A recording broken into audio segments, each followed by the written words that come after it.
load shedding, right there at the bottom next to the Minister of Health, Dr. Aaron Motsoaledi. Of course, then members of the public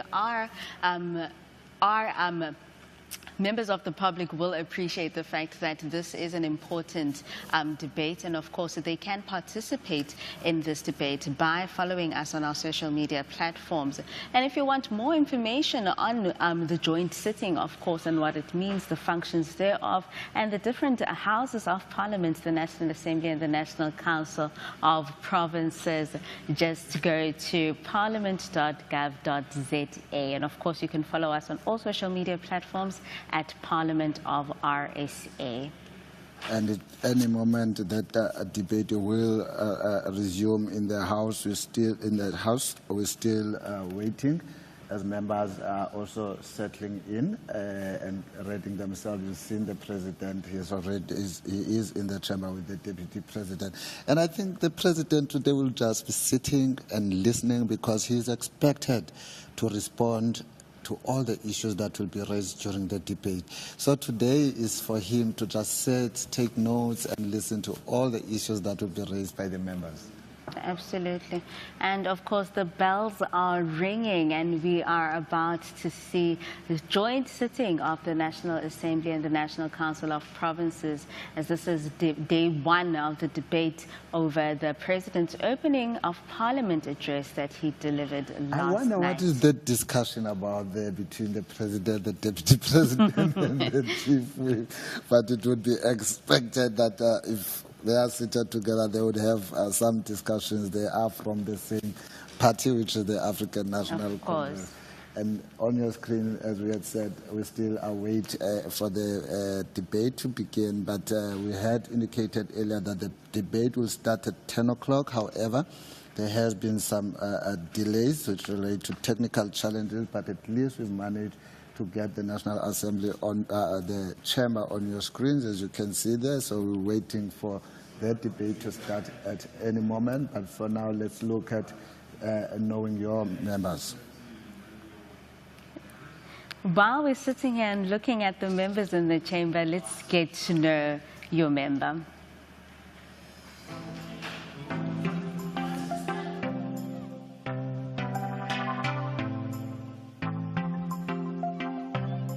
Good day, my name is Sello Sitlolo. I am from the Northwest Province. I originate from the municipality of JB Marks, but represent the constituency of Greater Taung.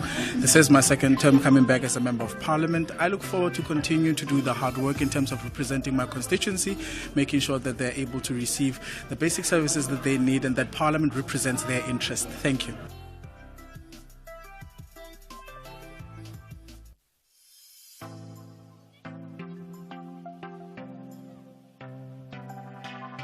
My name is Rulani Tembisiweya. I come from Limpopo Province in Collins Chabani sub-region. That is my constituency. I look forward to serving the people of South Africa, preserving the Constitution, working hard to pass laws and make recommendations which will change their lives, improve the lives of those who are historically disadvantaged. I'm honored to be elected to come and serve our people, to ensure that we address the issues of inequality, unemployment, and poverty. I'm passionate about development of rural women, like I said, because I come from a rural community, about ensuring that we educate the rural girl child to teach them about their reproductive rights and the right to education. I'm very passionate also about reading, to ensure that our people read and learn and empower themselves.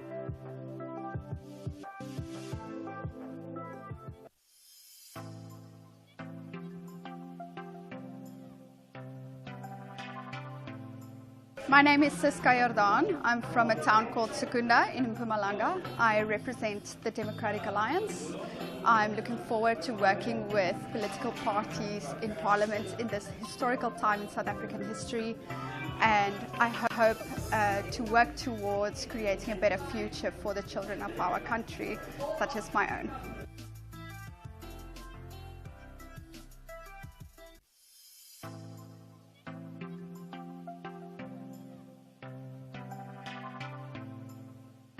My name is Mikateko Mahlaule. I was born in Limpopo Province in Guyana.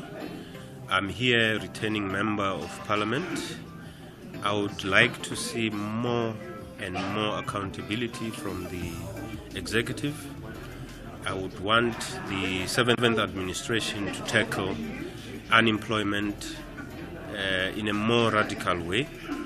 We would want to see the mining sector booming and more regulations on the zamazamas so that the illicit financial flows are regulated in that sector. There's a lot of money going out of the country unregulated. We would need it to be regulated. Thank you very much.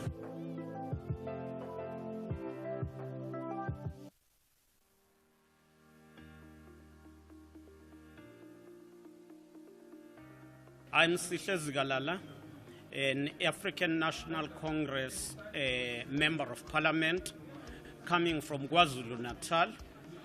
Of course, I'm passionate. My passion is on soccer and running, doing a lot of half marathons. I'm looking forward to ensure that the 7th Parliament becomes effective in serving the people, addressing poverty, create jobs, and ensure prosperity for all.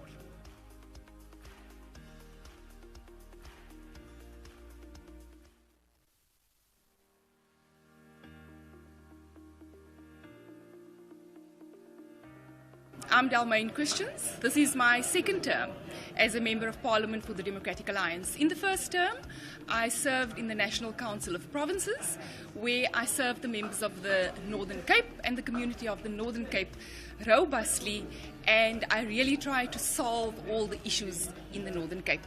This term, I'm looking forward to really serving the community of the Northern Cape through the knowledge and experience that I have.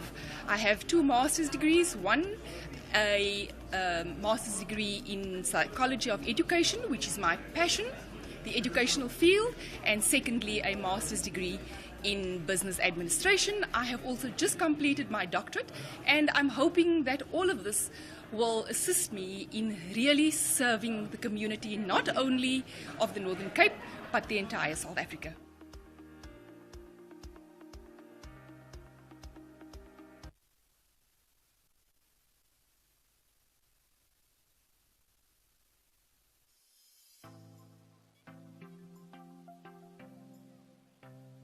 My name is Jane Sitole from Mpumalanga Province. I represent the Democratic Alliance. I am here to learn, and I love cooking. I love food. I love pasta. I'm also a champagne, I nearly said addict, but not an addict. I love champagne. So for me, if you want to make me happy, there is pasta, there is champagne. It doesn't really matter what kind of pasta. I love that. And another thing that I love shopping. Even if the economy is squeezing us, I love doing window shopping. So I will look because I love shopping. I'm really looking forward to be part of the 7th Parliament because this is the highest lawmaking in our country, and I'm going to be part of that. I am going to contribute to that to make our country better. I am so looking forward to this, and I hope that I'm going to represent the people of my province in Mpumalanga very well. Thank you so much.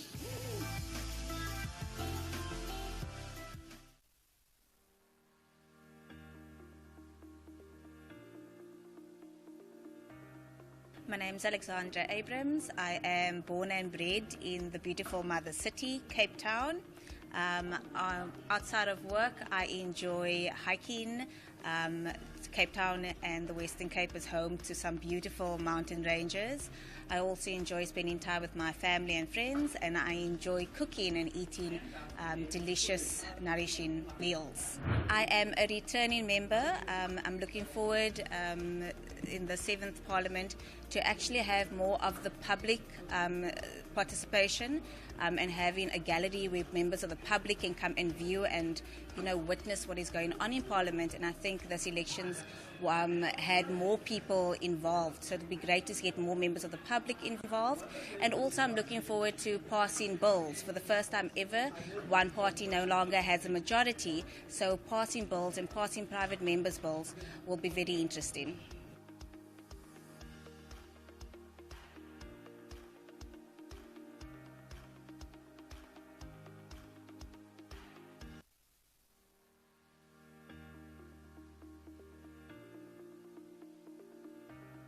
my name is Jan de Villiers. I'm from the Western Cape. I live in Strand, and I love my wife and my kids, and I love to be a family man. And more than that, or not more than that, but I also love surfing and running. And yeah, I love the Western Cape. I love South Africa, and I feel very privileged to be here. Well, I'm a returning member. I was in the 6th Parliament. I'm returning to the 7th. And yes, I look very much forward to this Parliament because it would be the first Parliament where there will be a coalition government of sorts. So it will be a completely new dynamic. It will be an opportunity for Parliament to work in a way that it's never worked before. And I look forward to the challenge and playing my part in that.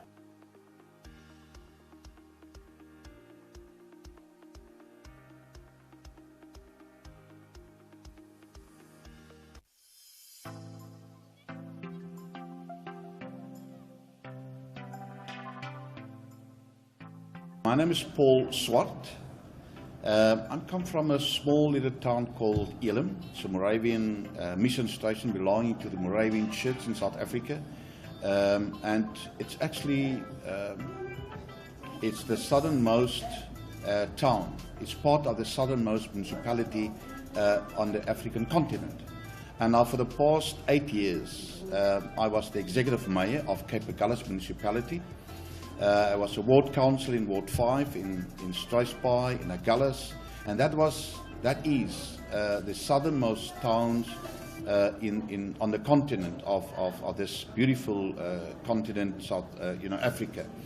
I really want to see that entrepreneurs are being empowered in this country because they are the job creators. We need people who can create jobs. Yeah, that is my passion. Economic development, empowerment of entrepreneurs, and also the challenge in South Africa is the social economic challenges and the illness in our communities. Youth development, children at school level, substance abuse, and that is my passion that I really want to embrace, and that is the challenge that I really want to show my interest in on this level and platform where I'm going to represent my province and the country in Parliament.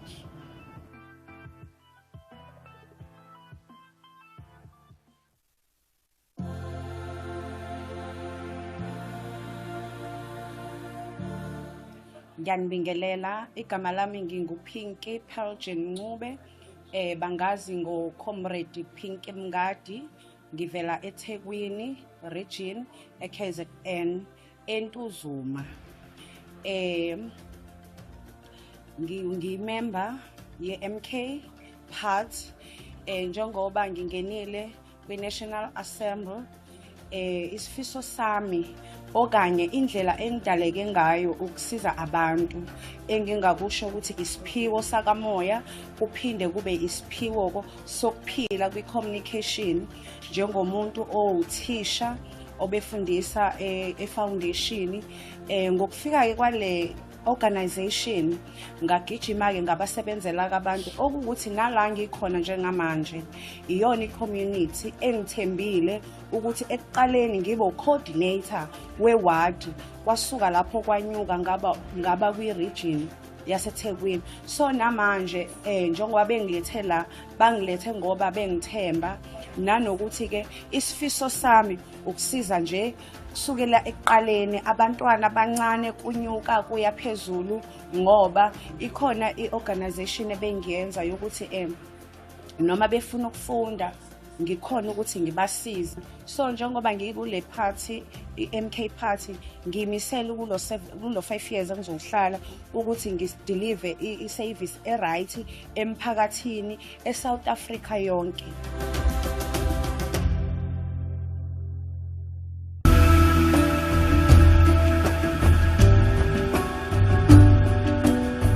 My name is Duduzuma Sambudla. I am from Johannesburg and I'm from the MK Party. I enjoy reading and watching documentaries, actually. We're in the 7th Parliament now. It is obviously our party's, MK's first time being here and my first time into Parliament. So I am excited to learn and looking forward to growing. And we just hope to achieve what we've promised the voters, what we can from the opposition benches. Being a member of Parliament's never honestly been like my line of thinking, but now that I'm here, it's something that I have looked into deeply, and I appreciate because it is the voters giving people like us confidence to be here to deliver on what they're expecting from us. So it's still also going to be a learning curve for us, but something that I'm excited to do and to learn. Well, our supporters can expect exactly what it is that we promised during our campaign trail. Obviously, we didn't get our 2/3 majority, but we'll do what we can from the opposition benches in terms of what we can see, how to, put some bills to change or amend constitutions that we want to. And of course, that.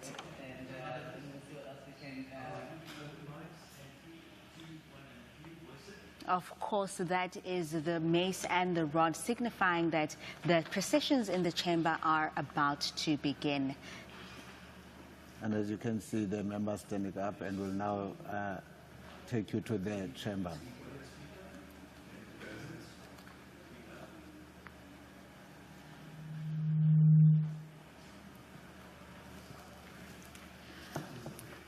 Well done.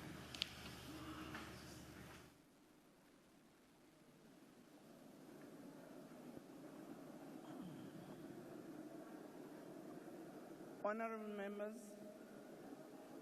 I would like to apologize and explain to you, as it has been explained to your chief whips, that the delay has been as a result of the audio system, where they have a tripping line which they've been trying to find, and at the moment have not been so successful. So they had tried to isolate some of the things that are plugged in so that we can have at least the mics working so that we can continue with our business. We really apologize for that. It's something that we had unforeseen because all the preparations were done and tested and checked, but unfortunately, there's always something that sometimes can go wrong when you least expect. I hope members will accept our apology. Thank you very much. Now the Secretary will read the order of the day.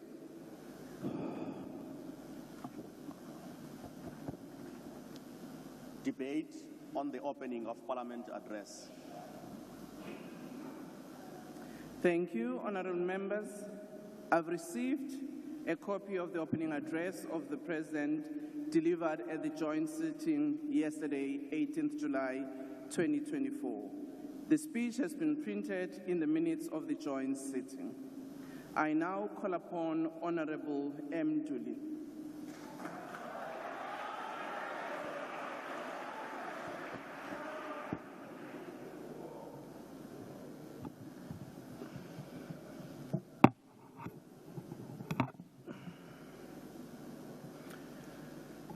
Thank you very much, Madam Speaker, the Chairperson of the National Council of Provinces, His Excellency President Cyril Ramaphosa, the Deputy President of the Republic, esteemed members of Parliament.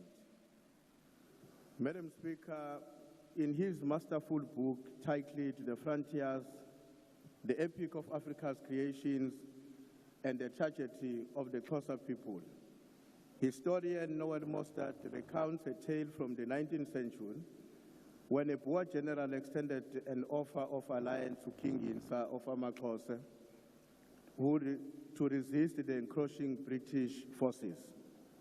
The offer was ultimately rejected by King Insa, likely informed by a deep-seated mistrust of both the Boers and the British. Yet again, in 1902, the Treaty of Vereeniging was signed between the British and the Boers. ending a South African war and establishing self-government under British rule in the Transvaal and the Orange Free State. Yet the Africans who valiantly fought at that war were excluded from the negotiating table. Among the Boer generals, it is said, were those who championed the inclusions of Africans to address the native question, but their voices were equally ignored. We can only speculate on the trajectory our country would have taken had King Yinsa accepted the alliance that was offered to him. Nor will we ever know where our country will be today. Madam Speaker, we also know that Zululand had been broken up into 13 smaller territories by the British government, and later realized that the futility of breaking up the Zululand and restore King Cetshwayo as the paramount leader. However, they left uZibhebhu kaMapitha with his lands intact. When King Dinizulu succeeded his father, King Cetshwayo kaSenzangakhona, he contested succession with uZibhebhu. In that contest, King Dinizulu appealed to the British for support, but received no response. He then offered rewards of land to the Boer farmers from the Utrecht and Vryheid to join sides with him and help restore order to unite Zululand and the Zulu Kingdom. Madam Speaker, these episodes are a microcosm of our nation's fraught journey. They serve as a poignant reminder of the intricate dynamics that have shaped our past. They highlight the profound significance of alliances and consequences of our choice. When people are faced with the threat of annihilation, they come together and seek one another to overcome their threat for their continued existence and to thrive. Our democratic breakthrough is under threat, and it is not business as usual.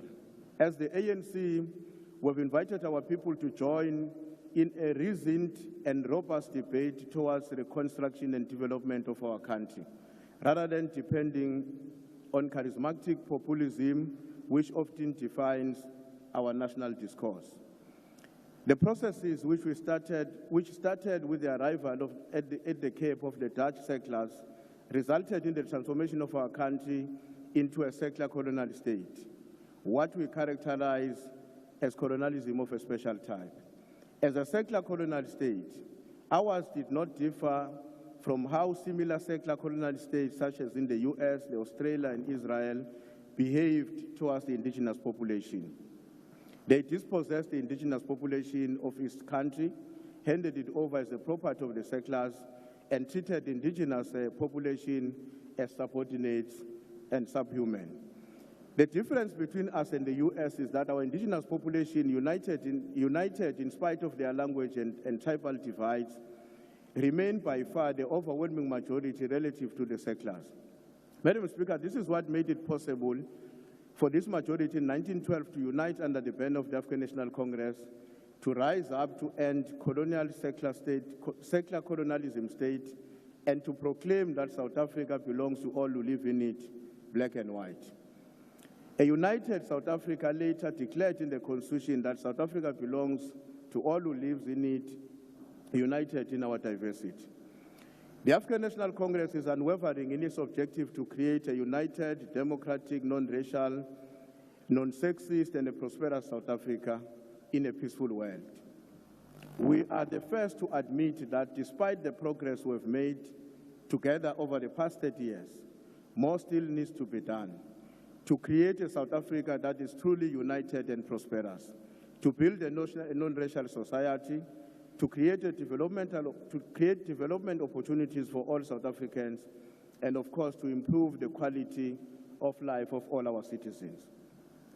Madam Speaker, a towering giant of our struggle for freedom, Inkosi Albert Luthuli, in his message to the Congress of the People gathered in Clifton Park, 1955, 69 years ago today, he had the following to say, and I quote, "The task of gaining freedom in our multiracial society is of considerable magnitude and will tax severely the determination and the courage of the best of us.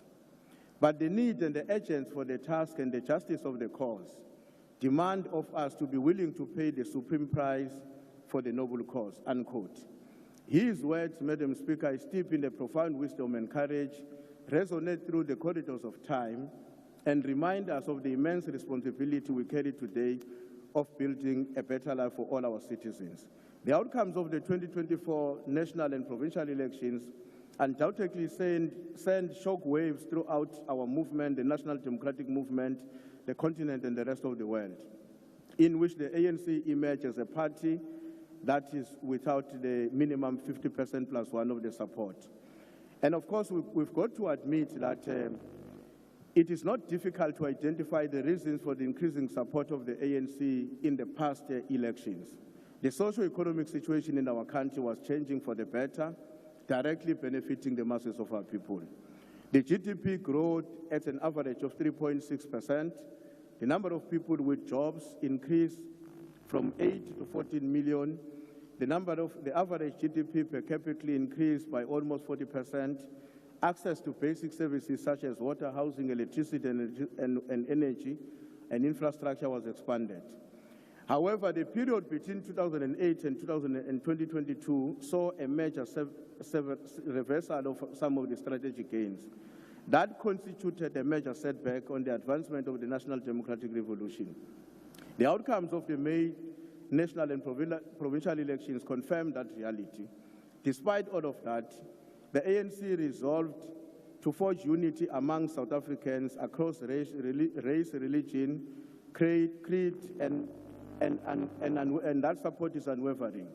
All our policies are based on creating a prosperous South Africa that truly belongs to all who live in it, united in their diversity.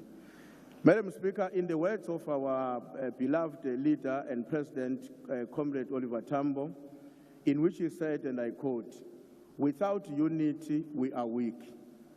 Without action, we will remain oppressed. To move forward, we have to act in unity and unite in action," unquote. We truly have to act in unity and unite in action.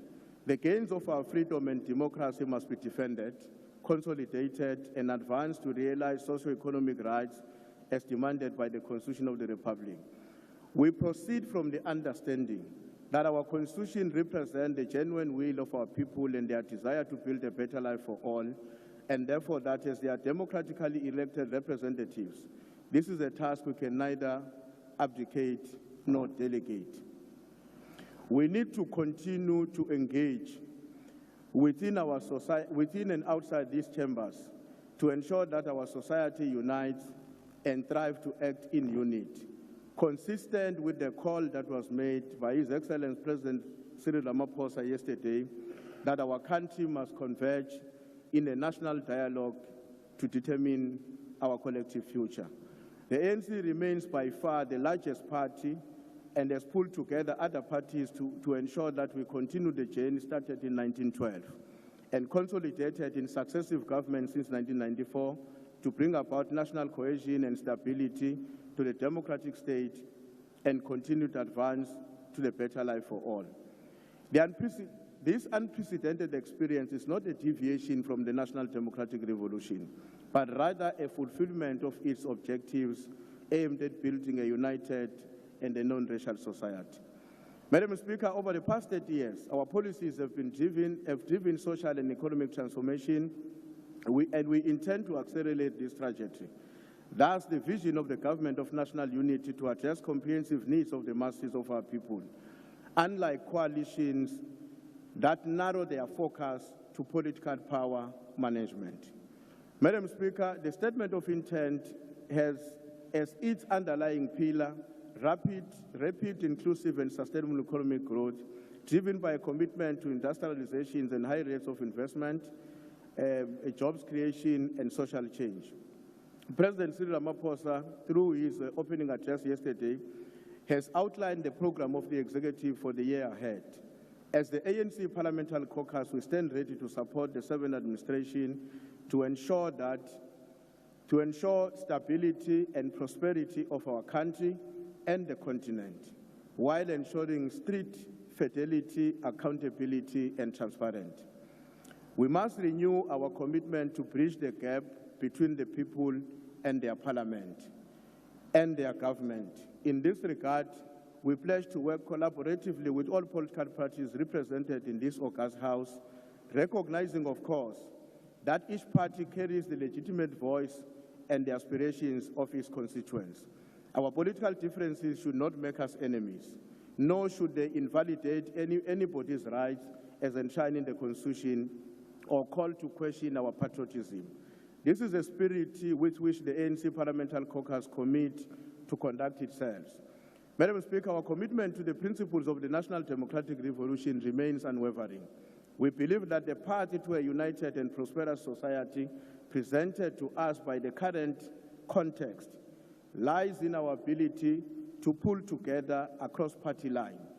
This is not merely a political strategy, but a moral imperative, rooted in our shared history and our collective future. Thank you very much. Your time is up. Thank you very much. Honorable Dr. M.J. Sope.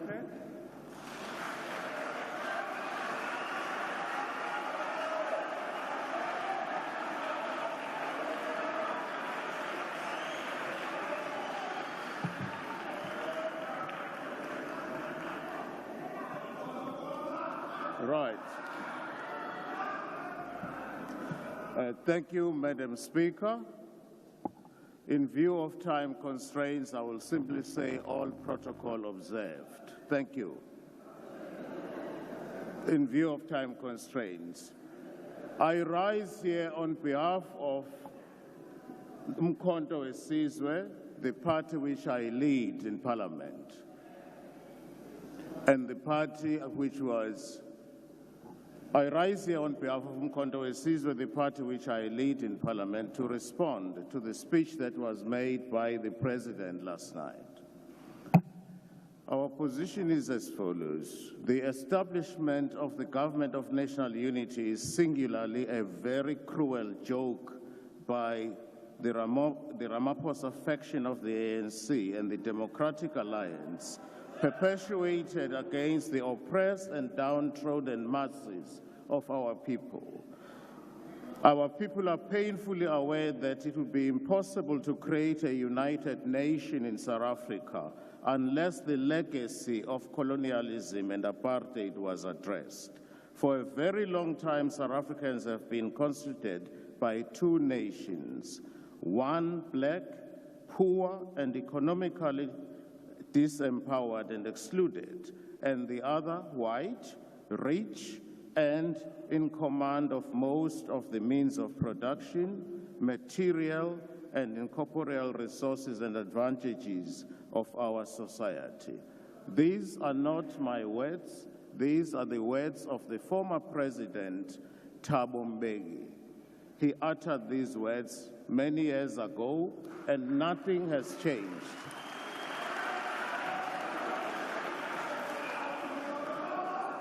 Nothing has changed fundamentally since Thabo Mbeki made those remarks. My question to you, President, is this. Through what magic do you hope to forge a national unity of the oppressor and the oppressed, the exploiter and the exploited?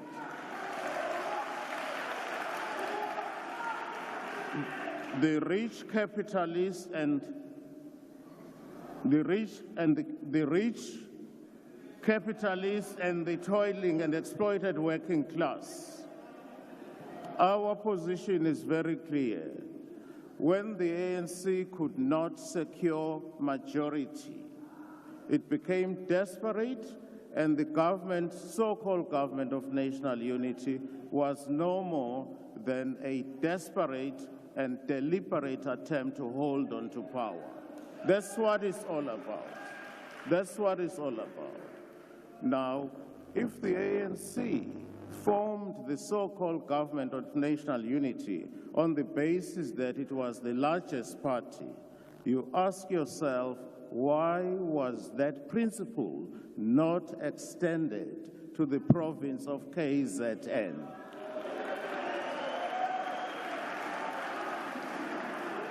it is a fact that Umkhonto weSizwe won the province of KZN convincingly. We know that. That is a fact. That is a fact. Now, if there was consistency in the principle that the party which has the largest majority, one would have expected that to be done in KZN.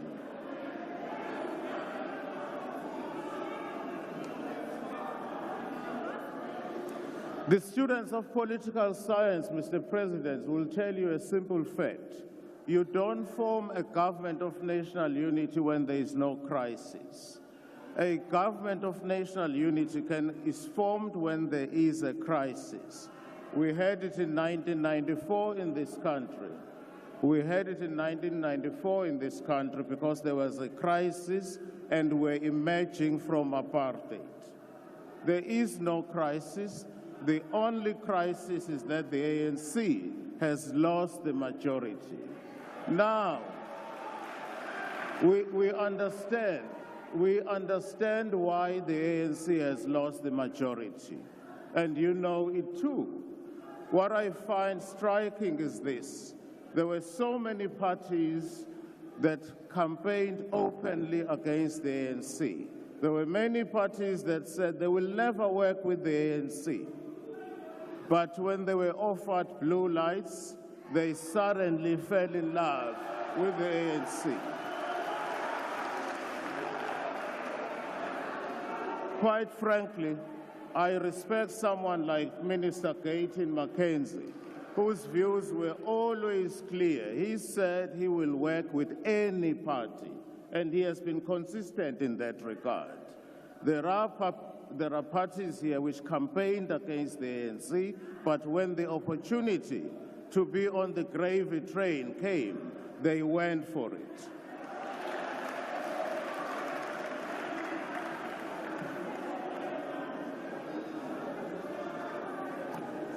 The MK party is very clear. We are aware that your propagandists have been spreading the lie that a national unity government in South Africa could help deepen democracy because it means no one political party can impose its agenda on all and sundry. But we are not fooled, Mr. President. We are not fools. It is very clear that the DA has a veto power in respect of the so-called government of national unity. The MK party was excluded and denied participation in the sellout GNU because we do not agree.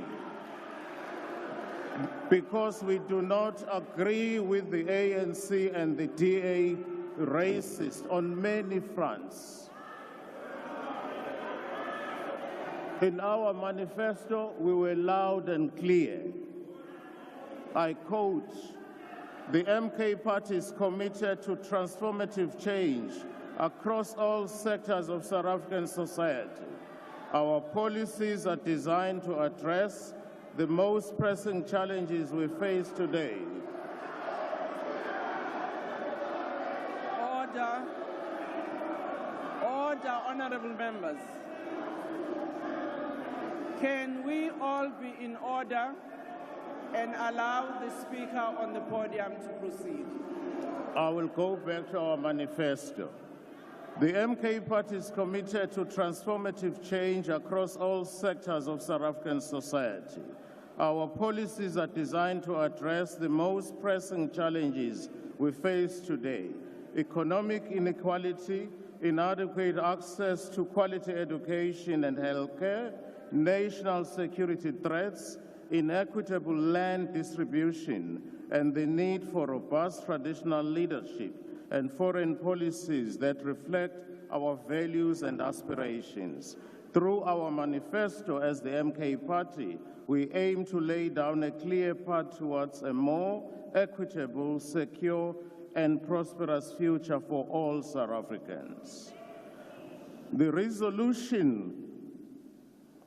The restitution, rather, of land to black South Africans remains a yardstick against which sellout ANC and DA-GNU government, against which your performance will be measured.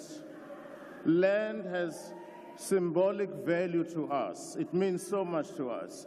As President Mandela once said in 1995, with freedom and democracy came restoration of the right to land, and with it the opportunity to address the effects of centuries of dispossession and denial.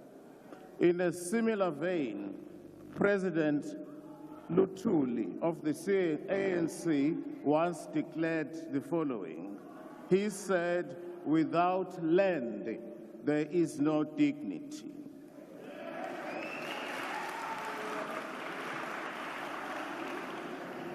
Our own president, Umsholozi, said the following.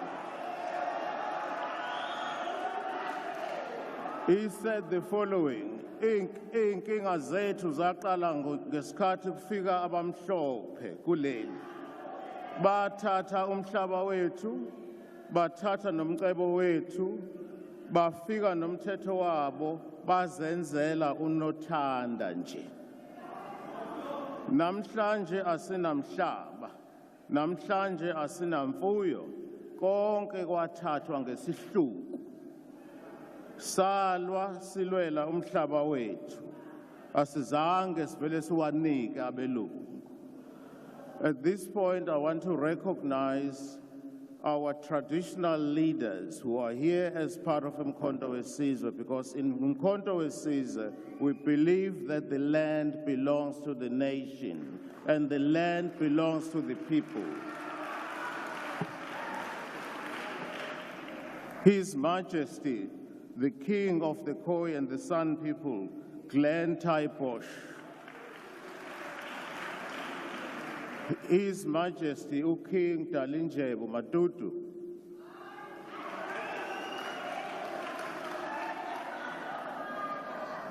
His Majesty, King Zwelethhu Mthethwa is here.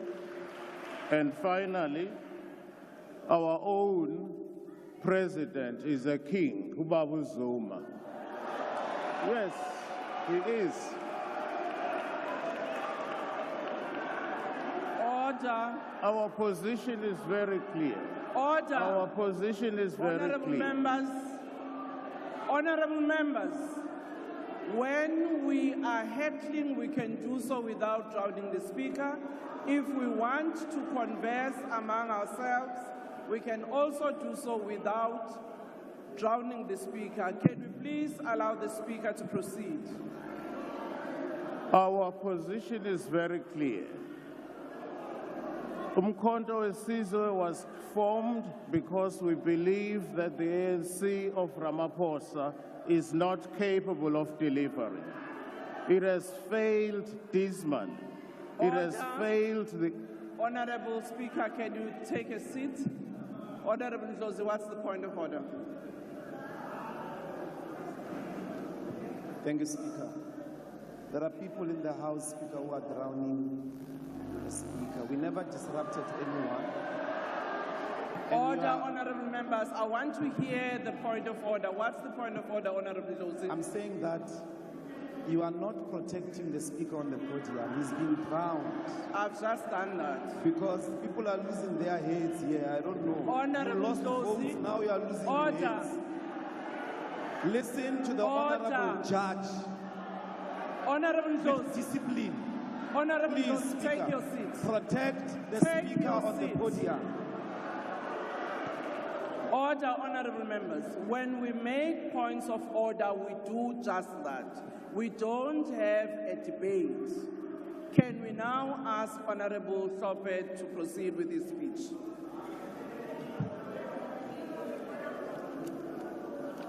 May I proceed? Thank you very much, Madam Speaker, and I'm going to proceed. Order. The Chief Whip of the DA, what's your point of order? Thank you, Madam Speaker.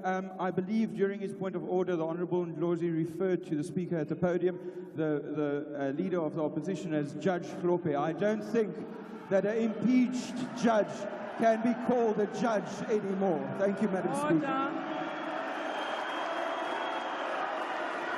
Order, honourable members. Honourable members, I have ruled, can we all be in order and allow the Speaker on the podium to proceed? Honourable member, you have your point of order. Well, I'm not going to descend to that level. I've got better titles. Can you take your seat? Yes, honourable member, what's your point of order? Yeah.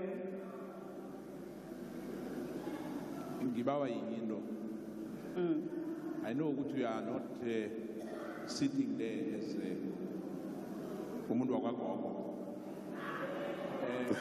Sibawa ukuthi indlu kube ne-order ngoba into leyenzeka nje mase kunomunye in particular ama-racists makakhuluma la we will respond with the way they are Order, honourable member. Ujudge Hlope akaliswe our leader ukuthi aqede ispeech sakhe, please. Honourable member. We have listened to uChief Whipper Please take your azange seat. simdisturbe, please. Ngicela ukuthi amalunga ahloniphekile alendlu yesishayamthetho sonke silalelane. Ngikhulumile nani nonke ngathi sicela ukuthi sinikeze umuntu oseqongeni akwazi ukukhuluma. Kodwa nonke uma senikhuluma senixokozela akazukwazi ukuthi simuzwe. Nathi thina ke esimxhasayo ngicela nje ukuthi sonke simlalele. Qhubeka lunga ehloniphekile. Thank you, Madam Speaker. Mr. President, in 2022, the World Bank reported that inequality in South Africa gave South Africa an unfortunate inequality in South Africa. South Africa is a country which has a problem to do with inequality. It reported that 80% of the country's wealth was in the hands of 10% of the population. And it is the black population who factor most in the poorest category. The report places the blame for the income disparities directly on race.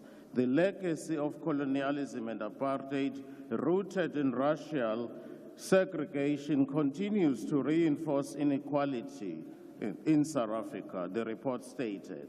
This is clear proof that the end of formal apartheid in 1994 did not end the real problems that we have in this country. And against that, I'm asking you, President, how are you hoping to sustain the so-called government of national unity when your interests are fundamentally and diametrically opposed in the so-called government of national unity? As the MK party, we are interested in genuine and real transformation of South Africa. This cannot simply mean having a nice, toothless constitution or so-called world's best constitution. We are not and can never be satisfied with our judges regurgitating Roman law, which was imported into this country through the genocidal force and forced down our throats. When we were colonized, we had our own systems of justice in place. African customary law, which is close to our heart. Colonization brought with it a foreign legal system, Roman Dutch law, and this was done in order to protect and preserve the interests of those who colonize us. I challenge you to tell me a single country in Europe which is governed by African law. A single country in Europe which is governed by African law. If you can't tell me, why do we allow Roman Dutch law, which does not reflect the views and the aspirations of the majority of the people in this country. Why do we allow that to be a system in place? Why?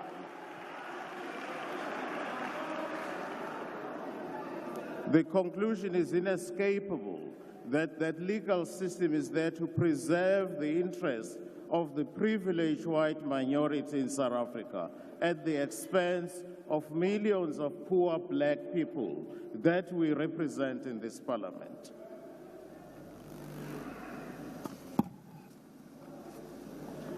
It is our considered view that the speech that was delivered by the President yesterday fails on so many fronts. The President mentioned building infrastructure in rural areas.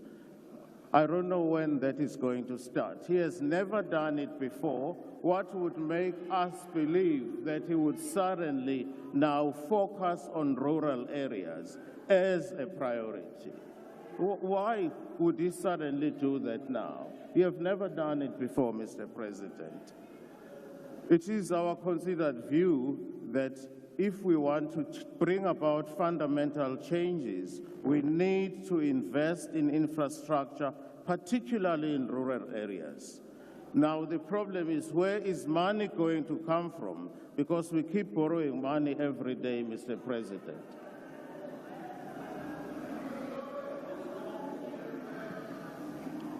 Our view is further that we need serious agrarian revolution in this country to turn things around in agriculture. We need agrarian revolution, which has been lacking. Rural areas in the main have not been taken seriously. Whilst, of course, the struggle continues for Section 25 of the Constitution to be amended. We are not apologetic about our stance. We remain firm. Section 25 of the Constitution must be amended. It is our considered view. Thank you. It must be amended to make provision for expropriation of land without compensation. That is the only way we can redress imbalances of the past and ensure that each and every South African has access to land in this country. Once there is access to land, so many of the problems that we have will be dealt with. For example, there will be no influx control. We all know people leave rural areas because they are not developed. They are poorly resourced. They leave rural areas, go to big cities like Cape Town, Durban, Johannesburg, looking for better opportunities.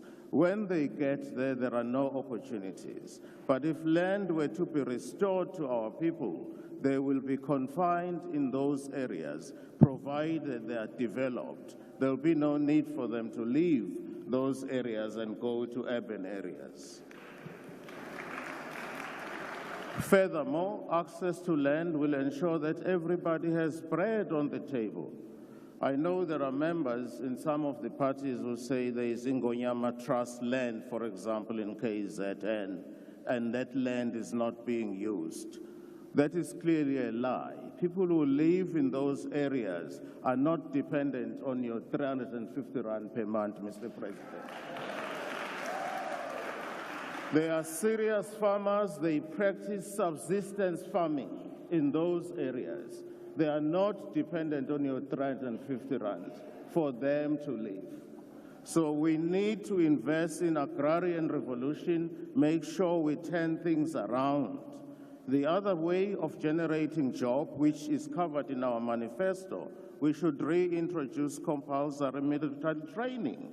That will absorb our young men and women who have no job and teach them to be disciplined. It will immediately turn things around. There is no question about it. We clearly need to reduce spending. It is very clear as a result of this bloated cabinet. It's all about blue lights.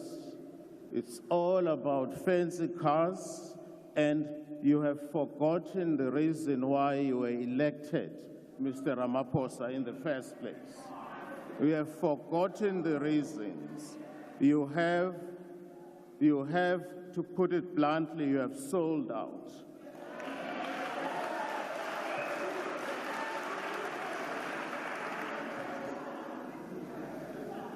We in the MK will continue to fight for Section 25 of the Constitution to be amended. We will continue to fight for the improvement of the quality of the life of our people, particularly those who live in rural areas, who are by and large black, and I'm using the term black generically. Until those aspirations, we will continue to fight. We will do it in a peaceful and lawful manner. There are parties here, some of them are in government, in the government of national unity. I've heard some people, ministers, advocating the death penalty. That is unconstitutional, and nobody has said they are acting unconstitutionally.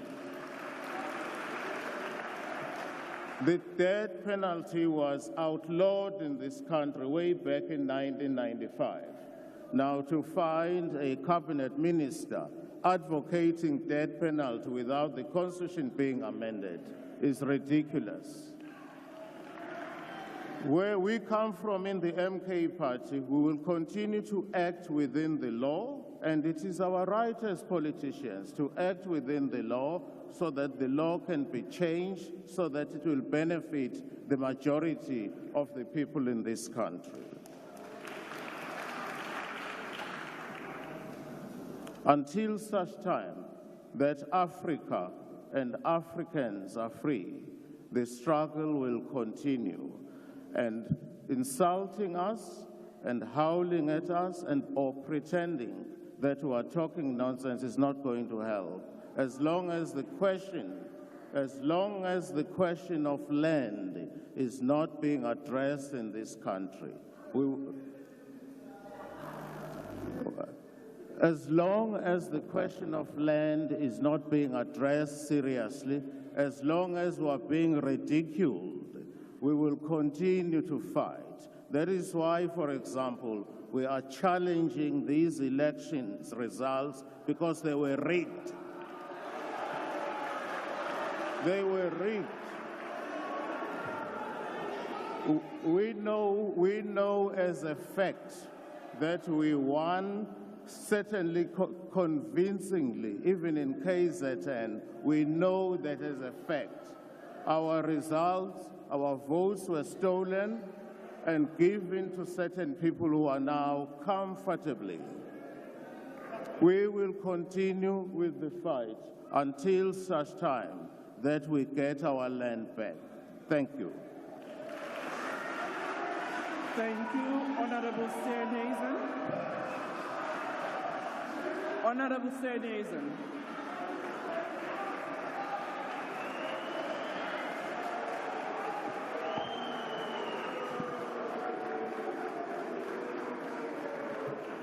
Thank you very much, Madam Speaker.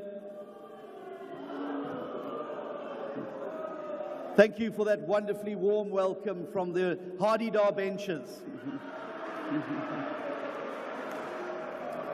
Madam Speaker, Mr. President, for far too long, our country's enormous potential has been held up and held captive by political forces that seek to break down rather than to build up. Honorable members. Order, Honorable Speaker. Honorable Ndlozi, what's the point of order?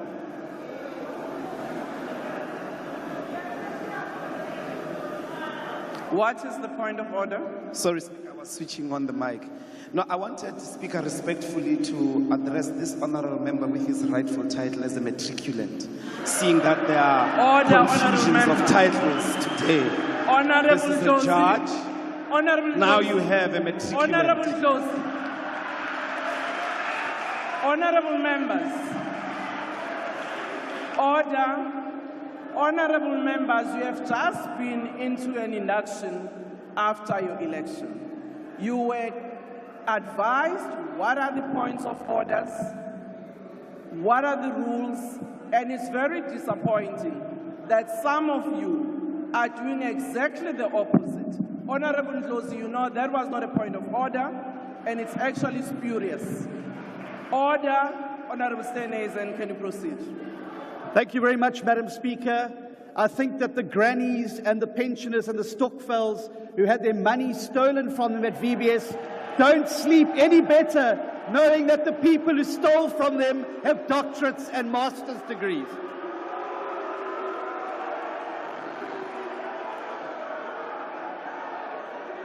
You see, time and time again, they've used populist politics and racial rhetoric to break down any attempt at building a consensus over the growth-enhancing reforms that our economy so desperately needs. They have done so deliberately because it is only by sowing division and preventing reform that they can keep institutions weak, keep the taps of corruption flowing, and stay out of jail for their many misdeeds. For far too long, we've allowed those who seek to break our country down for their own personal benefit and gain to hold back the builders who yearn for a South Africa with a growing economy that creates millions of new jobs. But the 2024 election, where the people of South Africa chose a new path by not giving any party a majority and forcing us to create a multi-party government, offers us the most important opportunity and the most powerful opportunity in recent history to overcome the suffocating grip that the breakers have held on our economy and society. The Government of National Unity is South Africa's chance to free itself from populism, division, and economic decline. This is our opportunity now to build South Africa into the prosperous country that we know it can be together. And that is exactly what the Democratic Alliance is going to do in government. We are in this government of national unity because we have said loud and clear that we want to build South Africa. We don't want to break South Africa.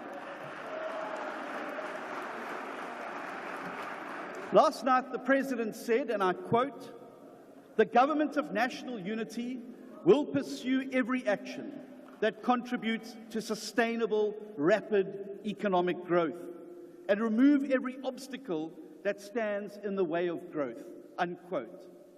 In all of the portfolios where the DA is represented, both in the executive and in Parliament, we're already moving with speed to do exactly that. We have proudly answered the call, Mr. President, to serve South Africa first. And, Mr. President, the DA's Weaver birds are already eagerly at work. In agriculture, we are building a South Africa by partnering with the private sector to enhance biosecurity, extension services, international trade, and to turn the agricultural sector into an engine room of economic growth and job creation. In public works and infrastructure, we're exposing corruption and building the foundations to turn South Africa into a giant construction site that grows our economy. At Home Affairs, we are tackling the visa backlog that you referred to, Mr. President, and reforming the system to bring in the valuable skills we desperately need to build our country. In forestry, fisheries, and environment, we are unlocking funding to get the Just Economic Energy Transition Partnership to build the industries of the future. In basic education, we are restoring the dignity of our children by reducing pit toilets and building the skills of tomorrow. And in communications and digital technologies, we're building a new digital ecosystem to drive the modernization and digital transformation of our society. But it doesn't end there. In finance, trade and industry, energy, higher education, small business development, and water and sanitation, DA deputy ministers are also helping to weave the reforms that we need to grow our economy. In Parliament, the DA Weaver birds are just as busy helping to build the home that we all want. Our portfolio committee chairs are going to drive reforms through the legislature to ensure that we remove all legislative obstacles that stand in the way of unleashing the growth that our country needs. Mr. President, the recent Cabinet Lekgotla that you convened has given us the key ingredients. Honourable Sianazan, can you take your seat? Honourable Member, what's your point of order?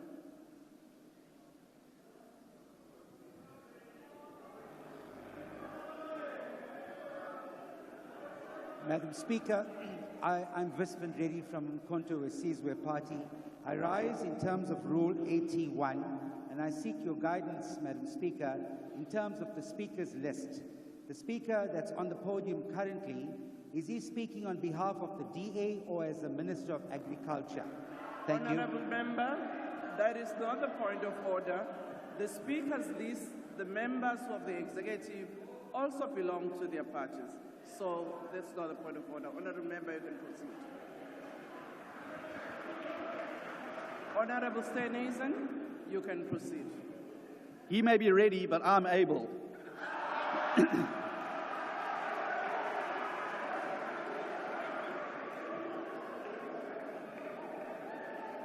The Government of National Unity has identified the apex priorities to unleash rapid and inclusive economic growth, to create jobs as our apex priority. To achieve this, we have identified and committed to a responsible fiscal path that reduces the national debt in order to free up more money and resources for productive investments. The planned review of the sectoral master plans to identify obstacles to growth emphasize and focus on our need for exports, slashing red tape, crowding in private sector investment, and these are the key ingredients that we need. We welcome the interventions to expand the basket of VAT-free goods so we can put food on the tables of more South Africans at a cheaper price. Specialized policing units to fight violent crime and the construction mafias. These policy changes are some that the DA has long advocated for, and we believe they will make a meaningful impact on our people. Now, while the Government of National Unity has met the requirement for sufficient consensus outlined in the Statement of Intent, some key matters of economic policy and other issues around how we deal with problems going forward, it is important to acknowledge that there are still some areas of divergence that require attention. This is a natural feature of any multi-party government anywhere in the world. For example, the need for universal access to basic health care for every citizen, regardless of the economic status, is important. And there are some discussions going on about the best way to achieve that, to ensure that we can fast-track it. The same goes for the Basic Education Laws Amendment Bill. However, in all of these areas of divergence, which are natural when you bring 10 parties together, I am convinced that we can find a way forward. It will be requiring us to be honest and diligent about where these differences exist and to work in good faith with one another to find solutions in the best interests of all of the people of South Africa. Honourable Speaker, if this Government of National Unity succeeds in delivering on its apex priority of growing the economy and creating jobs, then the builders will defeat the breakers once and for all. And this is because if we rapidly expand growth and job creation, we will diffuse the populist tinderbox that the breakers continuously exploit for their own gain. Let me tell you right now that the single greatest fear of the breakers in this House is that the Government of National Unity succeeds in growing the economy and making South Africa a better place. The greatest fear of the breakers is not that South Africa fails. It'll suit them just fine. If the country goes up in smoke, it'll fuel the politics of division and hatred upon which they thrive.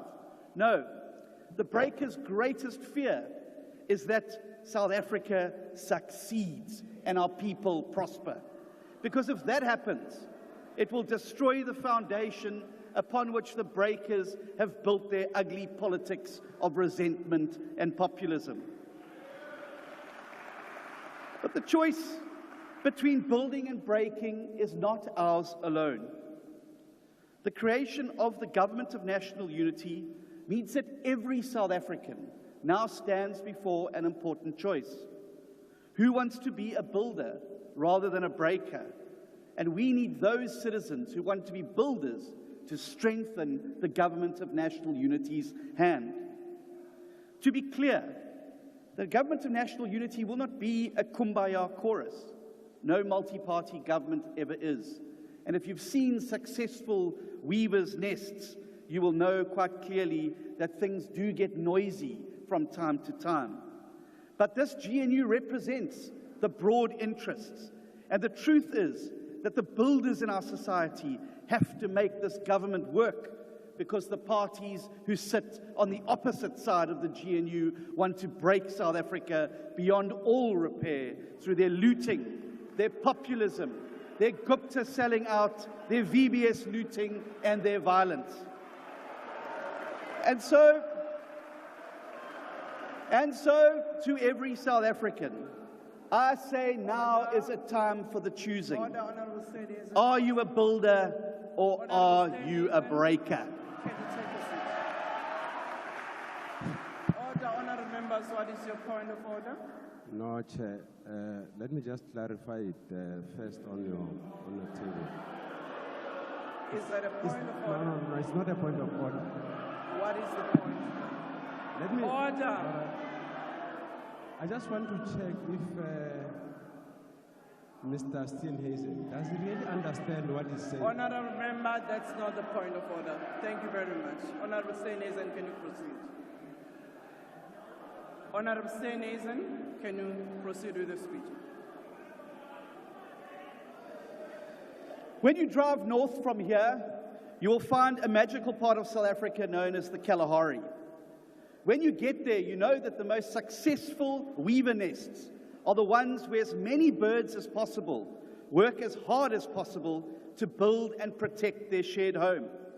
And whenever they see a boomslang coming in there to try and steal the eggs, they work together to sound the alarm and protect their home. And so it must be for South Africa.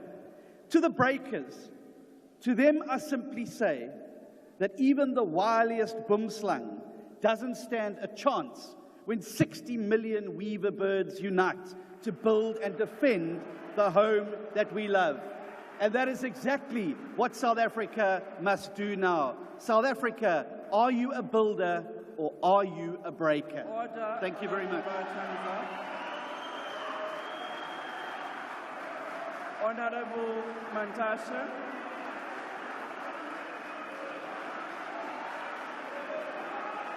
Order, honourable members.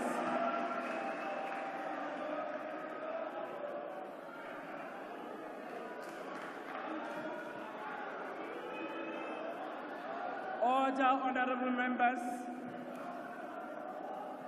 Honourable Mantashe. Thank you very much.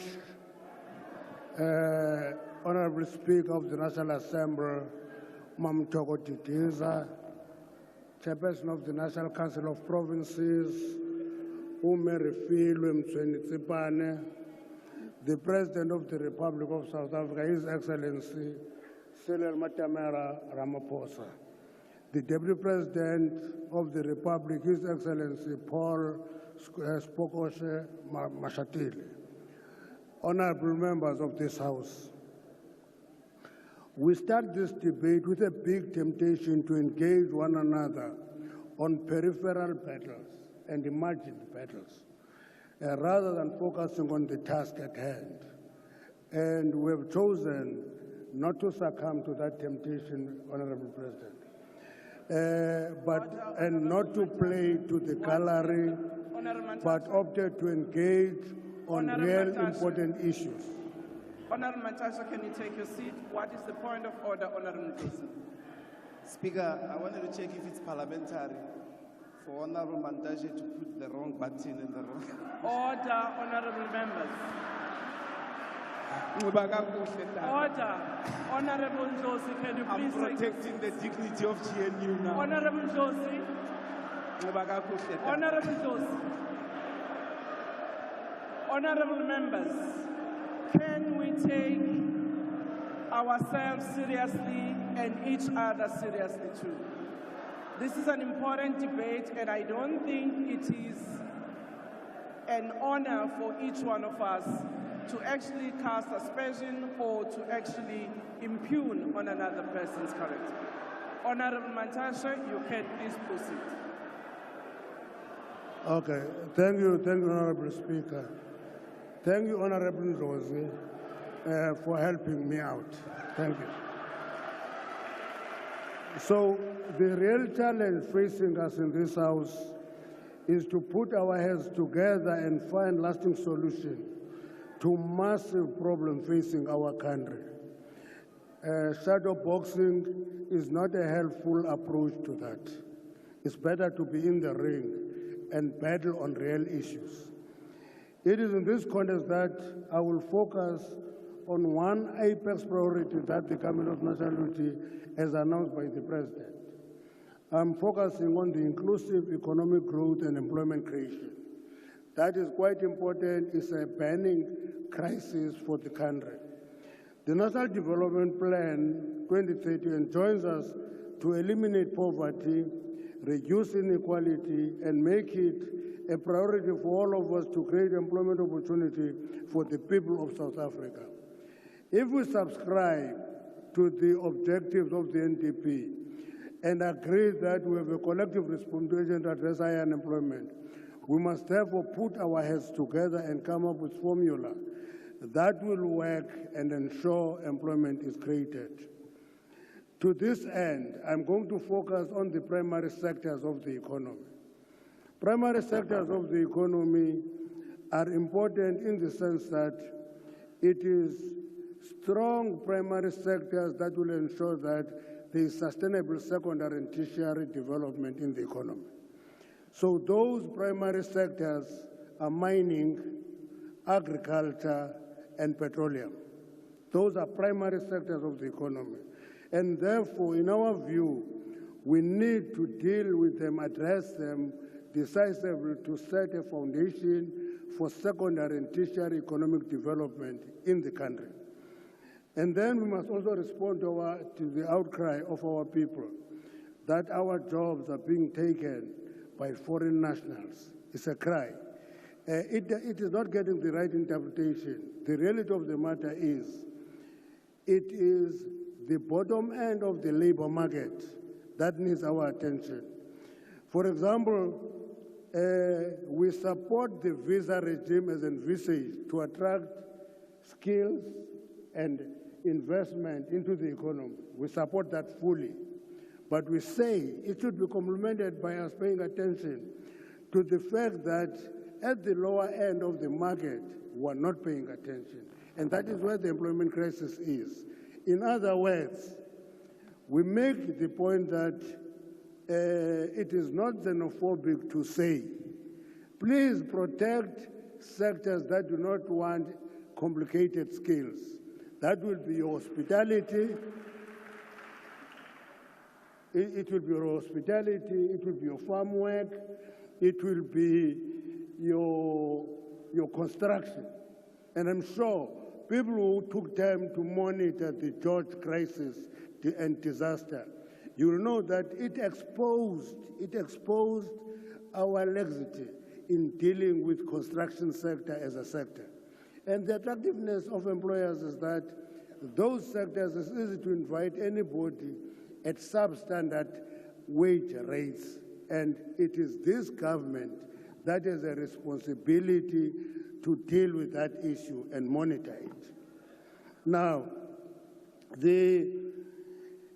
every time I go to a restaurant, I won't mention the names because I normally say it's upmarket when it is not in the upmarket. That is the legacy of being a rural boy. But you go to a restaurant, I hardly get served by a South African. We can't accept that. You go to a farm, including shepherds and actually people who look after livestock in rural areas are attracted from the neighboring countries, and we say we have an unemployment crisis. We must deal with that issue. So, having said that, it is quite important, therefore, that we confront the question of cheap labor being an attractive alternative to employment creation. We must deal with that issue. Now, we must draw a lesson from the mining sector. It's a sector I worked in, which used to have 70% of its workforce from the neighboring countries. Today, that portion is less than 20%. And there is a process that took us to that stage, and that process can be used as a lesson to educate us in dealing with challenges facing our society.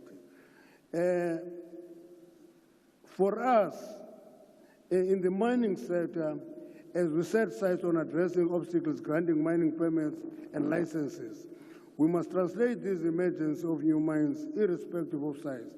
If we accelerate dealing with the backlogs, new mines must be built and people must be employed. We firmly believe that the 400 million seed capital provided by the department working with IDC is a good start, because mining starts with exploration where you discover quantity and quality of a mineral. Then you can mine and then you can process, it goes on. And linked to this is the question of supporting the artisanal mines. We're going to go to the many financial institutions and companies to support that initiative where we train artisanal miners. Many people ask me, what is an artisanal miner? I say it's a miner who uses chisel and hammer to mine. That section of the workforce is going to deal with a problem which attracts illegal mining, sterilizing marginal deposits of the mine. And therefore, those must be used to expand the labor base of the mining industry. Honorable Speaker, our country is endowed with petroleum deposits that are not yet exploited. We appeal to all South Africans to appreciate that our quest for exploration of oil and gas deposits is not a nice to have. It is important to turn around the composition of our economy, and therefore that will translate into the growth of the economy. And it will require another additional intervention. Let's deal with foreign-funded NGOs that block exploration of gas and oil, because that is blocking economic development, and we must confront it and deal with it and allow that. That doesn't mean we are not serious about responsible mining and exploration. Do that, but don't block development, because employment is a function of economic growth and development. So we're making that submission. The justice system must also look into that reality of a view to find solution to these cases up in court, because they go to court. NI, which moved to Cote d'Ivoire, was taken to court 67 times. It packed their suitcases and went to Cote d'Ivoire and made huge discoveries of oil in Cote d'Ivoire. Let's deal with that. So the justice system must accelerate the process. We must therefore accept unreservedly the need to resume mining and petroleum exploration. That is conscious preserving the environment while accelerating development. Beneficiation is an issue that has been in our vocabulary for many years, and it is time for it to be implemented practically. Beneficiation, sometimes a nice word, but its meaning is value addition. We must not export raw commodities as they are. We must add value here and not export jobs. But there are interventions that must be done. There are interventions that must be done there The first one is that for beneficiation to happen, we must have reliable, efficient, and affordable electricity supply. Because if you don't have that, beneficiation will collapse. Number two, we should actually have an incentive scheme for beneficiation. Beneficiation is an economic activity in the value chain of mining, and it should be treated as a business. Therefore, incentives are important for that section. That may include granting tax holidays to attract beginning of that sector. It can also mean taxing exports to discourage export of raw commodities. And therefore, we must engage the business to introduce a particular electricity dispensation. For example, there's nothing wrong in developing a commodity price-linked electricity tariffs. We did have it in this country. We can look into those alternatives.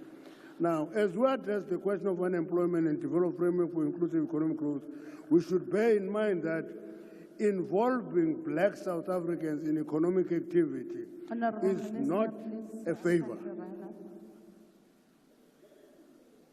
Okay? It's not a favor. It is a necessary intervention because for many years South Africans were not active in the economic activity. Therefore, the question of black economic empowerment and affirmative action is a necessary intervention in the economy. Now, access to land, I'm not talking the same way as Honorable Shope, not the same. But the point I'm making is access to land is a capital asset for economic activity. Therefore, it is going to be important for us. Thank you very much. Thank you. I now call upon Honorable Malema.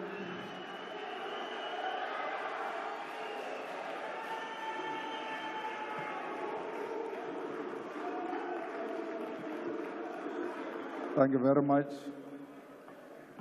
We want to acknowledge the leadership of all political parties that form part of the progressive forces here in Parliament.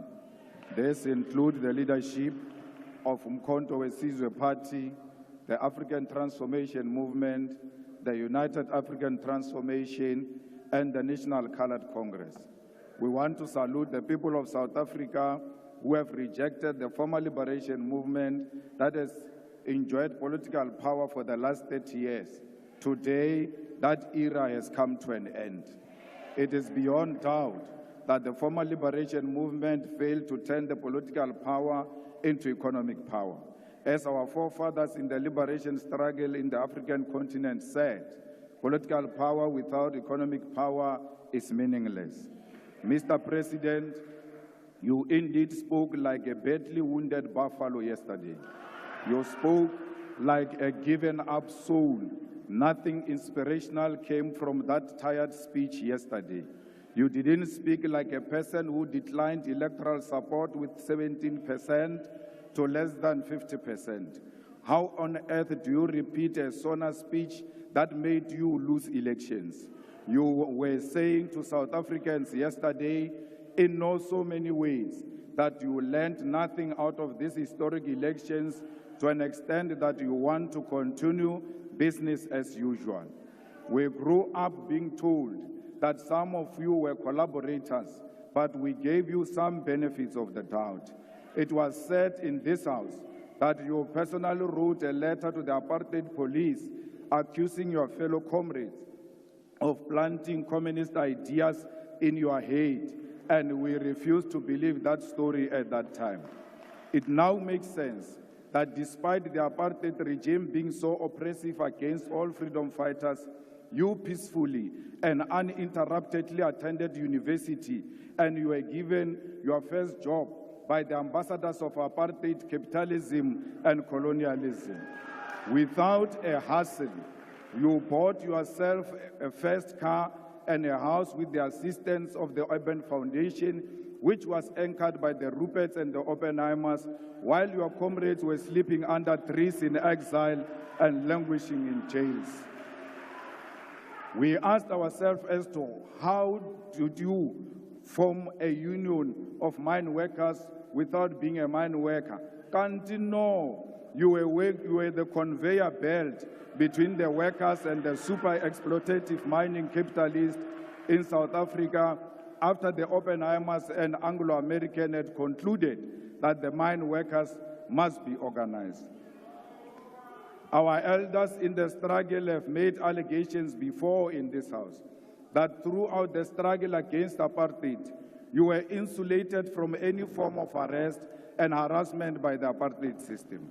Towards the end of apartheid, you shockingly placed yourself at the center of the negotiation for the end of apartheid. No one knows how you arrived to be at the center of the negotiations of our liberation. It now explains as to why so many compromises and capitulations were made, leading to a situation where economic power remained in the hands of the white minority. Malema, can you take a seat? There's an order by the Deputy Chief Whip.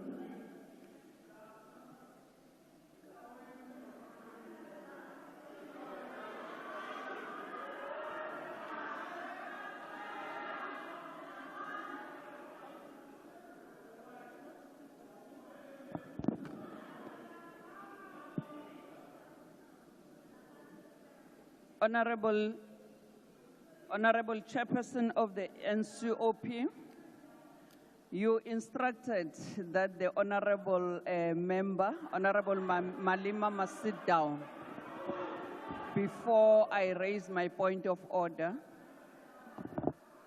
Honorable House Chairperson, Honorable Chairperson of the NCOP, the Honorable Malema is casting aspersion on the President, on the persona of the President. Can he please bring in a substantive motion to support his statements that he's making in the House? Thank you. Thank you very much, Honorable Chief Whip. The order is sustained. Rules does make provision that if the member imputes improper motive against another member, you may do that by way of a motion, and therefore that has to be substantiated. And therefore, Honorable Malema, can you then proceed with your speech? I see there's another point of order that's been raised on DA. Withdraw what? Thank you, Madam House Chair. Madam House Chair, I rise on a point of order in terms of Rule 92.10, which indicates that when a point of order is raised during the debate, the member called to order must resume his or her seat, and after the point of order has been stated, the presiding officer by the member raising it, the member raising the point of order must likewise immediately resume his or her seat when she has concluded his or her submission. Madam House Chairperson, can I just get clarity on the fact when the Deputy Chief Whip of the ANC raised the point of order, the member at the podium remained standing, and I would just like your ruling on that. Thank you. Honorable Malema, we have requested that you take your seat, but despite that, you did. Thank you very much. As I have ruled on the previous order, that was raised by the Chief Whip, Honorable Malema, can you take your podium and apologize on what you've just said?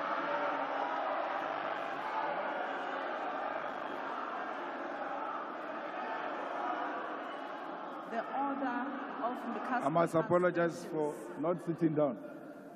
Can you take your seat, Honorable Malema? The order was raised with regards to casting aspersions on the President. Can I be allowed time, honorable members? I will then allow you space. Order, honorable members.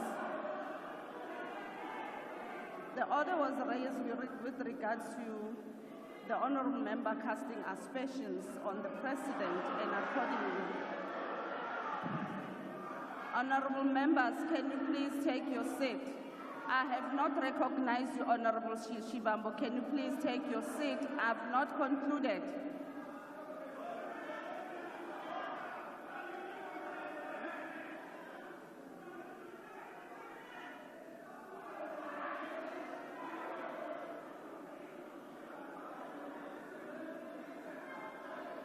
Honorable Member, can you allow me please to conclude?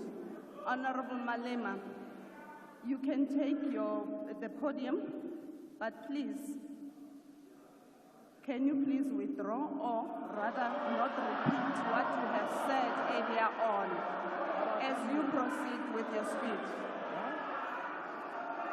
Honorable members, please, can you? Honorable members,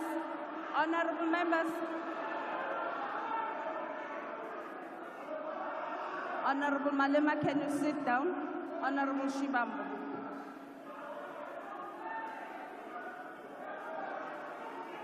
On a point of order, House Chair, we are going to forgive you because you are new. You don't know the rules of this Parliament. When a point of order is raised, you must specify the rule and the specific sentence or a phrase that you say this is a violation of the rules of the National Assembly. What the Commander-in-Chief is doing is to give a political characterization of a phenomenon. That is a point of debate. It's not casting aspersions. How else do we deal with political questions without giving context to what got to transpire to where we are now? Where else do we say that except here in this Parliament? You can't suppress political debate because of your misinterpretation and misunderstanding of the rules. Please allow the speech to finish.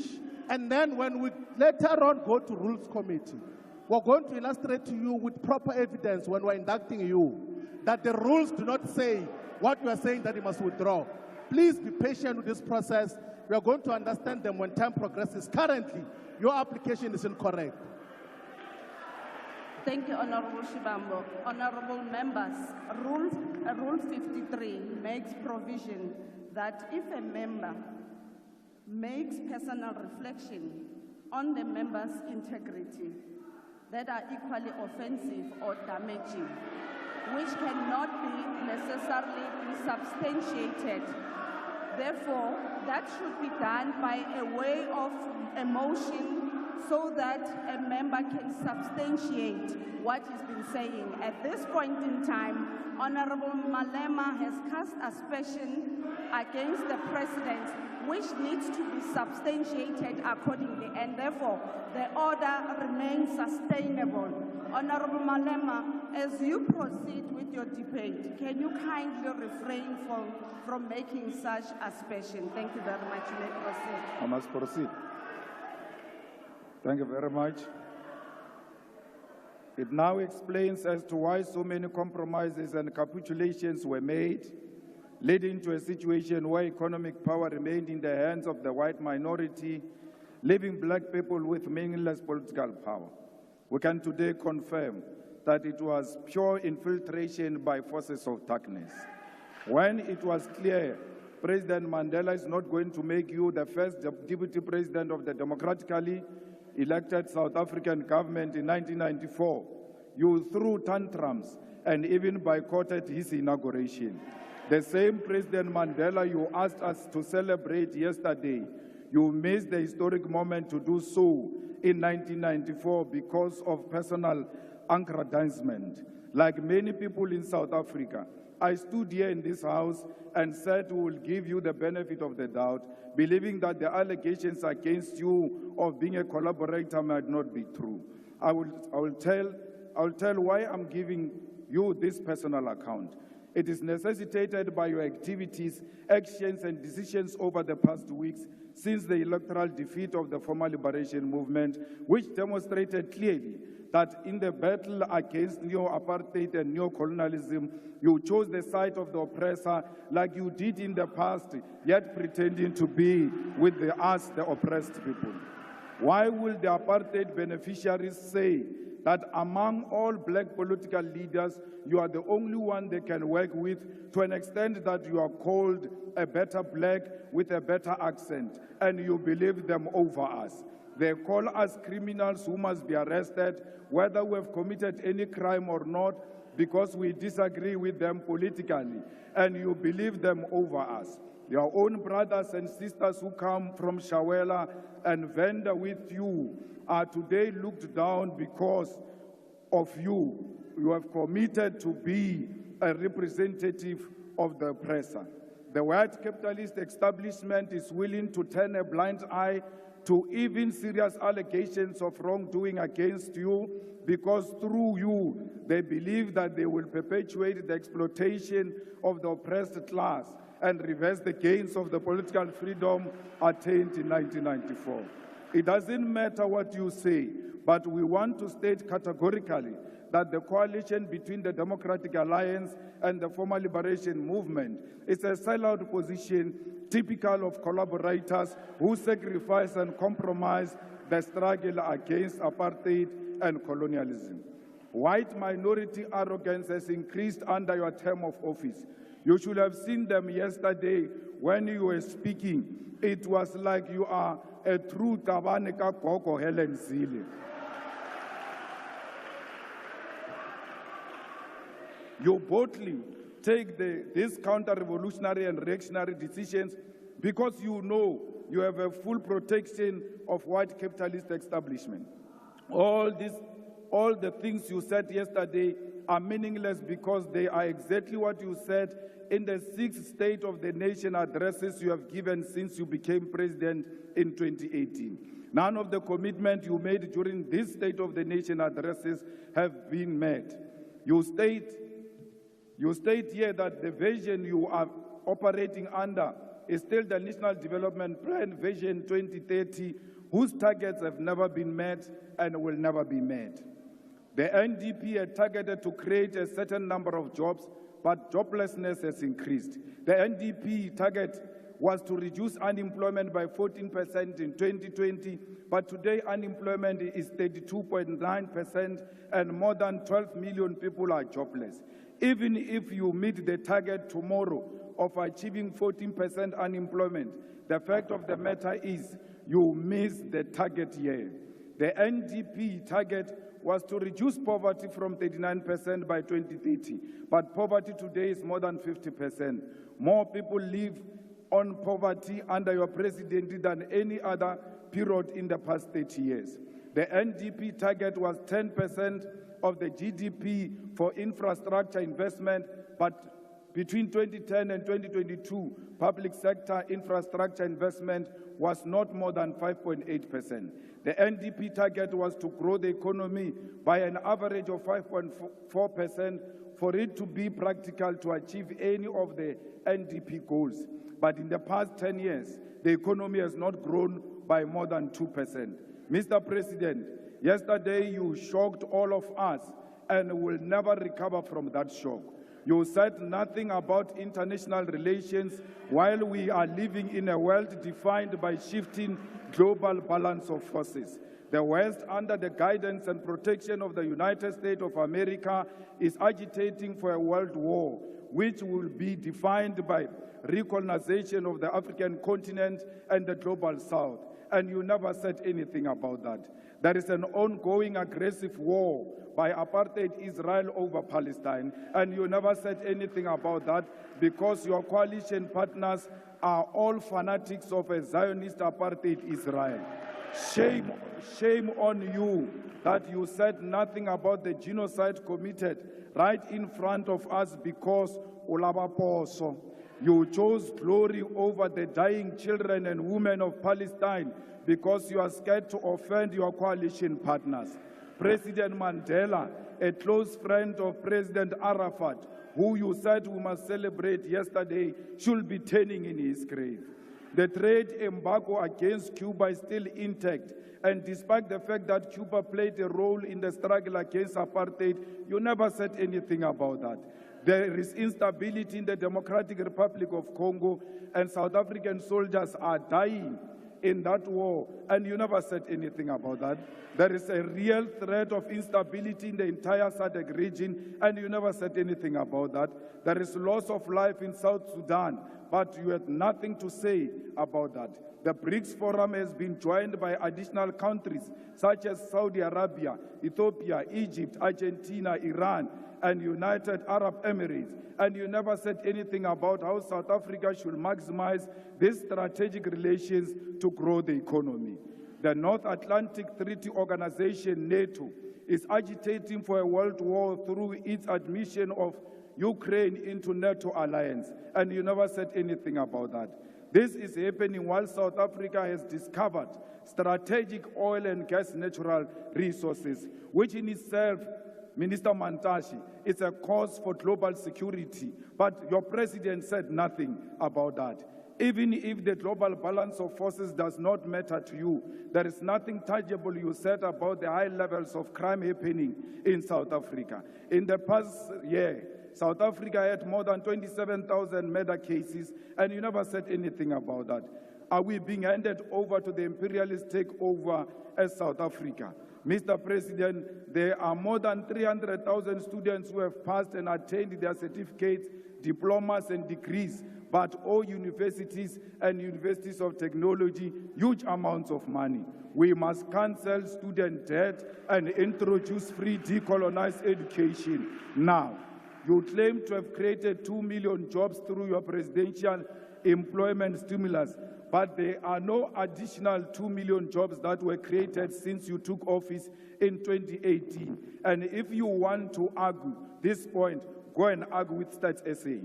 Another issue we need to highlight is that Kusile Power Station added an additional 800 megawatts into national grid 2 weeks ago. You never mentioned anything about that. Instead, you chose to mention 256 megawatts of unreliable energy by independent power producers, which was plugged into the grid in the Northwest Province. This is an evidence that in addition of selling fictional buffaloes at Palapala, you are also a salesperson for independent power producers.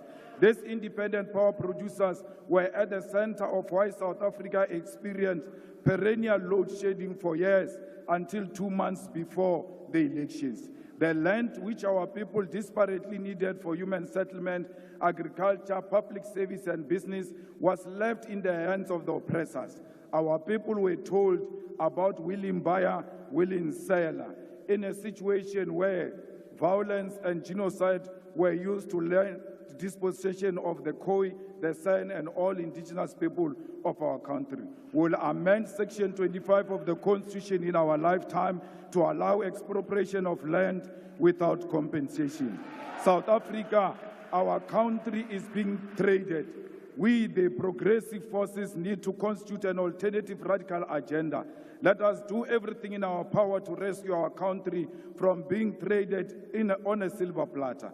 We call on all workers' movement, civil society, religious leaders, and traditional leaders to reject this grand coalition led by DA under the pretense of the so-called government of national unity.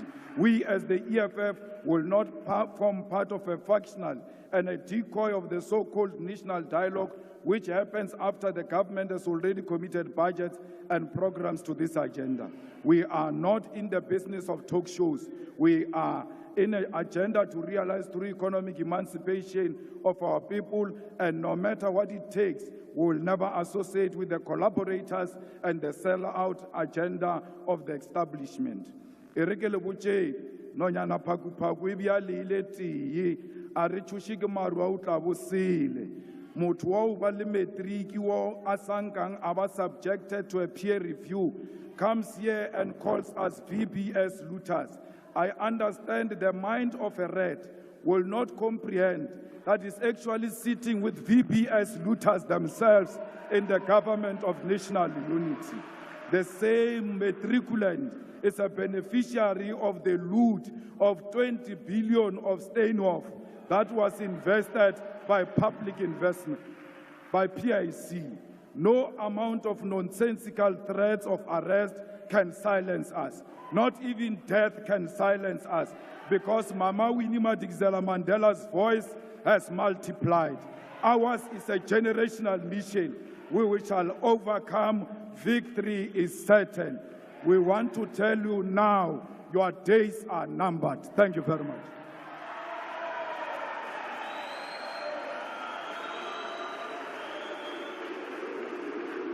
Order, honorable members. I now call upon the Minister of Cooperative Governance and Traditional Affairs.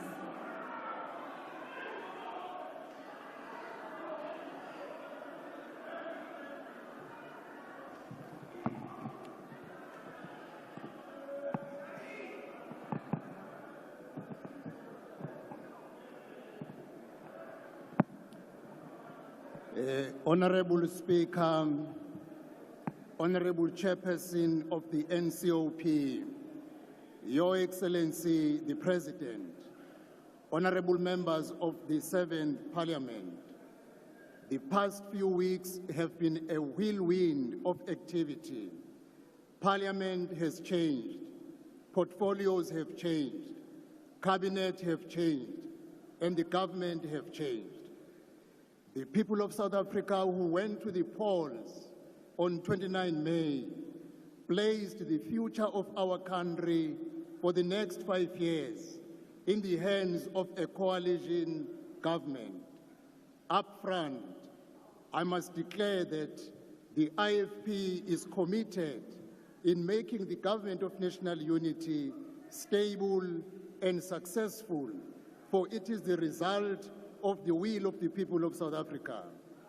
The GNU is not about politics, but is about the will of the people and the future of our country.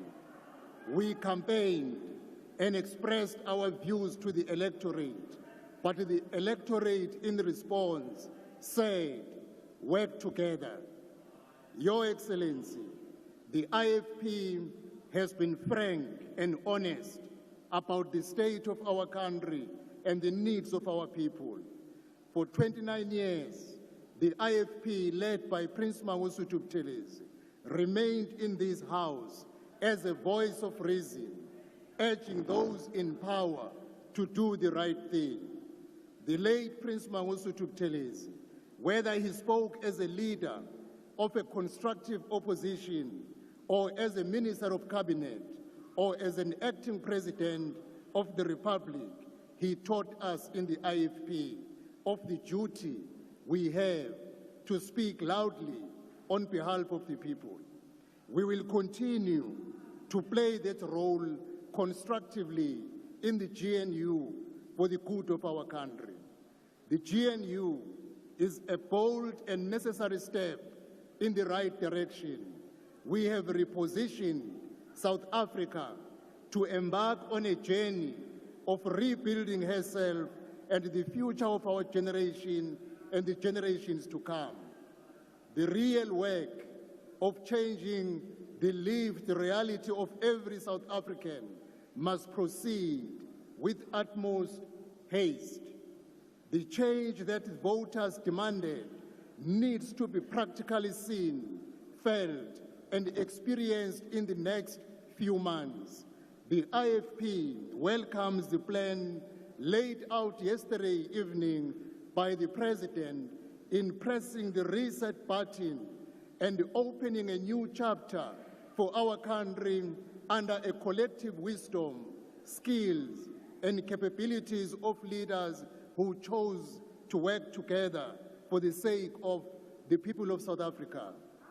The IFP welcomes the position taken by the President about a review of the municipal funding model to ensure that municipalities can become fully functional. This will mark a turning point in our history's 30-year history. As we build on the foundations laid, let us build with new energy. The IFP believes that the local government is a critical sphere of government to impact the lasting development and change in the lives of the people of South Africa.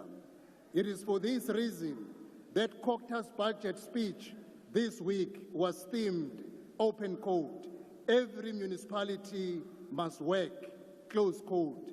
As the Minister of CoGTA, I am determined to see all municipalities receive the administrative, technical, and financial support needed to become viable, able to deliver, and able to maintain the infrastructure, because that is what is mandated to do. I also thank the President for his commitment to appoint the political champions of the district development model to fast-track the one-plan solution. With the DDM institutionalized, champions working tirelessly, and CoGTA playing its role, we will ensure that every municipality works. Because traditional and cohesion leaders are key role players in a stable democracy, the IFP will champion the interest and deepen the working in partnership with the traditional and cohesion leaders. Honorable members, climate change has placed us in a challenging times. Disasters are happening in rapid succession, necessitating a new approach to disaster management that is proactive, less bureaucratic, and timeous.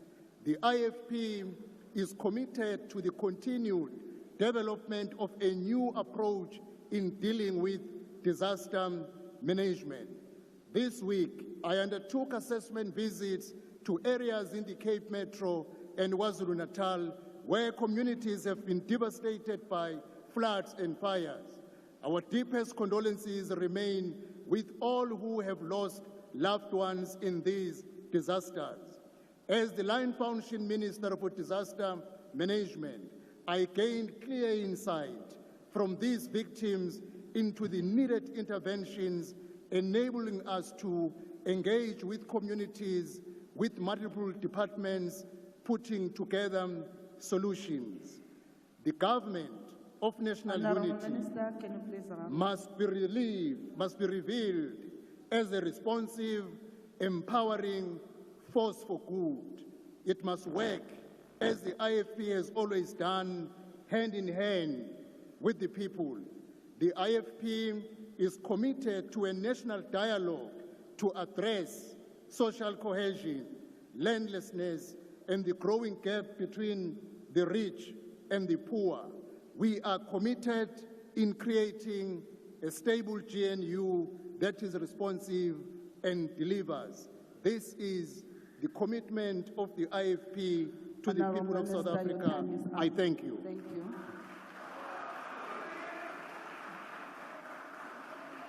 And now upon Minister of Planning, Monitoring and Evaluation. Thank you very much, Chairperson of the House, Madam Speaker, Deputy Speaker, Chairperson and Deputy Chairperson of the National Council of Provinces, Your Excellency President Ramaphosa, Your Excellency Deputy President of the country, Deputy President Mashatile, honorable members, ladies and gentlemen. In 2010, a group of young people who were leading the ANC Youth League at that particular time went to Zimbabwe to go and do a study, and they had an opportunity to meet with the late President Mugabe. And one of the things that he left, and I was part of that delegation, and some people, of course, that are no longer in the ANC, we were told something that I felt that has actually guided some of us in agreeing and celebrating the government of national unity. The late President Mugabe said to us, when he went to visit President Kwame Nkrumah in Ghana, he said, you must never sacrifice principle at the altar of political expedience. Honorable It Minister, is for this reason. there's a point of order. Can you kindly take your seat? Honorable Ndlozi. Okay. Can you take your seat, Minister? Do I take a seat? Okay. Minister, who led the delegation to Zimbabwe? Honorable Ndlozi, Can you give us please on the take a record, seat? please That's take not South important. Africans into confidence as to who led the delegation to Zimbabwe Honorable Ndlozi, of the can you ANC please Youth take League? your seat? allow the minister to continue with her speech. I will not answer that. And he did say that in order to guide us politically, so that in our plight to grow in politics, we must always remember what constitutes a principle. In this regard, Excellency Mr. President Ramaphosa, I would like to congratulate the members of the GNU because they did put their political differences aside, came together to build a government that would then now take South Africa forward. They forgot whatever it is that they believed against each other and said that, what do we need to do to serve South Africa? What do we need to do to ensure that South Africa move forward and we do respect the electorate that put us where we are? So congratulations, Mr. President. Congratulations to the members of the GNU, because in most cases, GNUs are constituted over a long period. With ourselves, it was constituted within a month. So for that, I would like to say you did very well. You stick to principle, and that's what needs to guide us and make us move forward. Honorable members, in April 2024, 30 years of democracy was actually celebrated. We did that by commemorating this milestone when the President launched a 30-year review report on the 8th of May 2024, and that report represents the government's assessment of progress made from 1994 to date. The review was based on a set of 13 thematic goals that were identified by the National Development Plan, and these priorities were actually also done in the 6th administration. On the 30-year review and social transformation, the orientation of the public service has shifted from serving the minority to serving all sections of the population. Consequently, in 2022, the number of households by access or with had access to electricity, piped water, sanitation, and that has increased in 80%. This has removed millions of households from deprivation, thereby improving indicators of multidimensional poverty index and the Human Development Index. South Africa's social wage is one of the most comprehensive in the world and has proven to be an effective anti-poverty tool. The social wage covers all healthcare services, free water and electricity for the indigent, free schools, public housing, school nutrition, and early childhood development. And this has expanded financial support for students at universities and TVET colleges through the NSFAS. Priority 2 that the President has spoken about in the MTDP has actually spoken to this, and we will be building on top of what we have already done before in the 30 years to ensure that our people are served. Our country is moving towards a universal access to education at all levels, and it has improved overall educational outcomes and skills development opportunities, resulting in an improved population-level educational outcomes, such as the literacy and levels of educational qualification per age cohort. These are important pillars for a modern knowledge-based society. Equally, we have improved access to healthcare and are now working towards an ambition of universal access to health. Among others, the expansion of clinics, hospitals, and the healthcare infrastructure, increased primary healthcare, has already serviced more people, and it has also included the fact that we are almost accessing what we have set for ourselves. We have also seen that there are a lot of healthcare diseases that has reduced, such as the AIDS-related deaths. The National Development Plan remains our lodestar, and the long-term plan as adopted by Parliament in 2012.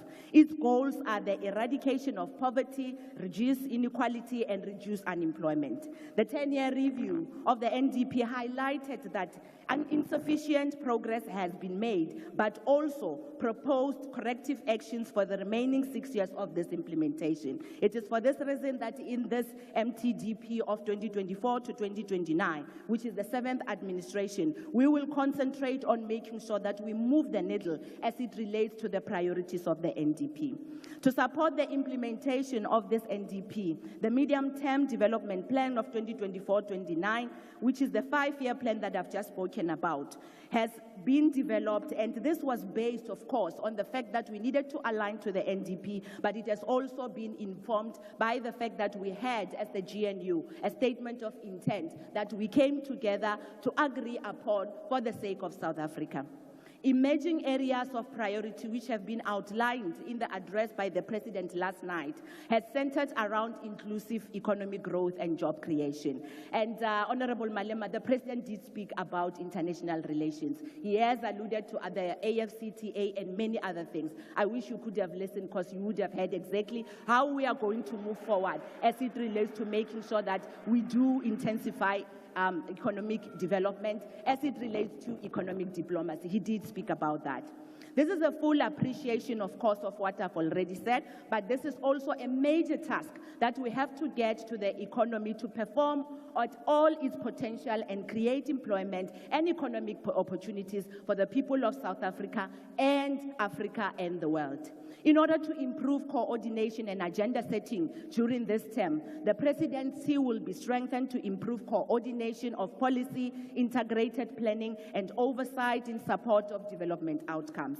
The MTDP of 2024 to 2029 will be supported by an evidence-based, not just things that we think about or gossip, but evidence-based outcomes and framework that will enable the integrated monitoring of progress against the set indicators and targets.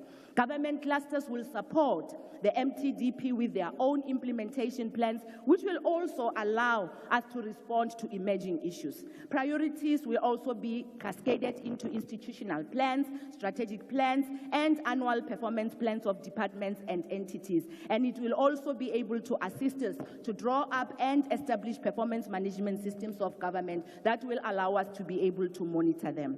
There is a greater focus on accelerating implementation, supported by the applications of relevant monitoring and evaluation tools. As it relates to DDM, the DDM is designed, of course, as we all know, to address problems with service delivery by allowing all spheres of government to work together in a more effective and coordinated way. This is intended to assist municipalities, just like the Minister of CoGTA said here, to better plan, budget, and also implement programs and to ensure that work of municipalities is managed. We are planning to make sure that we do strengthen DDM so that we can better monitor and evaluate the performance of government in all spheres of government. Given the governance and performance of SAEs, as the President has said yesterday, the President in 2020 established a presidential SOE Council to reform, reposition, and revitalize state-owned enterprises. And it did that to be able to ensure that we do have state-owned enterprises that are effective and are also used as an instrument of economic transformation and development. The PSC, or the PSEC, noted the critical development role of SOEs and recognized serious deficiencies in the South African model and functioning of SOEs. As a result, it has then now been able to come up with recommendations that said that we needed to strengthen our SOEs, and as a result, it has recommended that we needed to ensure that we create, as the President has said yesterday, a centralized model that will allow us to strengthen our SOEs and ensure that whatever it is that they do not... Minister, can you kindly refer? Okay, thank you so much. Let me just close by saying that there is a lot that this government has done. So as a result, we've got a lot that we are going to build on. It doesn't help that we keep on talking about new things, but it helps that we build on what we have already established. As a result, what we will be doing will be to strengthen, but also to improve and ensure that whatever it is that we are doing grows better and also grows to other people, so that if we have been able to do something for 10% in this 7th administration, we'll definitely make sure that we do it for 100%. Thank you very much. Thank you very much, Honourable Minister. I now call upon the Minister of Sports, Arts and Culture.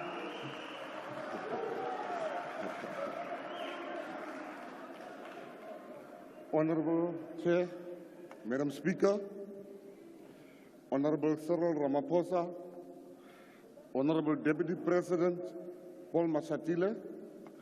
President, let me thank you for making sure that what our people were fighting for during the election, that it found expression in the plans of the GNU. There is now, we have the Sovereign Wealth Fund. We're speaking about the issue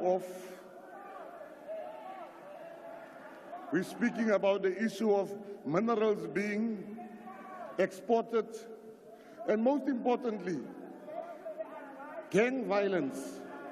You have listened to us, President, and I would have been a sellout if I was sitting outside.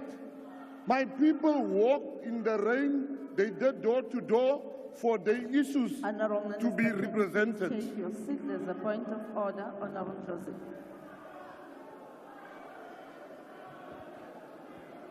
I'd like to call a point of order, House Chair, because a government minister cannot deliberately mislead the House. There is no sovereign wealth fund in this country. You must withdraw. There's no such a thing. At this stage where you are, it's not those talks by the streets you are having. You must speak facts on behalf of a government. There's no sovereign wealth fund in this country. You must withdraw. Take us serious here. Honorable Minister, can you please proceed? Your peers, you always talk about education, Honorable Ndlozi. Your peers are delivering papers while you are ice boy here being sent around. Must not come to me. Don't tell me about education. I want to thank you, President. President, one man was calling me, one gentleman at the airport was calling me a racist. And I asked him, why are you saying I'm a racist? And he said, whenever you speak only about colored people, it's colored people, colored people. And I engaged him. And President, let me tell you, the issues of colored people has not been addressed yet. And I want you to be the first president, Honorable, to address the national question. All presidents were scared to address the national question. If you can address the national question, you shall be the first. I want to tell the GNU, what we have achieved is remarkable. It is the best thing that could have happened to this country. South Africa is going to go forward together. The ones that want to remain, let them remain. The GNU, we are going forward. And I will tell you a secret. The only reason why they call us sellouts, because they are not on the GNU train. They bought the wrong ticket. President, I want to tell you, I salute you, because what you have done, you have put South Africa first. We've had many differences between us. You put that aside and you say, my differences with Mackenzie cannot stop me from taking a decision for the benefit of this country. And I want to salute you. I want to say to the Honorable Judge Slope,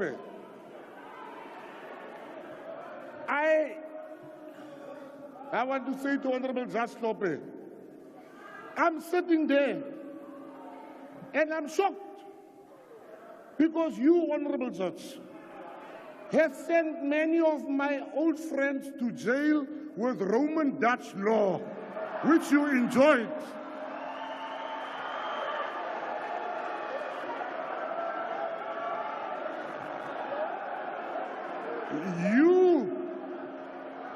While you were getting you talk about the blue lights.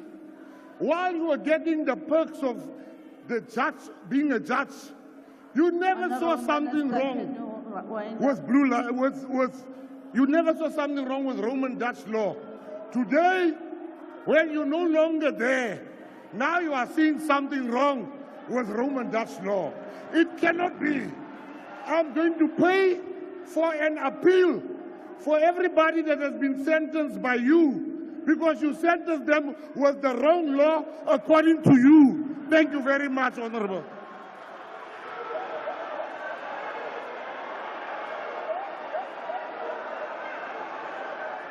Order, honorable members, order. I now call upon the Minister of Correctional Services. Order, honorable members, order. Can you please take your seats, honorable members? Honorable Ndlovu, there's no speaker on the floor. What are you rising on? Chairperson, there needs not be a speaker on the floor for me to raise an order. I hope we can agree on that. So I'd like... You can proceed, honorable. Thank you very much. The judge has written a thesis when he was on the bench, attacking Roman Dutch law. Honorable Ndlovu. Your illiteracy is not going to help us. Can you please sit down? This judge has written papers against Roman Dutch law when he was on the bench. Can you take the... You come here and you lie. You lie. This judge spoke about decolonization of the law from the bench. Don't lie here, man. Must read extensive, well-researched papers that are peer-reviewed. Yes, yes.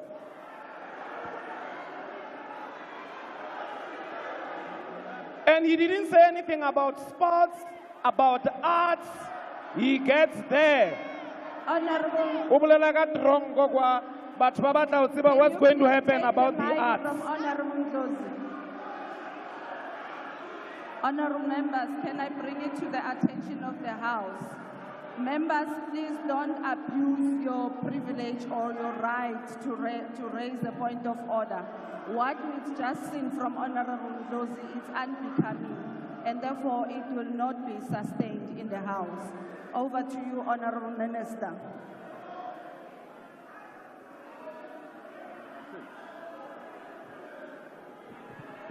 Geachte Voorzitter, through you, Honorable President,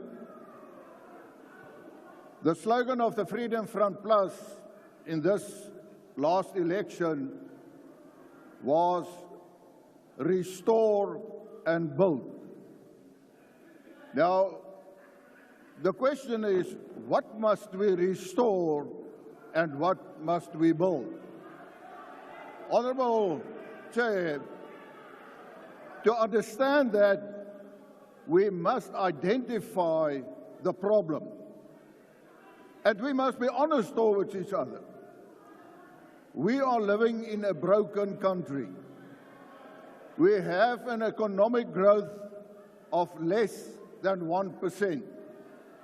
But Africa, the average economic growth is 3.7%. Honorable Minister, can there's you please a take problem. your seat? There's a hand at the back, Honorable Van Rooyen.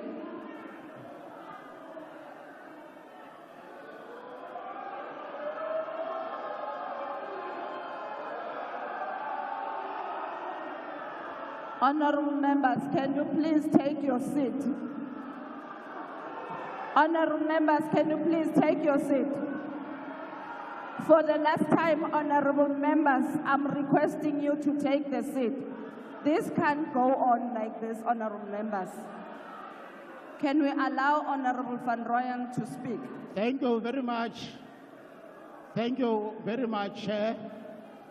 I just wanted to check if Honorable Groenewald is he ready to take a question.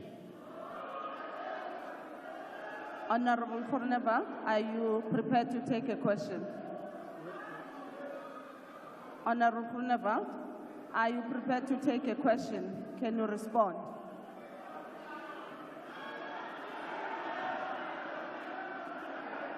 Honorable Groenewald. Agbare voorsitter, ek reageer nie op onsinnighede nie. I didn't hear the answer. I'm not wearing my interpreter. Thank you very much, Honorable Van Rooyen. You can take your seat. Honorable Groenewald, can you continue? Oh, I just wanted to check with him if he's ready to tell the nation who killed Chris Hani. Who killed Chris Hani? Honorable Van Rooyen, you are abusing your right to speak on the floor. Honorable Groenewald, please take your, the podium. Another aspect we must also realize, Honourable President, is the criminality in South Africa and the crime is Honorable of such Groenewald, nature. can you take your seat? There's a hand at the back there. Honorable Member.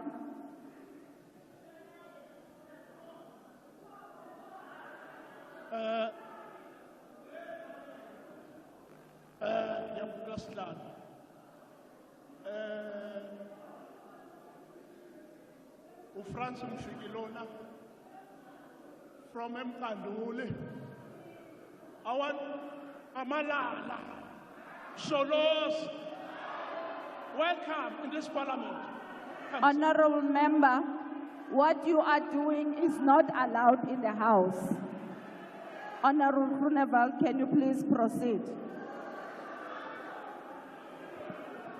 Thank you, Honourable Chair. Our people do not feel safe in South Africa. And to address that, we will have to look at the criminal justice system as a whole, because that plays an important role if we want to build the economy. Honorable Groenewald, can you please take your seat? There's a hand over there right at the back. Thank you very much, Chairperson, and my apologies, Honorable Groenewald. I'm not raising an order on you.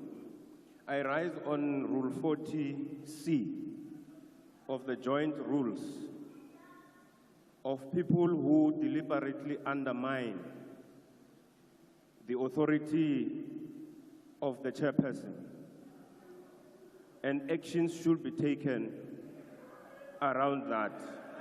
Because what we see here is members acting disorderly, deliberately in the House. And I want to ask you, Chair, that you put an end to that. We are not in a circus here. Honorable Ndosi just rises up and give a lecture as if he's a pastor here in the House. Thank you very much. Thank you, honorable members. Honorable members, we are all expected to respect the decorum of the House. And therefore, as such, all of us, we do have the responsibility to conduct ourselves in a manner that is befitting. What we've been doing, it's unheard of, and please don't push us to take decisions that we are not interested in. And therefore, can we please allow Honorable Groenewald to continue with his debate? Thank you, Honourable Chair. The crime must be addressed, the criminal justice system. We know unemployment in South Africa, we talk about 42%. When we refer to the young people of South Africa, we talk about 60% of unemployment. And the question that must be asked is that what the Honourable President said yesterday, he said it is the priorities we will have to attend to. And everyone must ask him or herself, do they agree that the policies and the matters that the President has put on the table, whether they also see those as priorities? Because if we deal with the priorities, then we can have success. What is also of utmost importance is our local government. Because if you establish a factory or a business, it is part of a specific municipality. We must look at the infrastructure. And the Freedom Front Plus also supports very strongly the fact that the appointments must be merit-based appointments. We must ensure that we get the best people to do the job. We must be honest towards each other. At the moment, we have officials, whether they are catering, deployment, but they are not qualified to do their job. And then we have people who are qualified, but they don't do their job. And we must ensure that that must be corrected. Die Vryheidsfront Plus het vir die kiesers van Suid-Afrika aan sy veldtog gesê: kom ons herstel en bou. Ons is almal deel van Suid-Afrika. As die skip sink, sink ons almal saam. Maak nie saak aan watter politieke party jy behoort nie. En omdat die Vryheidsfront Plus gesê het, ons moet herstel en bou, is daar besluit om te sê, hier is 'n geleentheid om te sê, kom ons herstel en ons bou. But we must also be honest. We can't only have policies on paper. We, as government, and note I say we have the responsibility to ensure that it is implemented. Honourable Minister, can you please round up? We have the responsibility to be sure that we implement those policies. As the Honourable President once said, the seat you have in Parliament does not belong to you, but to the people. We must be accountable to the people, and the Freedom Front Plus will ensure that we restore and build. Thank you, Honourable Member. I now call upon the Premier of Limpopo.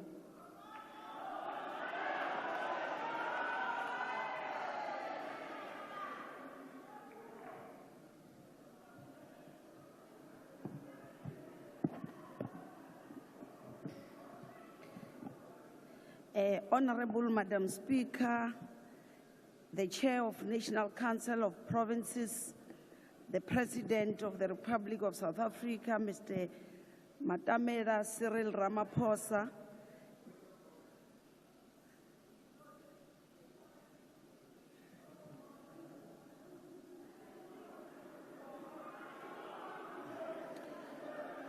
Deputy President.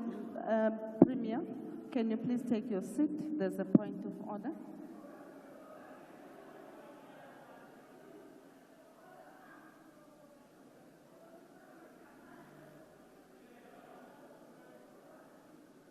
Honourable Chair, we have a former statesman in the House. He has not been recognized. Please recognize President Jacob Zuma for being in the House. Honourable Minister, can you please take the podium?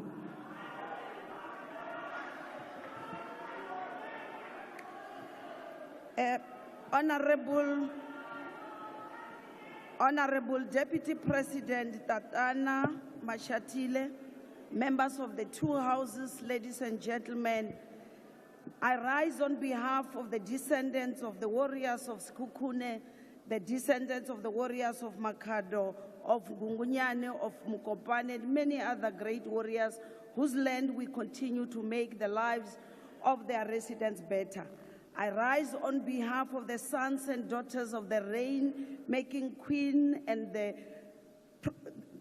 on the rain-making powers of Queen Mujaji to welcome and support the opening address by our President, Muatamela Zvibuya Ramaphosa. Vane vachi uposa miseve, yavo ya sala yo ima ngeno ya vheiwe vhaṅwe I tshi wela fhasi, which has chartered a path that we shall follow as we grow this country together. I stand here, Madam Speaker, today on the shoulders of May Charlotte Maxeke, on May Stella Mabitse Sekhwale, on Mam Lydia Ngwenya Komape, on Kgoshikgadi Madinoga, and the pioneering spirit of Manchi Masimul. I'm here under the tutelage of the great Peter Nchabeleng, of May Joyce Mashamba, of Vuledzani Bulala, of Norman Mashabane, and Chipua Muope. It is the youthful of revolutionary poise of Peter Mukaba, of Collins Chabani, of Tracy Malachi, of Franz Mutlala that set me at peace here today. Pare Mutrupi, Elias Mal, Ramaliva, Lawrence Pukanuka, Mark Shope, and many other sons and daughters of Limpopo have fought to see where Limpopo is today. They have paved the way for our democratic government and service provision in Limpopo. Reflecting on the achievement of the Limpopo government since 1994, Honorable Speaker, it is evident that we have made significant progress in consolidating democratic governance and providing basic services to our residents. The people of Limpopo that we rise on their behalf have consistently shown their support for their democratic system, as evident by the recent election of the ANC as the ruling party, rejecting all those Honorable Hlope who disparately tried very hard along tribal lines, using our traditional leaders to try to divide our people. Hence, you saw the 74%. Our province has seen remarkable improvements in the provision of essential services, such as, if we go back to 1996, electricity supply was at 36%. Today, we are at 97%, Honorable Minister Ramkhu. Access to piped water was at 33.5% in 1996. In 2010, we improved to 84%. And we know what happened, which resulted in dropping it to now at 69.1%.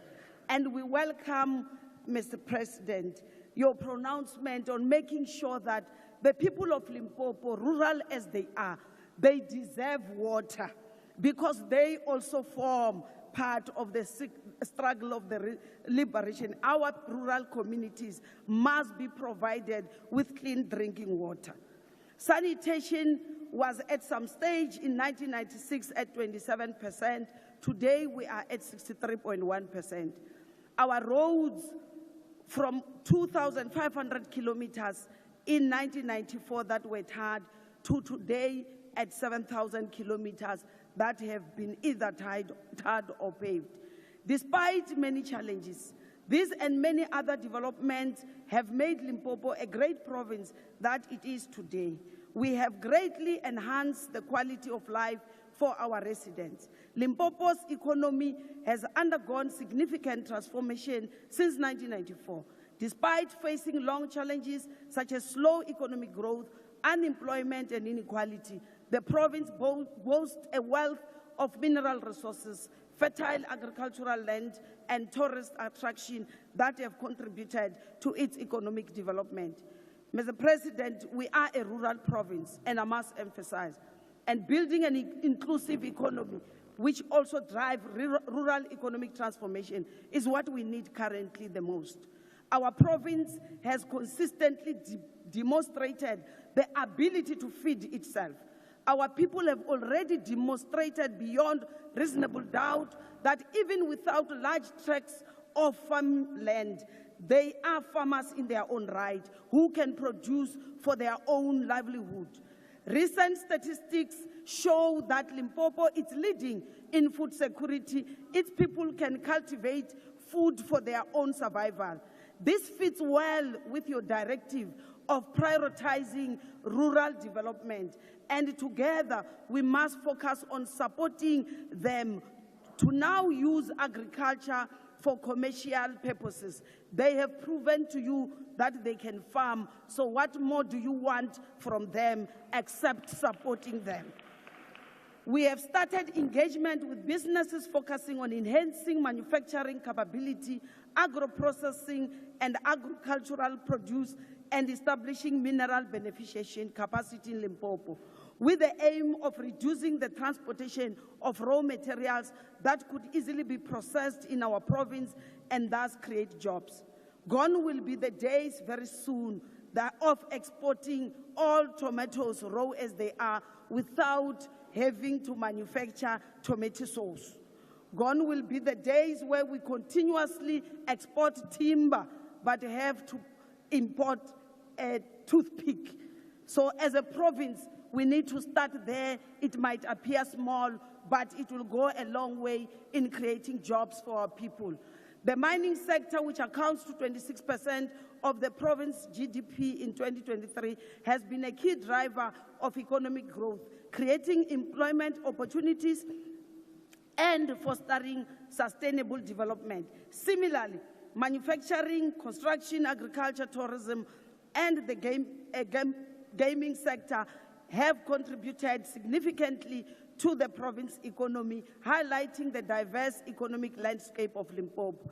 Looking ahead to the 7th administration, our strategic focus will be on water and road infrastructure development, youth empowerment through skills development and job creation, and economic transformation through mining beneficiation, agro-processing, and renewable energy initiatives. We are committed to accelerating industrialization in Limpopo by finalizing the establishment and operationalization of the specific economic zones, our Musina, Makado, and the Fitakho-Mutuvats. This will drive economic growth, attract investment, and create sustainable enterprises. We are actively engaging with the national government to expedite the approval of Fitakho-Mutuvats SCZ proposal and upgrade the Gateway International Airport to serve as a vital cargo hub in the SADC region. Our other catalytic projects, Madam Speaker, including the revitalization of industrial parks such as Sishiru, Leboahomu, Shayandima, and Nkonko, and the Polokwane Logistics Hub. Aim is to enhance economic opportunities and promote the development of local industries. Limpopo has been consistently ranked amongst the top 3 destinations for both domestic and international tourists. I still insist, Honorable President, that up to this day, when God created a man, I don't want to even imagine where he was and what inspired him to create this gender. But I can, without fear of contradiction, that when God created a woman, he was situated in Waterberg, inspired by the beauty of its biosphere.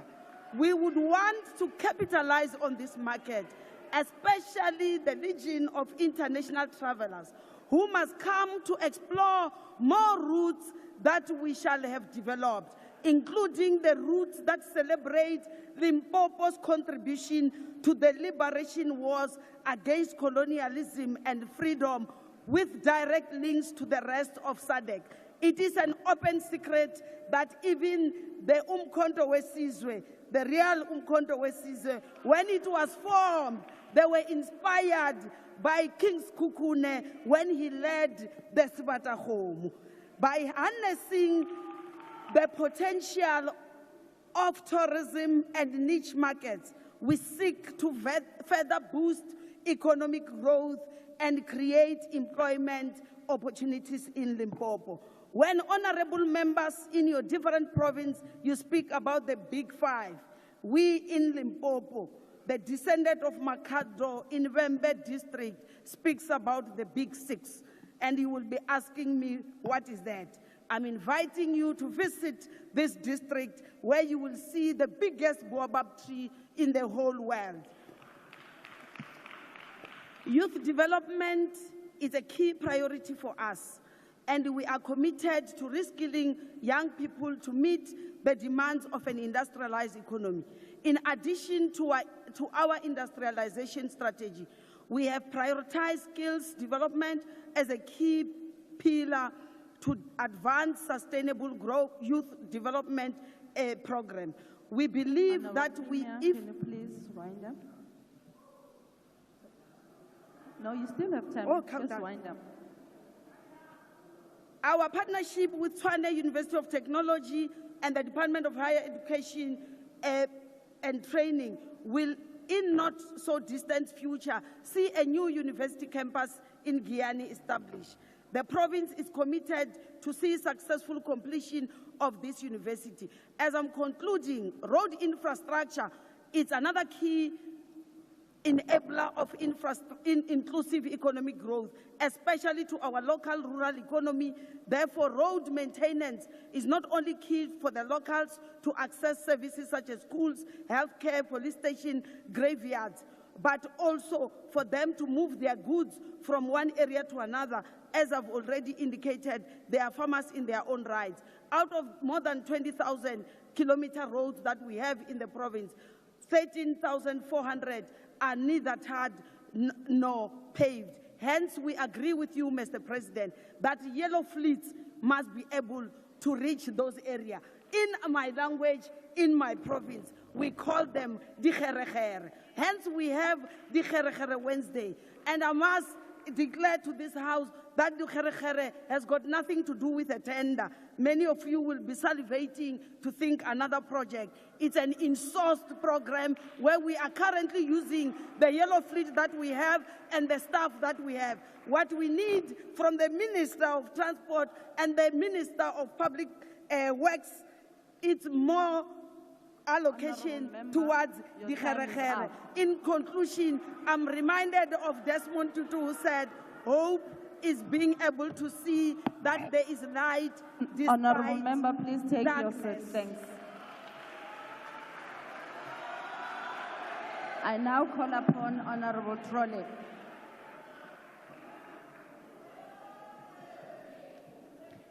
Honourable Chairperson, Honourable President, sadly, last night was a deja vu moment for myself and all too many South Africans. Your understandable sales pitch for your new government and promises might have sounded fantastic to the naive amongst us, but the electorate who showed their jaundice towards your last government know that these were flights of fantasy. Because, Honourable President, we don't trust you anymore. We don't believe you anymore. We haven't seen a smart city. All we see is broken cities. We've heard your "we will do" speeches so often, but we've never heard you say "we have done" speech in Parliament before. You have started your second term in office really badly by appointing almost 20% of the people in this Parliament to your cabinet. That says to the people of South Africa that your government is more important than they are. While some in this House are going to go to court about what you call your government, we don't care. If I can borrow from Romeo and Juliet, what's in a name? That which you call a rose by any other name would smell as sweet. South Africans want change. They want security, dignity, and the independence of a job. They took your previous majority away because you couldn't grow the economy, create jobs, deliver services to them effectively, and keep them safe in their homes. You need to repair our international reputation before we will be able to attract the foreign direct investment so badly needed to grow our economy. Investors want political stability. They want policy certainty. You need to get us off the international grey listing. You need to stop corruption. You need to eradicate violent crime. Being one of the most violent nations in the world where women are objectified, routinely abused and murdered is a disgrace. Criminality is entrenched in our society, and we experience it daily with wanton and uncontrolled theft, vandalization, and destruction of our economic and service delivery infrastructure. This drives away investment and destroys our economy. Last night, you claimed that 80% of all passenger rail services are operational again. That is not a fact. It's not true. South Africa has extraordinary mineral and agricultural wealth, virtually unparalleled environmental endowment, including an incredibly richly diverse marine life with a spectacular coastline. But most importantly, what South Africa has is the most prized attraction of 400 years ago and still remains so now, is our geopolitical global positioning and marvelous climate. Why can't you leverage that? With all of these bounties, we should be a thriving economy with a thriving country with a world-topping economy. We know that our history has militated against this and prevented us achieving our full potential. So let's not entrench our uncontrollable volition to undermine ourselves and to continue to drive ourselves apart. In this regard, I want to caution South Africans and your government not to be distracted nor to succumb to the self-harm disorder that some political parties display in this House. As Hamlet pondered in Shakespeare's soliloquy, these parties display a schizophrenic characteristic, to be or not to be. Their paradoxical offer won't fix anything. We need an El Salvador rehabilitation such as that being led by President Nayib Bukele Ortez, from being the most violent country in South America to the most peaceful country in South America in 2 years. You need to stop crime.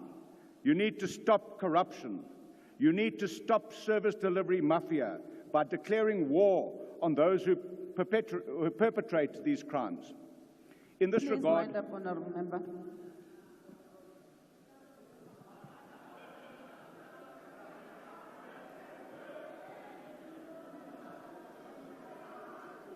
it can't be. It can't be time.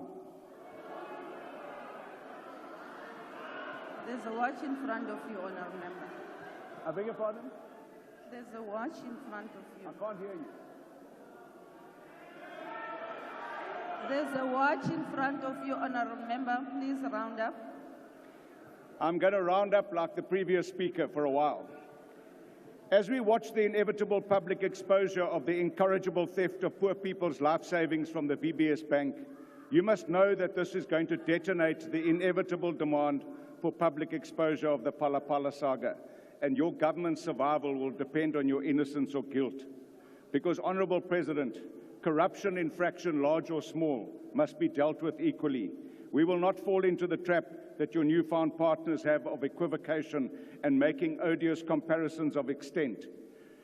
We will not allow Phala Phala to become this Parliament's next fire pool Member, your disgrace. time is up. We as Action SA will give you the benefit of the doubt as you are a new government. Member, your time is up. But if you don't Can you fix please the switch problems off of your this mic? country, I'm just rounding up like the previous speaker. If you don't fix the problems of this country, the election is coming. I'm rounding up. Honourable Member, your time is up. Thank you. Honourable Member, the time is 1 o'clock. We are breaking for lunch. We are expected to come back at 2 o'clock. I am told that lunch is served in the banquet hall, second floor. The bells will be rang 10 minutes before the start of the next session. Thank you very much.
before this House to reflect on the first 100 days of the first government of national unity, recognizing the different views of the diverse parties within that government of national unity. He said, "What brings us together is the overriding commitment to a joint national effort to reconcile our nation and to improve its well-being." Close quotes. The same may be said of this government of national unity that has now been established by 10 of the parties represented in this parliament. We share a commitment to reconcile our nation by advancing social justice and equal prosperity for all. We are committed to improve the well-being of our country and its people through inclusive growth, the creation of jobs, and the reduction of poverty. This is an undertaking that should involve all of us. On the occasion of the presidential inauguration, I made a commitment that we should work together to hold a national dialogue, to discuss the critical challenges facing our country, and to agree on what we all need to do to achieve a better future for this great country. Across society, people, organizations, foundations, and you name them, have expressed their support for a national dialogue. They have said it should involve all key stakeholders in the life of our country, representing civil society, traditional leaders, the faith-based sector, labor, business, cultural workers, sports people, and other formations representing the diverse interests and voices of our citizens. Following the example set by historic events such as the Congress of the People in 1955, the Conference for a Democratic Future in 1989, and the CoGTA talks in the early 90s, and drawing on the experience of writing our Constitution in 1996, we envisage a national dialogue that involves extensive and inclusive public participation.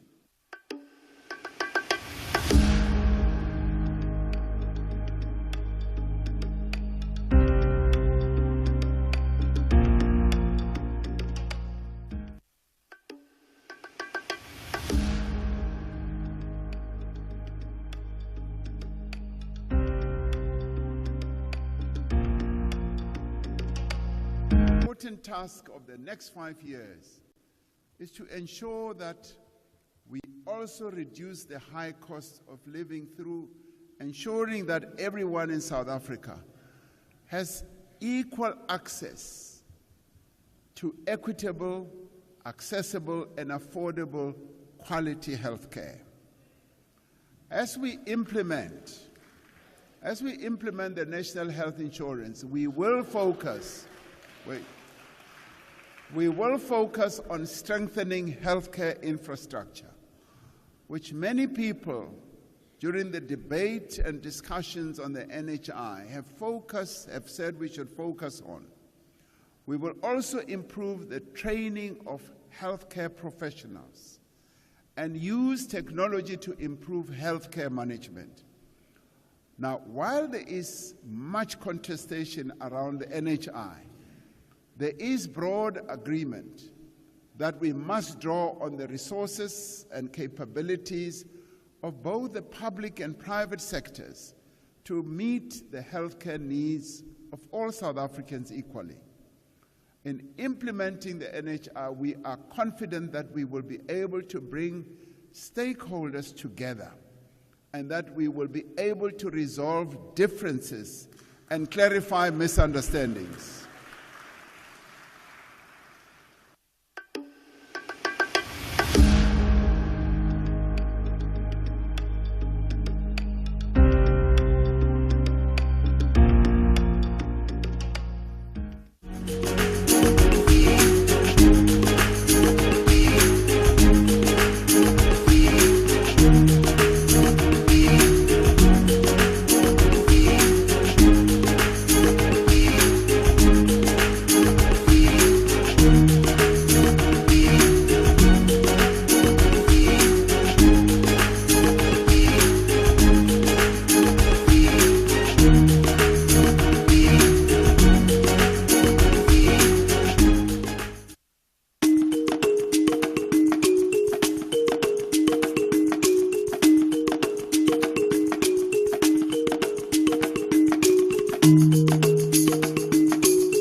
Welcome back to Parliament TV. If you've just tuned in, about 11 of the 48 members have debated in Parliament on the opening of Parliament address that the President delivered just yesterday regarding his expectations and, of course, his plans for the next 5 years.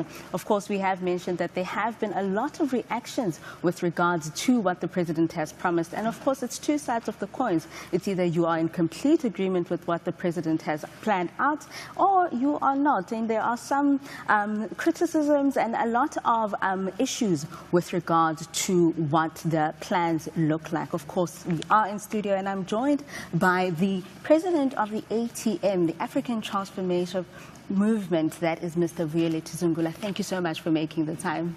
Thank you so much for having us. Like we said, just yesterday the President made his opening of Parliament address. A lot of people thought it was generic. It was just a little bit of an overkill of everything that he has said, even in the last administration. What are your thoughts? We need to judge Mr. Ramaphosa as a president based on the 6 years that he's been president. If he was a person that is making the first State of the Nation or opening of Parliament, then obviously you need to give him the benefit of the doubt. You need to maybe have hope that all of his promises are going to be fulfilled. But if you are referring to a person who has been making similar promises since 2018, and none of those promises have yielded anything that is tangible, then we need to stand up and say, but no, but this can't be correct. It can't be accepted as normal. Because the head of state is responsible for the well-being of the citizens of our country. What is the reality in terms of the citizens? Unemployment has gone up. Crime has gone up, poverty has gone up to an extent whereby you've got people that have begun to take their own lives because they live, the manner in which they are living in South Africa is unbearable. So we can't now be occupied by how when he speaks in a certain tone, his body language, because those are irrelevant things. What is relevant is, since he became president in 2018 versus now, how has the lives of South Africa changed? Is it for the better or for the worse? But the reality in terms of the indicators paint to one clear picture. South Africans' lives have changed for the worse after his ascendancy to the presidency. Now, you mentioned that sometimes you'd think that maybe you could give him the benefit of the doubt, if it had been his first speech. However, how about thinking about the fact that the sixth administration faced various challenges that other administrations had not faced, like, for example, the COVID-19 pandemic? Do you then put that into consideration when you look at the bigger picture in terms of all the other promises and all the other challenges that were not attended to? Look, you need to, judge South Africa when it comes to all of the challenges, not in isolation, but in comparison to other countries. We're not the only country that faced the challenges of COVID. Not only the country, one would say, the action in Ukraine and Russia have also impacted us. But the question would be, how have other countries actually done? You find that South Africa is standing on business by saying that because of COVID, Mr. Ramaphosa could not perform. But other countries, even though there was COVID, but their economies are growing and they are doing much better than what we are doing as a country. So we need to be critical of the president, not because we hate him, just because we love our citizens and we want what is best for him. And the unfortunate reality in our country then seems to be this protection over the president in terms of being held accountable. He's going to make a speech and speak about a social compact, inclusive growth, growing the economy. He's been saying those things since 2018. The crux of the matter is, what has that yielded in terms of the lived realities of the people? Now, of course, now we're in the 7th administration and we have a government of national unity. I know that ATM is not part of the government of national unity. Just outline for our viewers the reasons why the ATM decided not to be part of the 10 parties that decided to be part of the GNU. Look, our democracy in our country, the Constitution encourages, in fact, it is constitutional that there must be opposition in our country, so that you've got parties that will guard whoever that is executive. The narrative that is being driven out there in the media, which is incorrect, is that all 18 parties in Parliament need to be part of the GNU.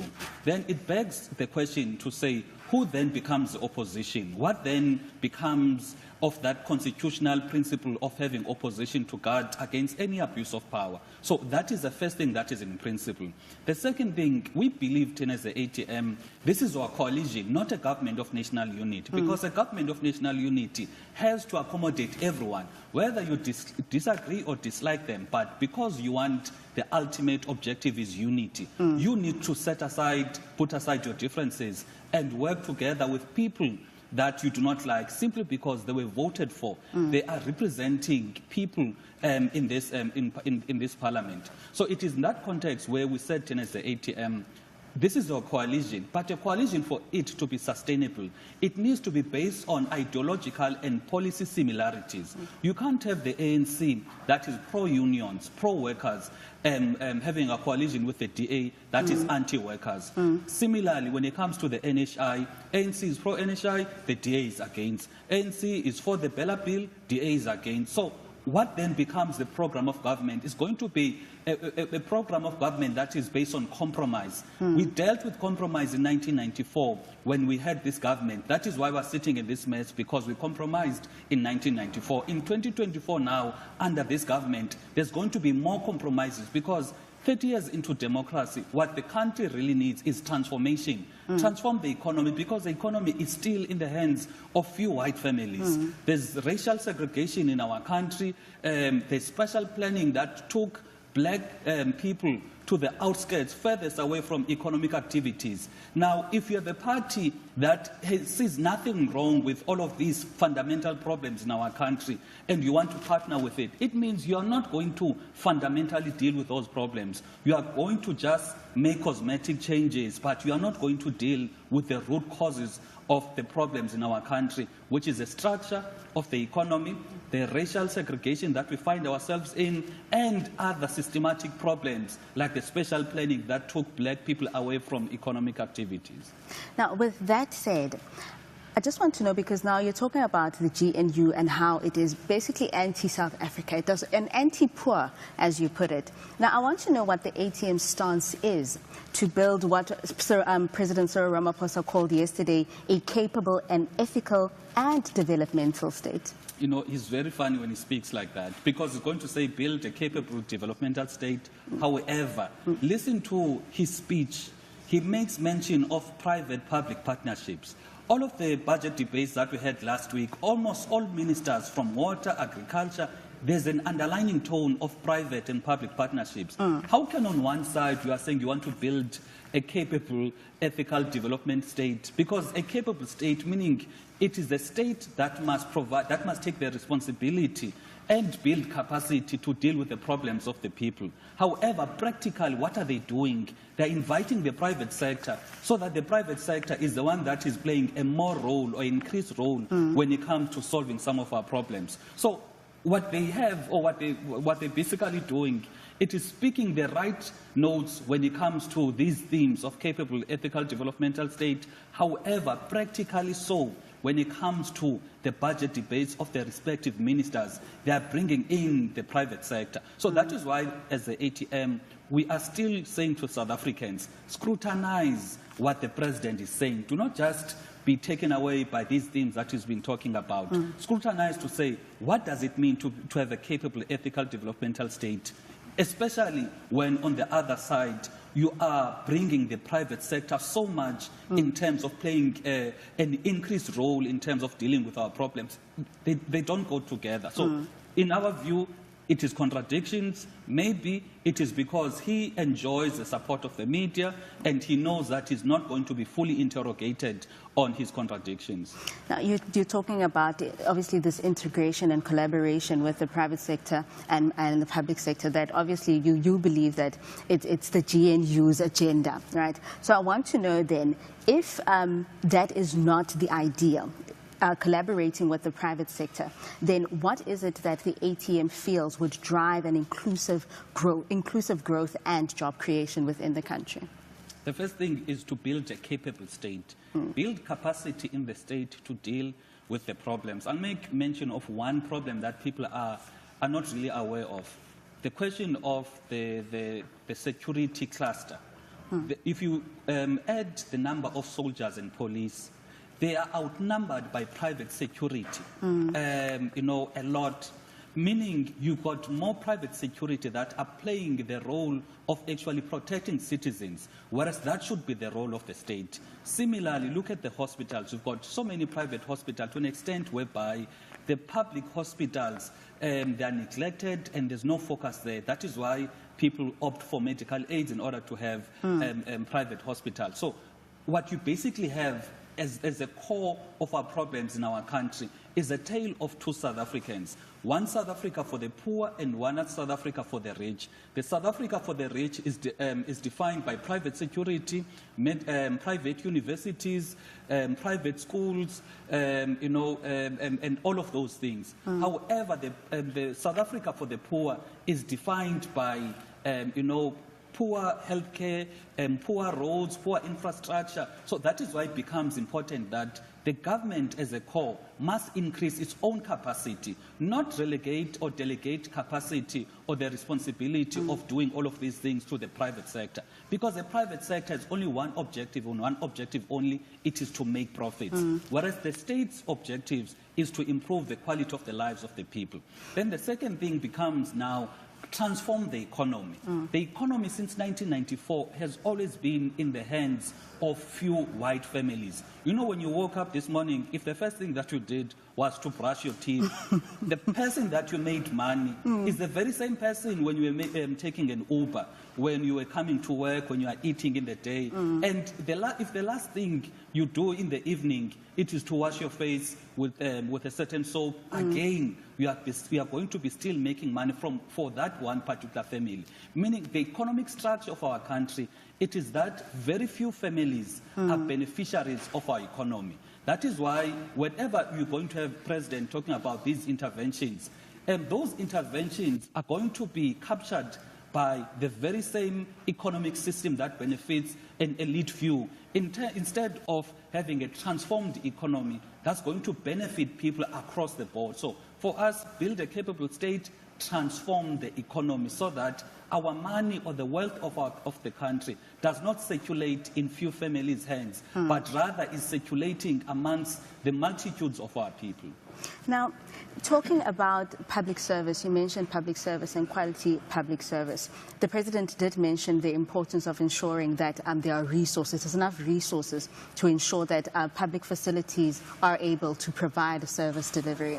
Can we just talk about how we find that the staff in the public service, how they might be a problem in ensuring that resources and service delivery is delivered to the people?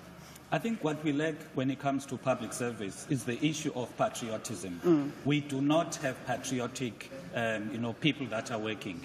That is why there's going to be increase in corruption in the public sector. Because if you're not patriotic, for you to do your job, you need to be given a bribe. There are cases whereby when you go to a police station to just do an affidavit, just certify documents, some of the policemen are going to say there, give me a cool drink, go to Home Affairs, there's corruption. So the root cause of all of that, it is lack of patriotic public service. And it is a reflection of politicians, because the actions of the public sector employees are a reflection of their political bosses. So that is why it becomes very important that the country needs to interrogate the type of leaders that are there. Then the second thing, it is a question of holding accountable and punishing wrongdoers. You've got a case in the public sector whereby a certain minister, for example, commits a crime in one department. Instead of him being charged and arrested for his crimes, he's going to be deployed as an ambassador. So it becomes a problem. So that is why, in our view, without dealing with, number one, the issue of patriotism and how you punish wrongdoers, you are going to recycle, or you are going to continue the cycling of having the public sector employees doing wrong things in our country. Thank you so much. And that was an informative and insightful interview there with the president of the ATM, Mr. Vuyeleti Zungula, talking about an inclusive economy and an economy that allows economic participation for all. Stay tuned for more.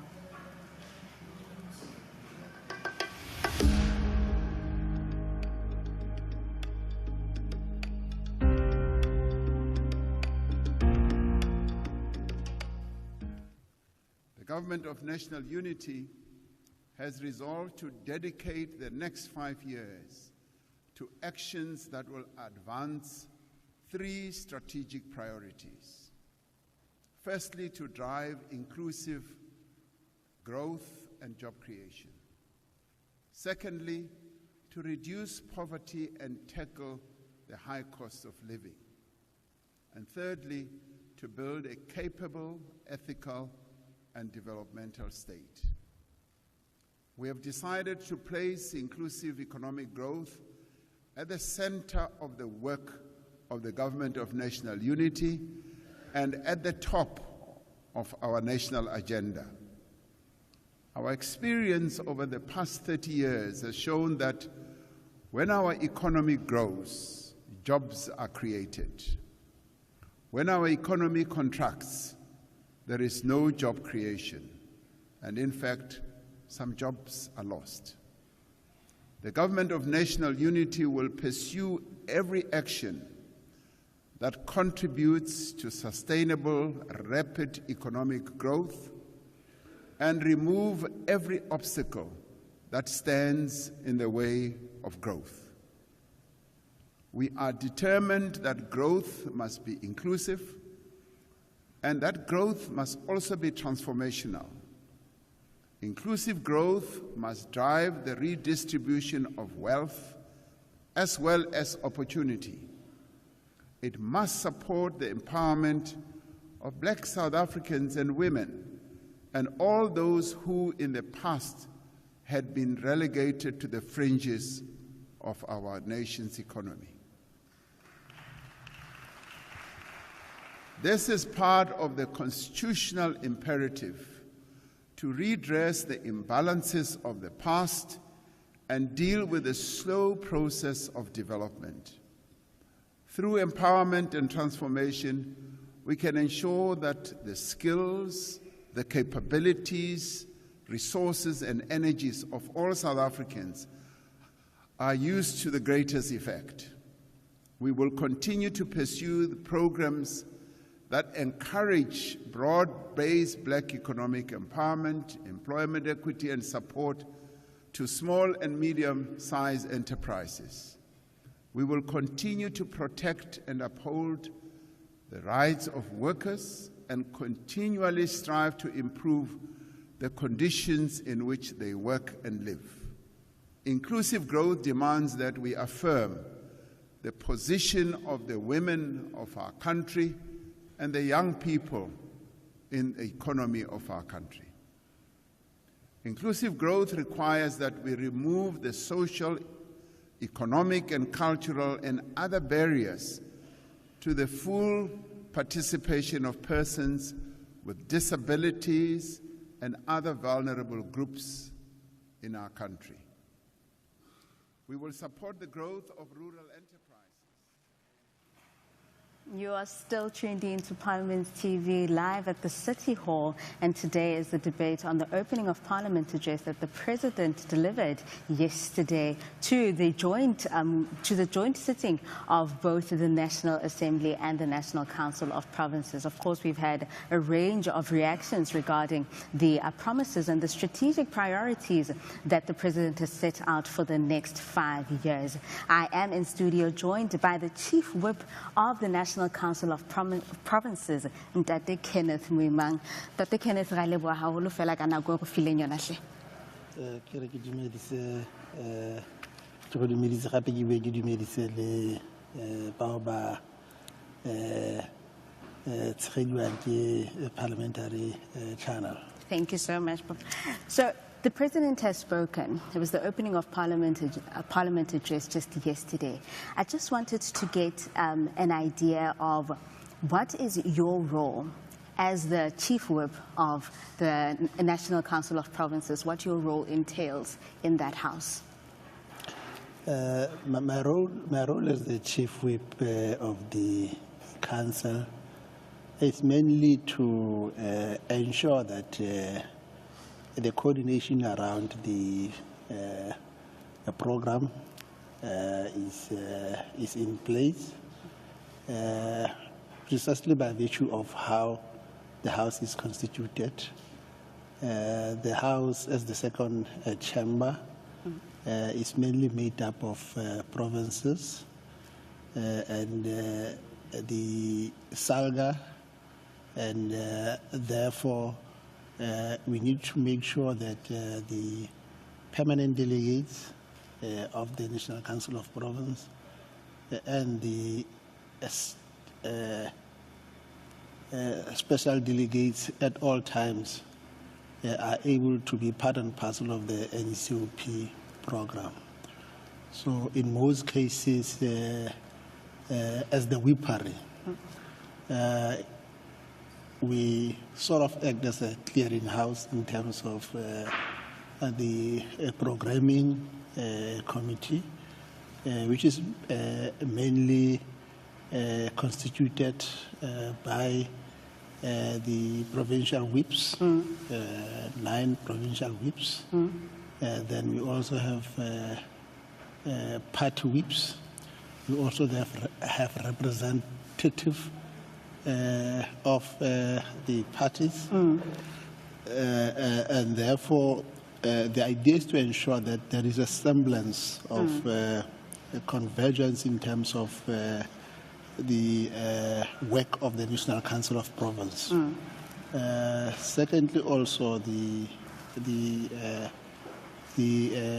work of the Chief Whip is to make sure that at all times, whether it is transport whips, whether it is the housing whips, yes, whether it is the duty whips, all those whips are important. To a larger degree, we can say the whips is the engine, yes, the engine room of the NCOP, because the whip cracks the whip, yes, ensures that things happen. You are responsible for the list of speakers. Yes, yes. You are responsible for the allocation of time, to the extent that once that has been done, then you are then also expecting members to be in the House to ensure that members respect the decorum. Now, speaking about the decorum and that members respect the House, with regards to what the President has said so far, how is it going to impact, and with all the strategic priorities that he lined out, how is that going to impact the National Council of Provinces in this 5-year term? Key amongst the work that we do as the NCOP is to perfect the coordination, integration, and alignment of the 3-sphere planning. Precisely by virtue of the fact that it is the second chamber that is at the center of that intersection, of ensuring that all the 3 spheres converge, because these 3 spheres of government are not only just distinct, they are also interrelated, but more than that, interdependent. So therefore, it becomes critical that once the President has outlined his priorities as he did last night, the next thing from the National Council of Province is to ensure that those priorities find expression in our strategic framework.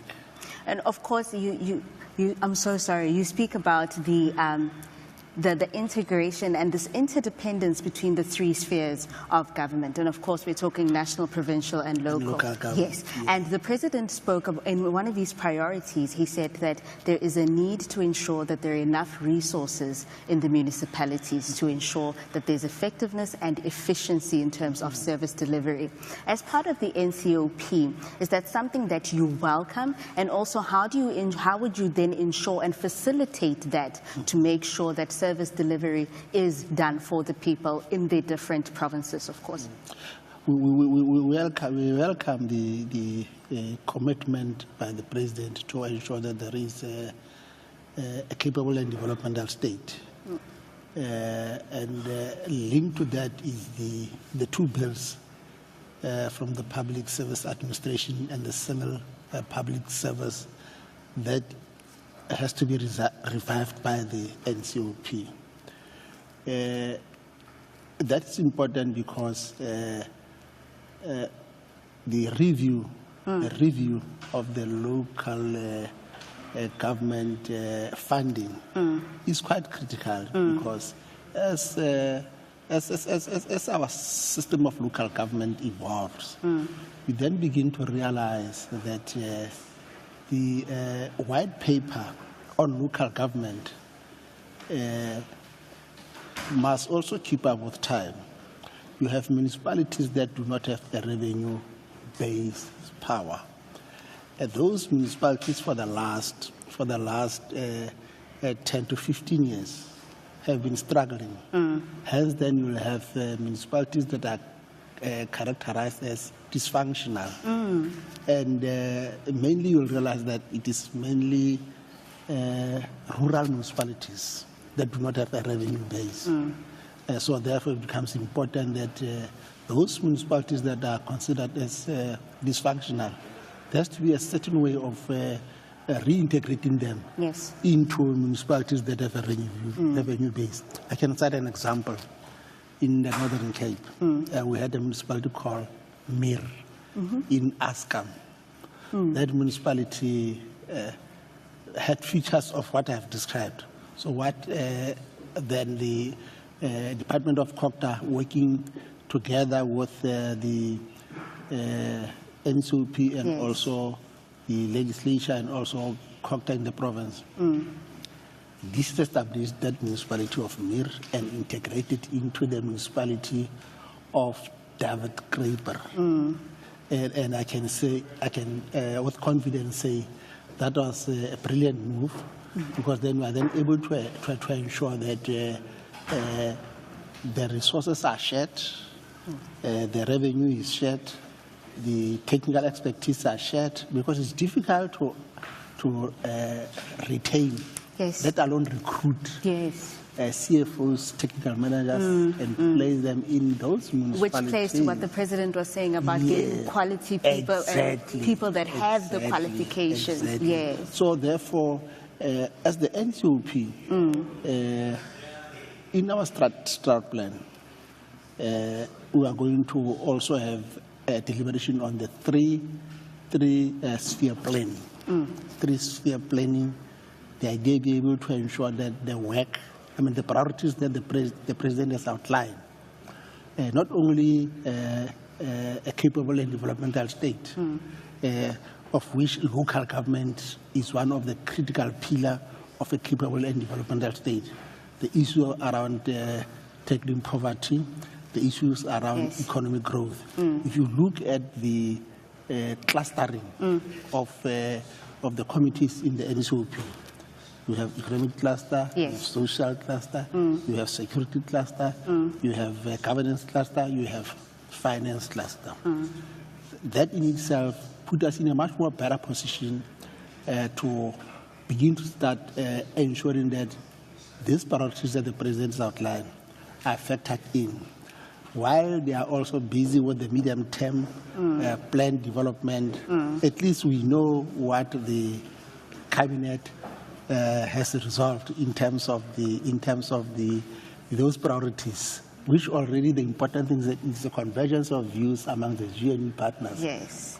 Likewise, as the NCOP, we are not immune from the broader political permutation that is beginning to unfold because we have committees that we share, like genuine partners. We have the chairpersonship that we share. We have clusterings that we share. So those that have been on the sideline, they're an integral part now of the machinery. Collaboration and working together. Exactly. Thank you so much. And Tate Kenneth Mwimang, who is the Chief Whip of the National Council of Provinces, talking about the importance of the National Council of Provinces, the integration and the collaborative work that they do to ensure that you at home get the service delivery that you need. Let's take a look at what the President had to say regarding energy in his opening of Parliament address yesterday.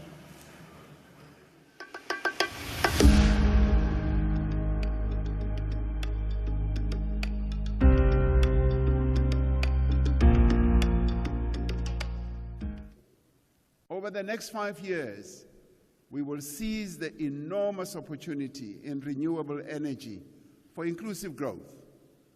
South Africa has some of the best solar and wind resources in the world. As we undertake a just transition towards renewable energy, our country must create a green manufacturing sector centered on the export of green hydrogen and associated products. We must move into electric vehicles and renewable energy components. We have seen, for example, how the Northern Cape has already attracted billions of rands of investment in renewable energy projects. Work is underway to set up a special economic zone in Bochubai to drive investment in green hydrogen energy projects. We have already a huge pipeline of renewable energy projects representing over 22,500 megawatts of new generating capacity, estimated to be worth around 400 billion rand in new investment. Investments such as these will inevitably create more jobs. Just this week, we saw the largest private energy project connect to the grid near Lichtenberg in the Northwest Province, with over 390,000 solar panels that will add 256 megawatts to the national grid. We will see more of these projects taking shape across the country in the months and years to come. As these investments reach fruition, more jobs will be created. Our Just Energy Transition investment plan sets out a clear path to invest more than 1.3 trillion rand in a just transition, including support for workers and communities in Mpumalanga and other coal-producing regions. Our country is undergoing a renewable energy revolution that is expected to be the most significant driver of growth and job creation in the next decade and beyond.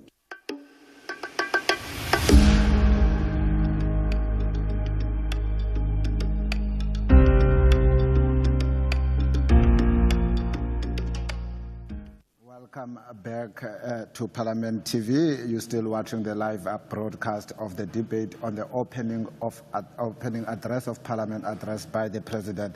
As you can see on your screen there, we can see that the chamber is still empty, expecting members to start filling in as the House had taken a break. But now in studio, I'm joined by Dr. John Hlophe, the leader of the opposition party in the National Assembly and also the leader of the MK party in Parliament. Thank you very much, sir, for joining us here today. Yes, good afternoon. Thank you so much for having me on the studio. And on behalf of the MK party, we appreciate this opportunity. Yesterday, as I have indicated, the President addressed the nation outlining the government's plans for this for the 5-year term. Yes. What did you make of the President's speech? The speech is based on the premise that the so-called government of national unity will be in place for the next 5 years. In our view as the MK party, is highly unlikely, given that the parties are fundamentally opposed on so many issues. If you take the ANC and the DA, right, the DA, for example, does not believe that there should be minimum wages. It does not believe in affirmative action. It doesn't believe in anything that the ANC believes in. And then by the same token, you have the ANC with policies that are fundamentally opposed. You look, for example, at the Palestinian issue. That is why the president did not address it. He can't address it because he will have to answer to the DA, because the policies are radically opposed in that regard. So that is the problem. And our view in the MK, this coalition government, like any other coalition government, is going to implode because it is founded on a false premise, right? What had happened, the ANC lost the election. From 57%, Ramaphosa reduced it to 40%. Well done, Ramaphosa. And then they had to hold on to power. The only way to do that was to look for certain parties that were willing to work with the ANC. We were excluded. We were told they don't want to work with us, and the EFF were even called dogs by Helen Zille. So having said that, then you definitely then have plans to hold the executive to account. Yes. I know you're referring to them as the so-called GNU, and you've given us reasons why, because of policy clashes between these parties. But the GNU does not only involve two political parties, the ANC and the DA. There's 10 parties in the GNU. We can analyze them, we can unpack them.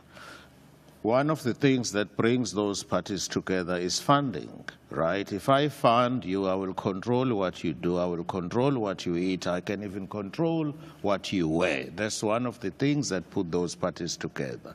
And Helen Zille has made it clear that there are three founding parties. It is the DA, it is the ANC, and the IFP. She considers herself, on behalf of the DA, that they have a veto power, right? So the other parties are there. Obviously, it's employment opportunities. It's time for blue lights.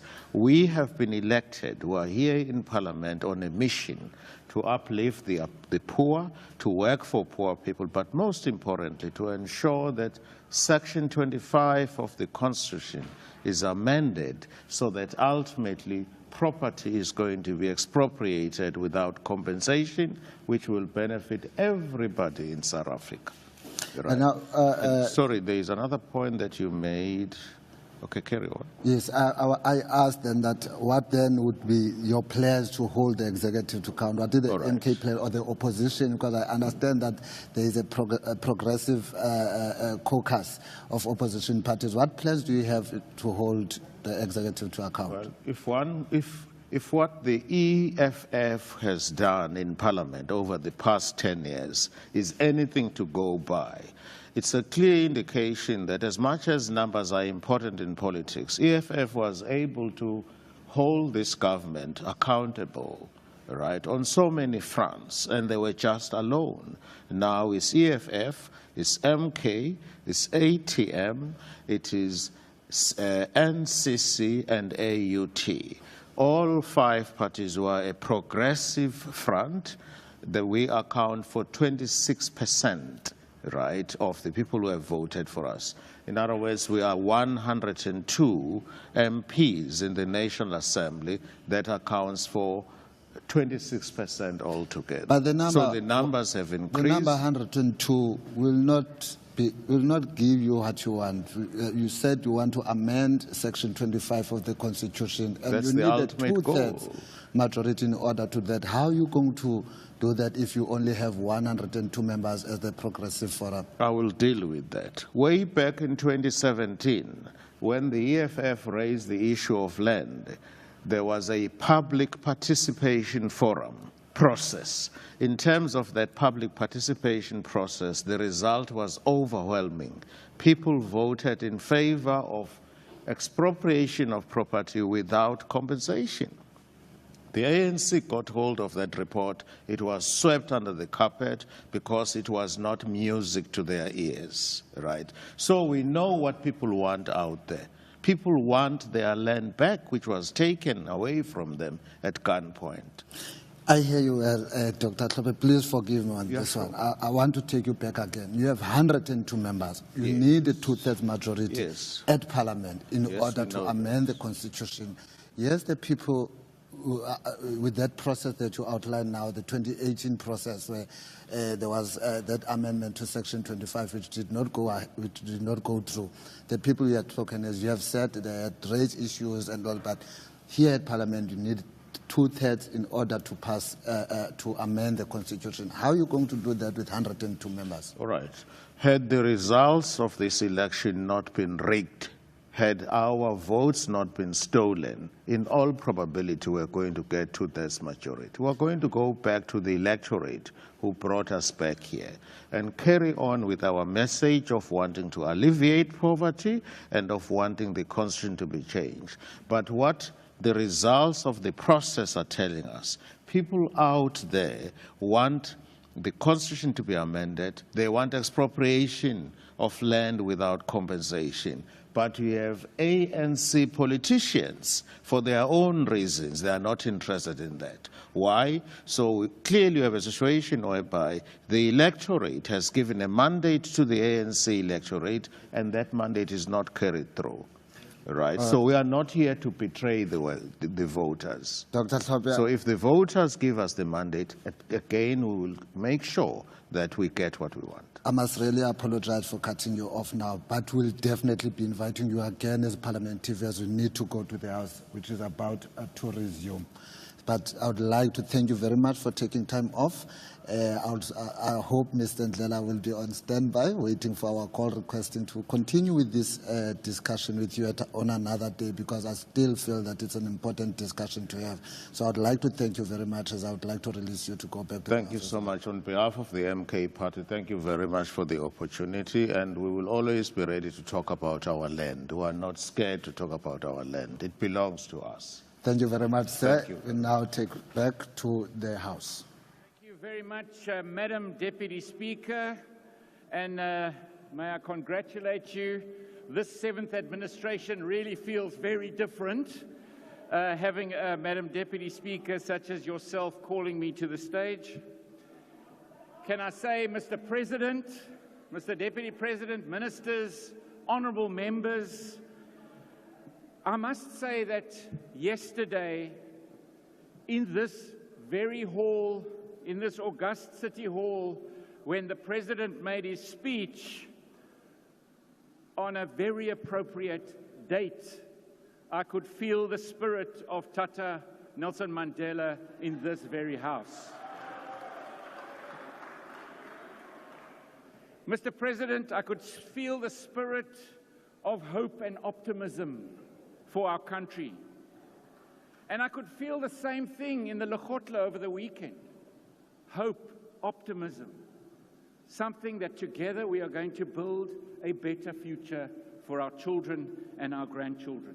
The responsibility given to each and every one of us by the voters in this country, and for me, by the voters in this very province. Mr. President, the weavers and the builders of the Western Cape are ready to play their part to build South Africa, to play their part in supporting this government of national unity.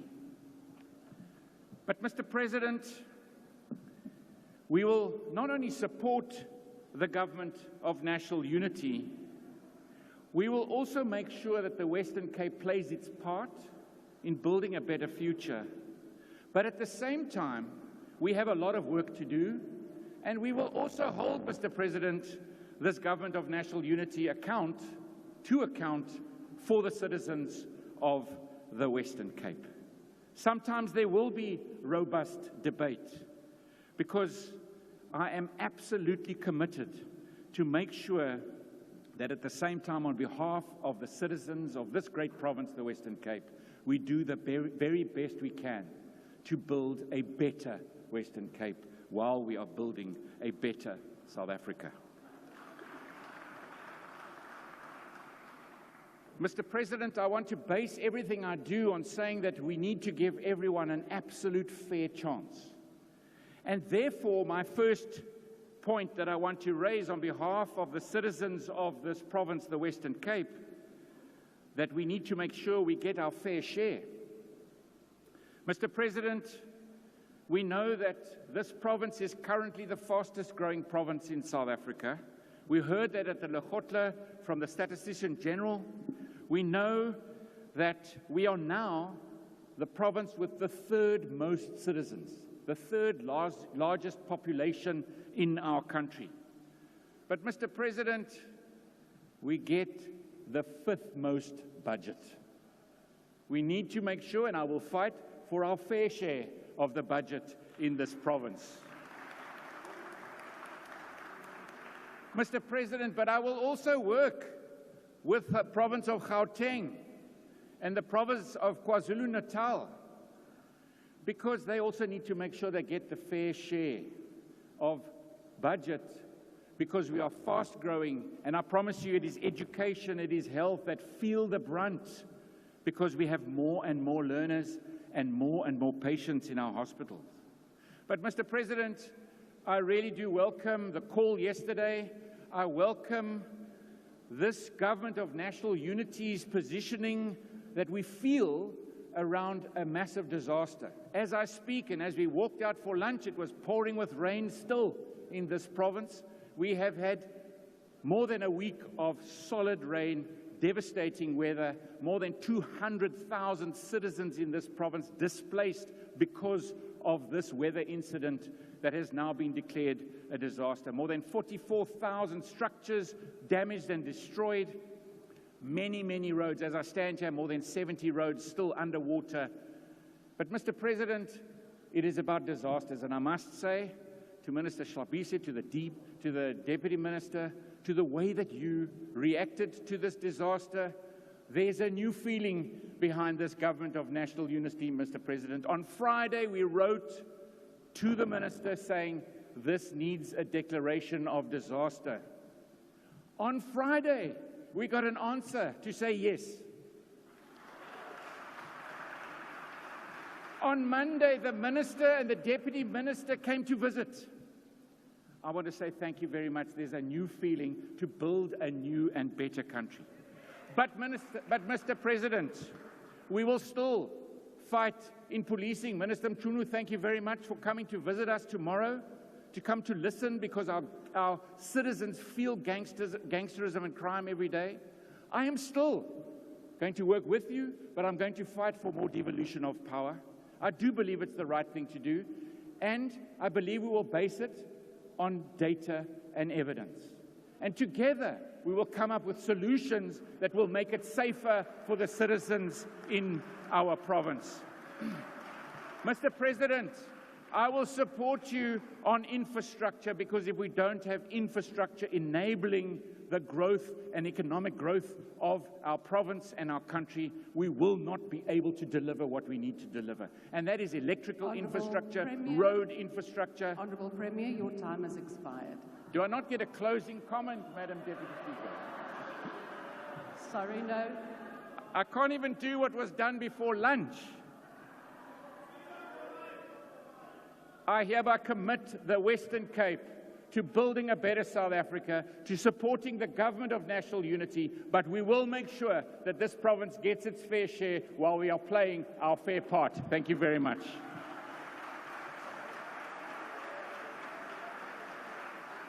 I now call on Honourable the Minister of Trade, Industry and Competition.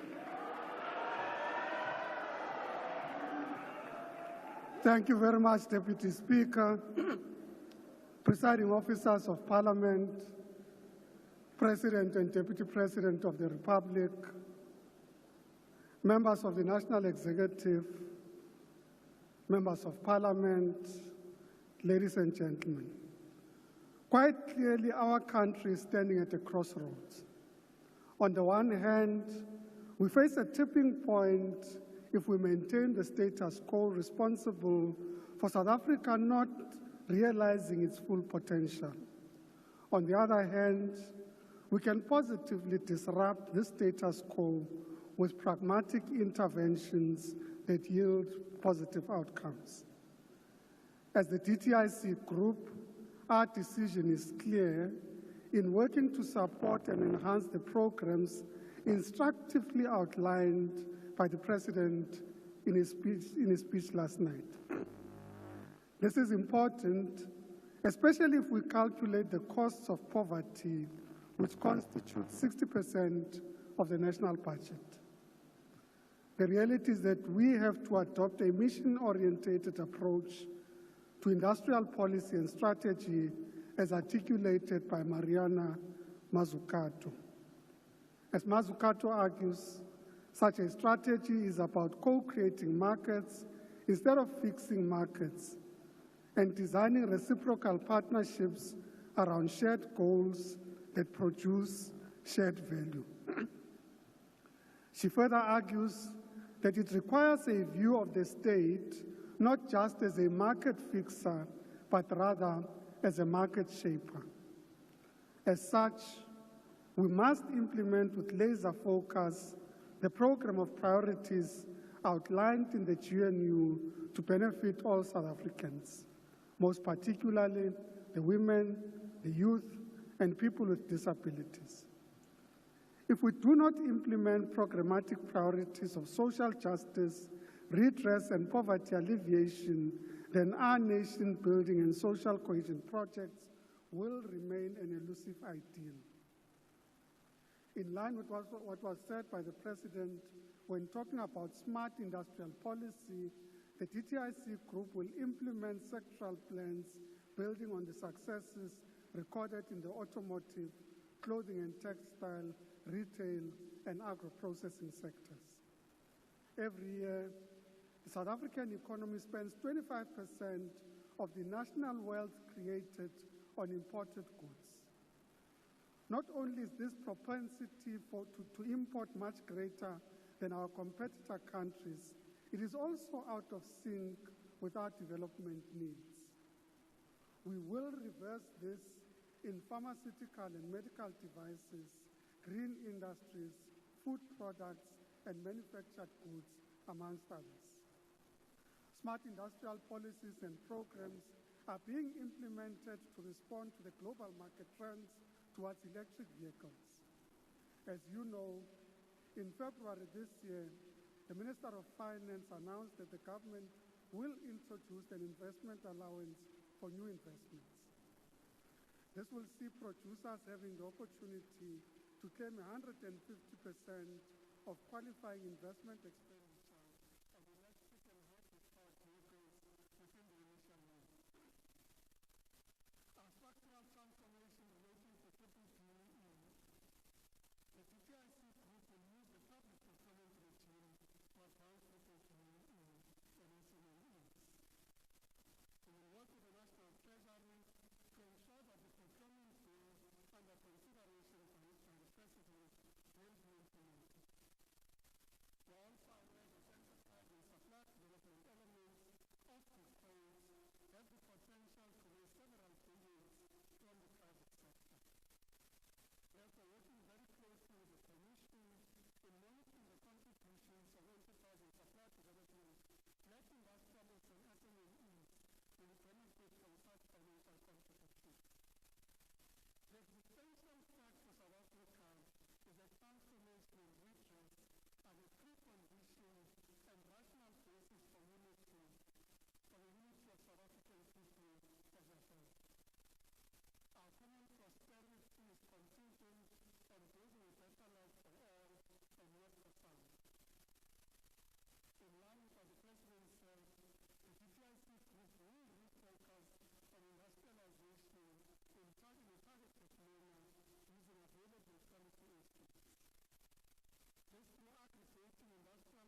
ACDP agrees, Mr. President, that we have a responsibility for each other, and our well-being cannot be separated from that of our fellow South Africans. This is a responsibility that we as politicians, and indeed you, Mr. President, cannot renege on, for we are our brother's keeper.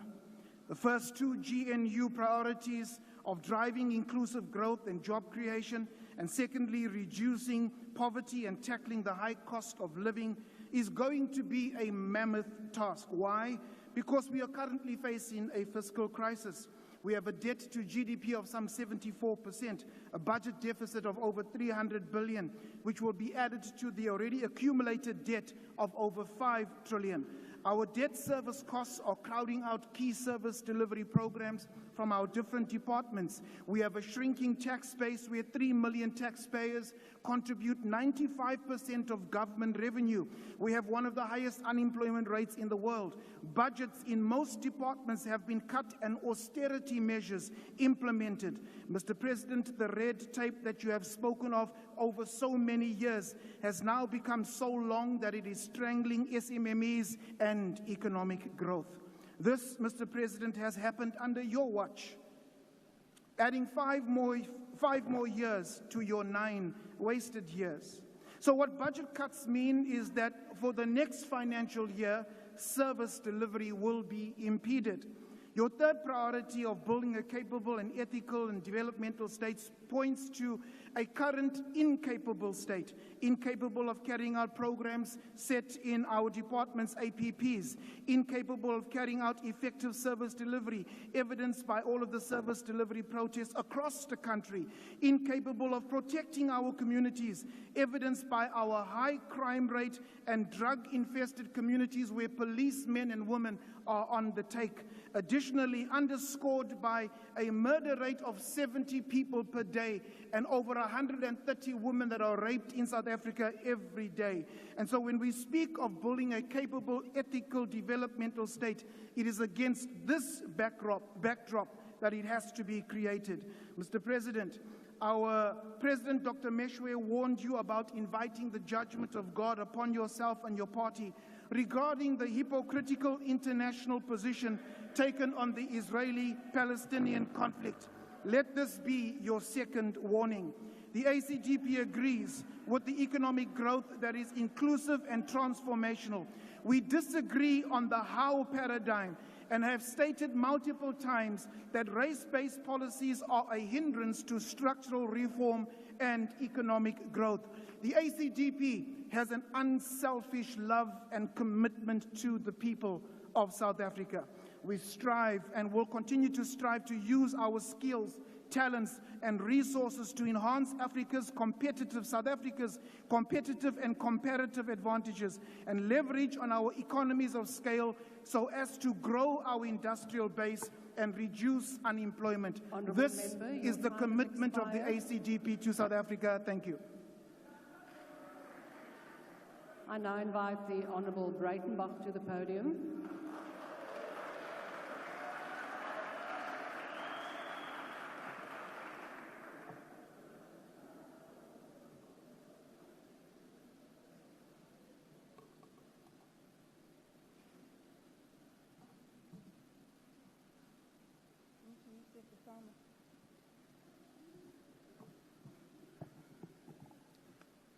Madam Deputy Speaker, honourable members, as a matter of legal history, it is broadly accepted that there were two primary evils in the apartheid legal order: parliamentary supremacy and strict legal positivism.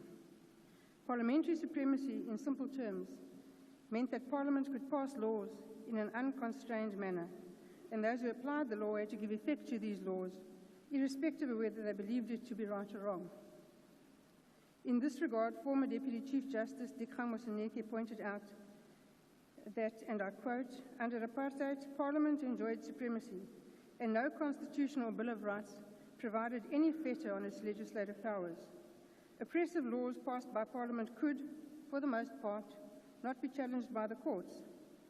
The apartheid regime was sustained by a lack of accountability and the construct of parliamentary sovereignty.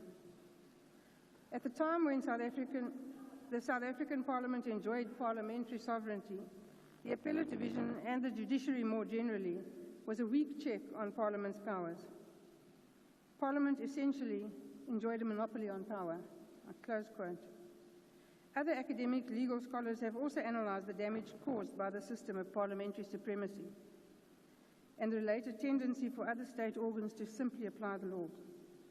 In this regard, one such commentator remarked that it is essential that we should learn to say no to unwarranted parliamentary violations of human rights, and advocated for the establishment of a true human rights culture in our country, arguing forcefully that to achieve this, the rule of law must be strongly supported.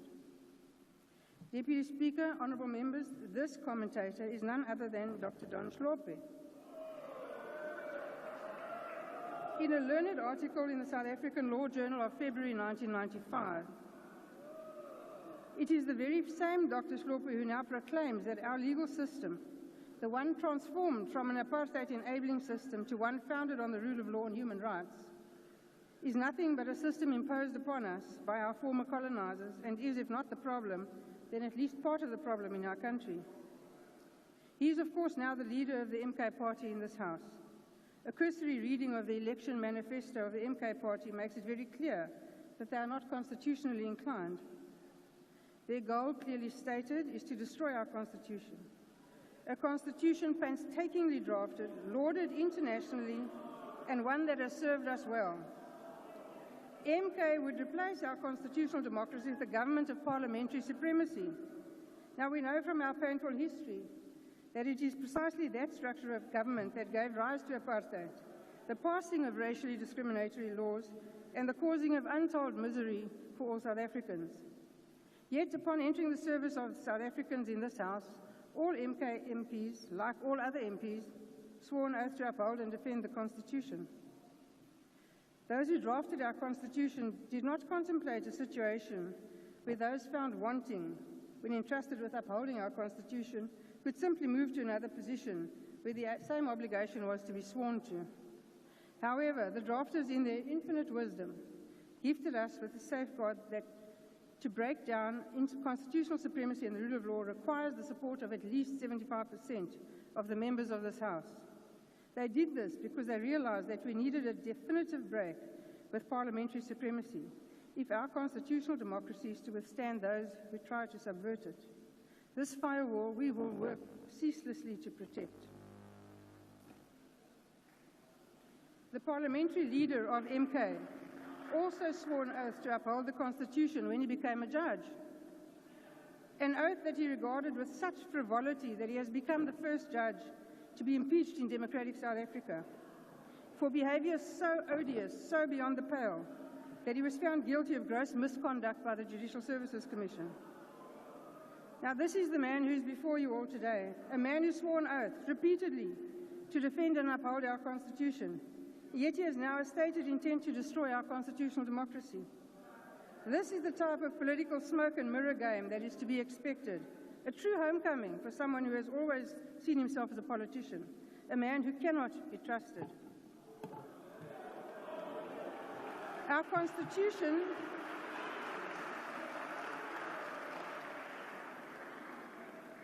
Constitution embodies a never-again moment. Please take your seat. Would you please take your seat? There is a point of order.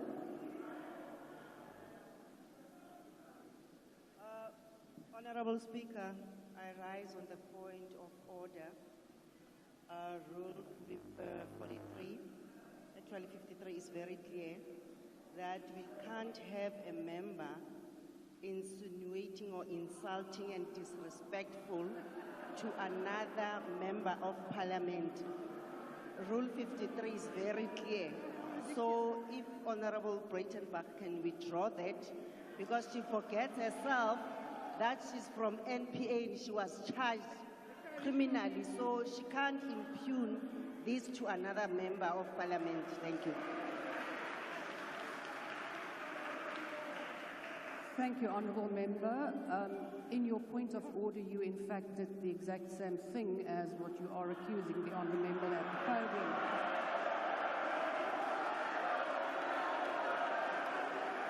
Honourable Members, order. Honourable Breitenbach, you came extremely close to falling foul of Rule 53.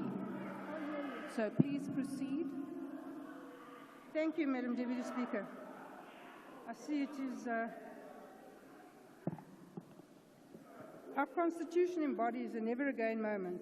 Never again will we allow the rule of men to threaten our democracy, our human rights and our freedom. We will work ceaselessly during this 7th administration, from one debate to the next, to expose those who yearn for the system that enabled personal ambitions to trump the law. I thank you.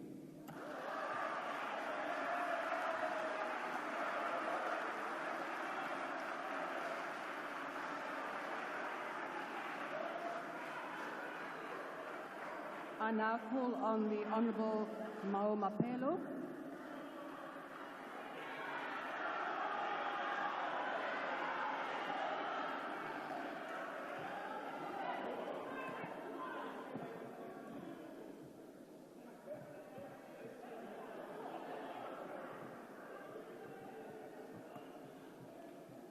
Madam Deputy Speaker and the collective of the Presidium, the President and the collective of the Executive, the collective of the honorable members who are the first line and the last line of defense in executing oversight over the Executive, all members who are following the proceedings of today here on the debate of the speech of the President. Honorable members, from the outset, we need to make it plainly clear that our quest to build a better Africa and a better world is a necessary strategic goal that we need to strive for. This necessary strategic goal is anchored on 3 pillars. The first pillar is our national interests, which must under all circumstances supersede any other interest. The second pillar is the necessary understanding that the struggle we prosecute to build a better Africa and a better world is a struggle that is in perpetuity. It's like a road that is perpetually under construction.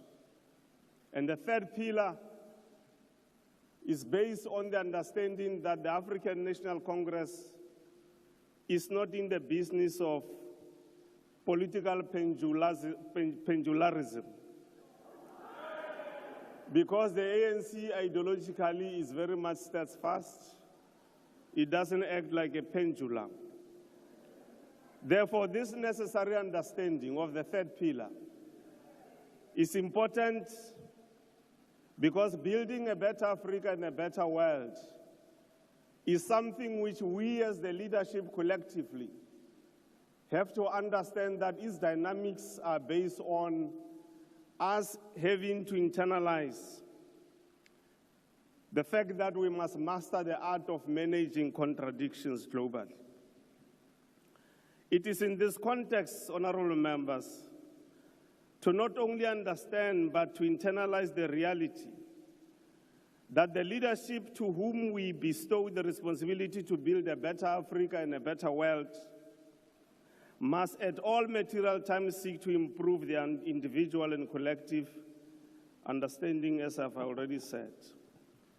We must also make it patently clear that our approach as the ANC on matters of international relations and cooperation is premised on solid principles of democracy, peace, respect for sovereignty, anti-imperialism, cooperation, respect, and adherence to the rule of law, among other things. Bequeathed to us as this House and society in general, it is the unparalleled international solidarity work done by President Oliver Tambo and the African National Congress when they spared no energy nor strength to do work with the international community to bring about democracy in this country. Everything that they embarked upon to make sure that we annihilate, throttle, weaken, and ultimately defeat the monster of colonialism and apartheid, which was declared a crime against humanity by the United Nations, was done to precision and at all material times making sure that the entire globe is mobilized behind that task. In the same context, Madam Presiding Officer, bequeathed to us as a living generation is the practical step as part of our international solidarity undertaken, we welcomed and supported, which was welcomed and supported by the Algerian people when Nelson Mandela went out as part of practical expression of solidarity and got training for military purposes of executing the struggle in our country. When the Land Act was introduced by our oppressors in 1913, the leaders of our people, through the then SANNC, sought to embark on various initiatives internationally as part of diplomacy through deputations and petitions to make sure that Britain hears the call of South Africans here for them to get their land back. 111 years later, we are still firm on the international solidarity work to build a better Africa and a better world.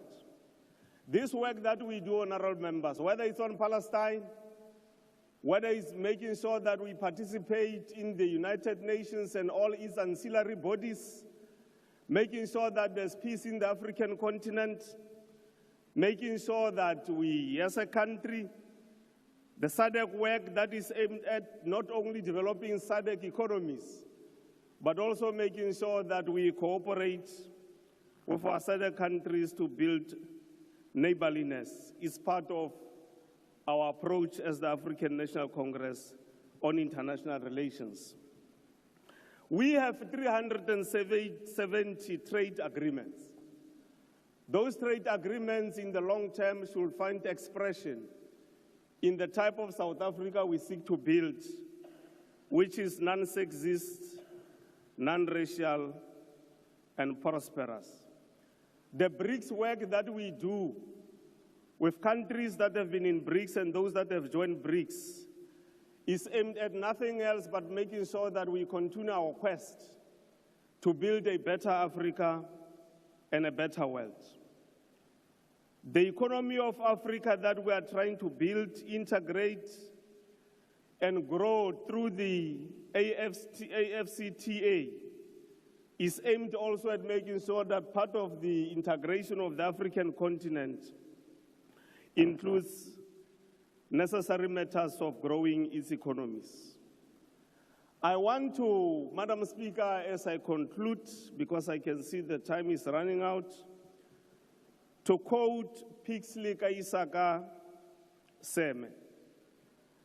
Pixley Kaisaka Seme said, "Today, we as the African people, the animosity that exists between the Zulus and the Tsongas, between the Basutus, and every native must be buried and forgotten. It has shed among us sufficient blood. We are one people. These divisions, these jealousies, are the cause of all our woes and all our backwardness and ignorance," close quote. We, the African people, honorable members, it is utmost necessary to bequeath to future generations a crystallized, solid, unshakable African unity upon which a non-racial, non-sexist, and a proper society will be built. This is an almost solemn prerequisite for us to succeed in building a better Africa and a better world. Ke a leboga, Musa Kgotla.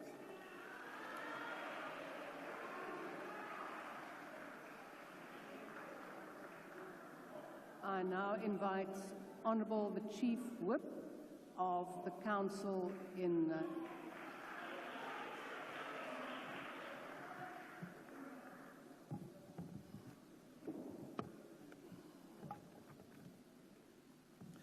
Thank you, Deputy Speaker, Honourable Speaker, Mayor Diza, Honourable Chairperson of the National Council of Province, Mayor Tsipani, His Excellency, the President of the Republic of South Africa, President Ramaphosa, the Deputy President, Paul Mashatile, President of SALGA, Honourable members. Indeed, the official opening of the democratically elected 7th Democratic Parliament yesterday marked yet another important chapter in the evolution of the constitutional democracy. We are truly humbled that the official opening of the 7th of Parliament took place on a day that is dedicated to honor and celebrate the indelible legacy of our icon of global peace, humanity, and freedom, the late former President Nelson Mandela, as we honor the iconic life of the President Nelson Mandela in his self-service to humanity. We reaffirm our pledge to continue to work and tirelessly to liberate all our people from the persistent bondages of the legacy of poverty, deprivation, suffering, and all forms of discrimination and suffering that our people face. We do so, Deputy Speaker, because we must ensure that indeed we live and see in practice the concept of the people shall govern that the Freedom Charter spoke of in 1955. To achieve this, Deputy Speaker, we must have a People's Parliament and parliamentary constituency offices that are used as springboards for community outreach work. These offices must be the hub for advice, the engine rooms for discussion, and center where communities can receive. Indeed, we must appreciate the confidence in which our President took us into by convening the 7th Parliament, this joint sitting, to be able to take us through the priorities that the government of GNU has identified. Indeed, this is a confirmation that as the 7th Parliament, we reassure you, President, that this will be an activist parliament. Honorable Deputy Speaker, the President has correctly characterized the May 29 national and provincial elections and their outcome that will go down in the narration of the profound stories of our democratic transition as one of the key chronicles of change since 1994. They are among the most critical watersheds in the evolution of our democracy.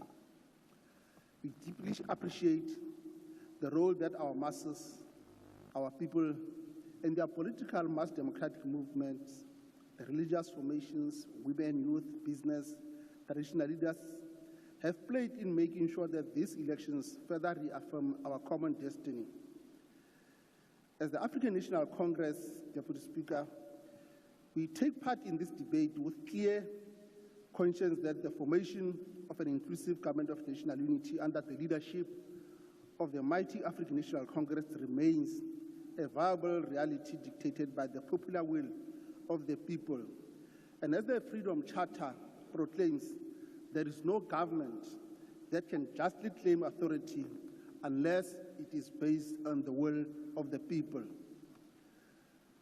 Honorable Deputy Speaker, we commit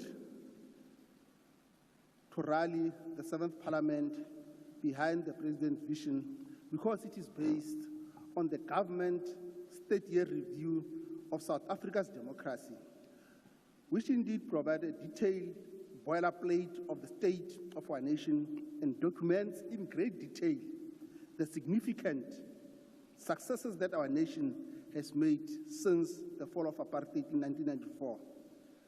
Of course, it also narrates stark challenges that our people still face, as we steadfastly wage a concerted battle against the legacy of apartheid, colonialism, segregation, and apartheid special settlement. Honorable Deputy Speaker, the malignance of corruption, hard-pressed state capacity to provide basic services to the people, especially the local government, and the poor economic performance are among the critical setbacks and challenges of the democratic state over the recent past that the President has correctly identified as among the key strategic priorities of the 7th administration. As identified in the diagnostic report of the National Planning Commission, the fragmented planning, competing roles and poor policy coordination are among the key areas in the three spheres of our democratic governance that has to be attended to. Honorable President, as the African National Congress, we reaffirm our pledge to the people of South Africa to work with everyone and all sectors of our society in pursuit of Nelson Mandela's vision of a better future.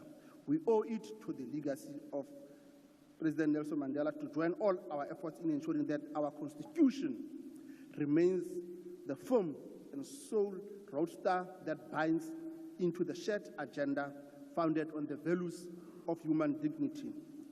The Constitution, Honorable Deputy Speaker, locates the National Council of Province as the only legislative chamber whose oversight straddles across the three spheres of system of democratic governance.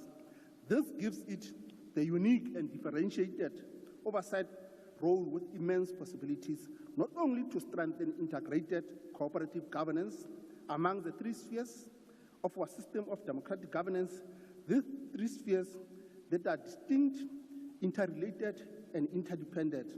But therefore, the role of the NCOP at the cutting edge of strengthening our system of local government cannot be overemphasized. Honorable Deputy Speaker, the NCOP has three flagship programs that we will be pursuing as part and parcel of strengthening Parliament as an activist one. Taking Parliament to the people, the NCOP Provincial Week, and then the NCOP Local Government Week. These programs have deepened the dialogue among the three spheres. Also, as the 7th Parliament, we recommit ourselves to ensure that the district development vendor will also be on our radar. Mr. President and honorable members, among the abiding critical lessons of the last 8 years of our democracy are three interrelated fundamental questions that require honest conversation and policy rethink if we are to turn our system of local government around in a more meaningful way. First is the current funding model of local government appropriate to address the developmental challenges of our communities. Secondly, how do we measure up the success of our democracy and the intervention of Parliament in the midst of municipalities that fail to fulfill their obligations in terms of the Constitution? And lastly, to what extent has our current public participation model fostered a responsive activist people's parliament? Indeed, the planning cycle of the committees of the 7th administration will definitely ensure that these three fundamental questions are responded to. But critical to that is the issue of public participation. Because, Mr. President, in the seminal Lamosa judgment, the court has outlined two interrelated important points when it comes to the importance of public participation. First, the duty of Parliament to provide meaningful opportunity for participation, and secondly, the obligation and commitment by Parliament to demonstrate the willingness to integrate people's voices in the policy making, and if not so, evidence to the effect why the views are not being integrated. In the same breath, our oversight, the success of our oversight must be measured by the impact that it makes in changing the lives of our people. This will require conscious and deliberate scrutiny of the reports of the relevant Chapter 9 institution and partnering with them around key service delivery issues. Mr. President, allow me in conclusion to assure you and the collective leadership of the African National Congress that we are fully behind you, and history will vindicate you for having risen to the challenges when it was so much required, by avoiding to pay to the public gallery, by avoiding narrow choices that could have deepened the polarization of this country along the identities defined by the apartheid colonial heritage. You have stood true to the historic mission of the founding fathers of the African National Congress to unite the people in their diversity for the pursuit of one common national destiny of a better quality life for all. We pledge ourselves to continue supporting you, your efforts to liberate all our people from the continuing bondages of poverty, deprivation, suffering, gender oppression, and other discrimination. We recommit ourselves to working tirelessly to ensure that the reconstruction of our nation is complete and triumph in the effort to implant hope in the hearts of our people. Ke a leboga, Motlatsa Musa Kgotla.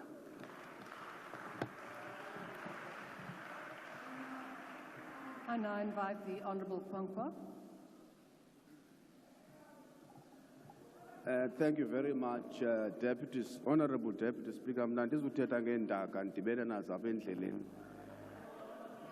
Honourable Deputy Speaker, democratic governance is always in a state of flux. It goes through various phases, which is constructed, deconstructed, and reconstructed. South Africans have actually asked us to reconstruct our democratic systems of governance.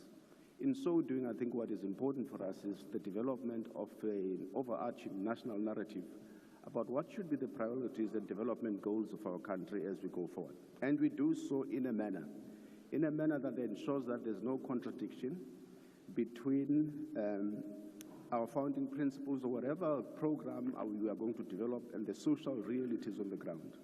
The other important issue, President, is that it is clear when you hold to account the various government departments that there has been no alignment, rather, between the National Development Plan and some of the annual performance plans of the different departments. If plans are going to be developed for the next 5 years, it's important the medium-term development plan you were talking about, it's important that there's alignment so that people are held to account for the targets that they are going to set going forward. President, South Africa faces a cost of living crisis of gargantuan proportions, with rocketing food and fuel prices, while aggressive interest rate hikes erode our people's disposable income. According to a research conducted recently, the annual average of a household food basket has increased by a whooping 64% from 2019 to 2023.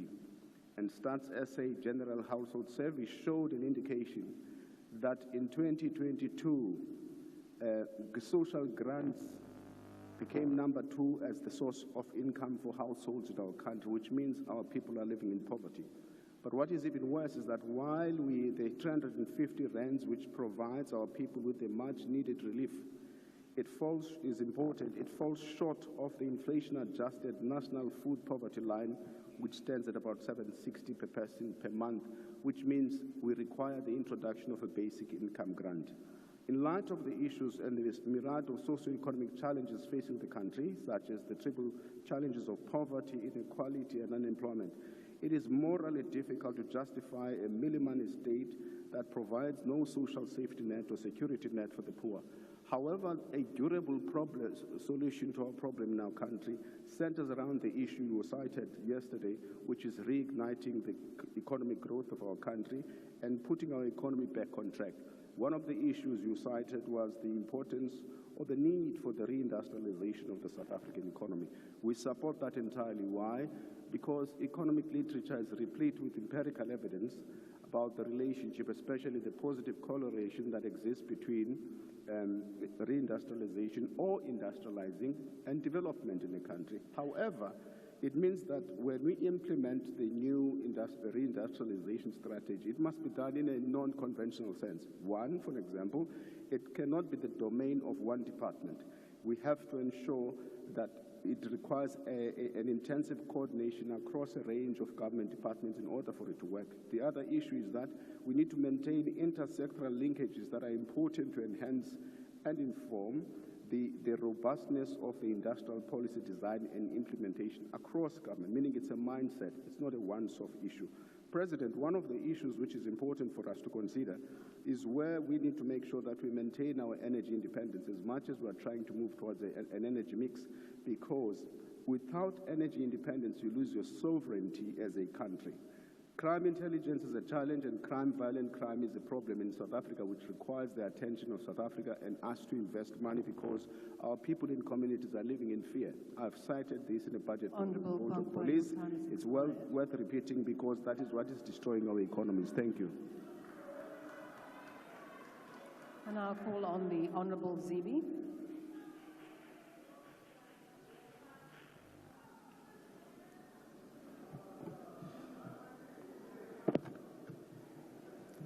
Thank you, Honourable Deputy Speaker. Mr. President, the Honourable Deputy President, members of the Executive, and Honourable members. Mr. President, there is little to disagree with in what you said last night in outlining the matters that need yours and our collective urgent attention. The issues keeping South Africans awake at night have been self-evident for years. The goals we set for dealing with the same are also obvious. Which president would not say they want the best schooling for their country's children to guarantee a better future for them and our nation? Which president would not say they want safe, prosperous communities? And so, Mr. President, you said many of the right things. But it is also true to say that we live in a time that demands more of you and demands more of us in this House. We need a new language that reflects a new attitude on the same issues that are the symptoms of our ills as a society. We are a society where public servants live in fear of getting killed, such as Advocate Nodie, who was doing work for SARS and was shot and critically injured in eThekwini yesterday, in broad daylight. She was shot by assailants who strolled over to their getaway car. The rich walk and drive around surrounded by people armed with firearms bigger than those carried by your protectors, Mr. President. They send a message that says our state is weak and not the center of democratic power it must be. We are becoming numb to human suffering. Millions of people that in today's weather get to confront the depth of the indignity that torments their lives. And that this is where many children are born into inhumanity, grow up in inhumanity, lose hope, and die poor, having never seen the promised land. That, Mr. President, is a profound crisis. It was in this building just over 34 years ago, Mr. President, that you, as a much younger man, held the bullhorn for a revered Madiba as he addressed the South African people the day he walked out of prison. As you know, that was also a time of crisis. It was a crisis so deep that the very birth of our democracy was hailed as a miracle. Today, we have another profound crisis that needs another miracle. The symbolism of this venue and the fact of Madiba's birthday yesterday offers you and all of us an opportunity to challenge ourselves anew. I want to challenge you, Mr. President, that in your response next week, you speak to the South African soul. I ask you to do more than offer objectives and targets. I ask you to inspire, to unite, not just your cabinet, but an entire nation crying for new hope. Yesterday, you promised that in due course you will revert with clear targets and timelines and fiscal allocations for all the themes you addressed in your speech. Urgency is the currency of the times in which we now live. Bring those commitments back to this House so they can form the basis of the contract Parliament uses to hold the executive accountable. There are many of us who understand that being here is a sacred duty. So we will do our duty vigorously, but always in good faith, because this is exactly how the founders of our democratic system wanted it to work. Mr. President, you represent the last of the generation that both fought for freedom and lived to lead in what was supposed to be the promised land. None of us has the luxury of time. Our system of government gives us 5 years to write a different legacy, to hand over a baton filled with hope for future generations who have an opportunity to write, through our actions, a brilliant narrative for the next 30 years of our national life. To paraphrase the great Dalibunga, we dare not linger, for with freedom come responsibilities. I thank you, Madam Speaker. Next on the speakers list is the Honourable Hirika.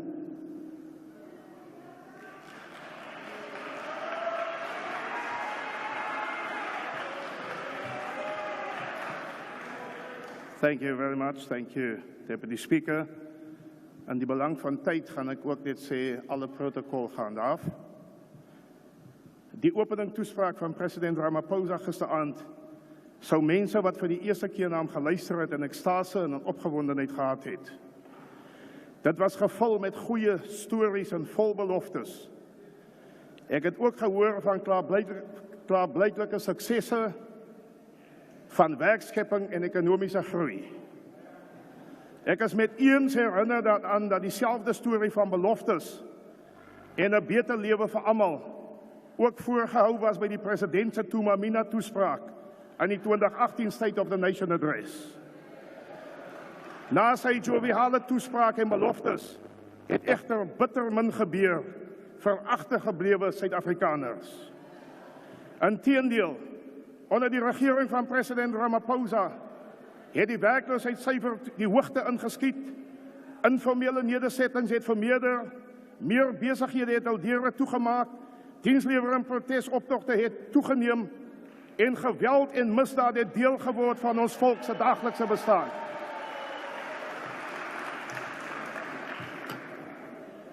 As 'n bruin Suid-Afrikaner is ek hewig ontsteld dat my mense se omstandighede onder die Ramaphosa-regering verder agteruit gegaan het.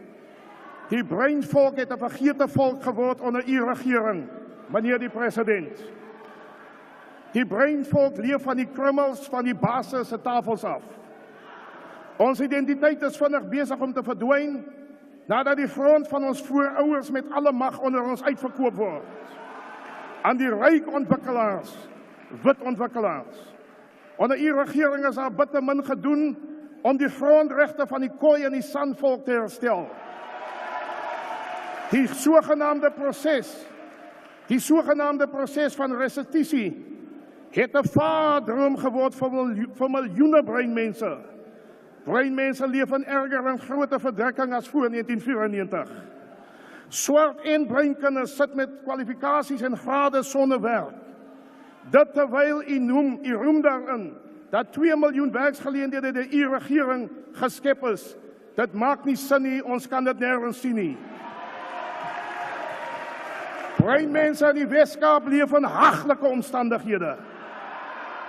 Bende geweld het 'n daaglikse fenomeen geword in ons woongebiede.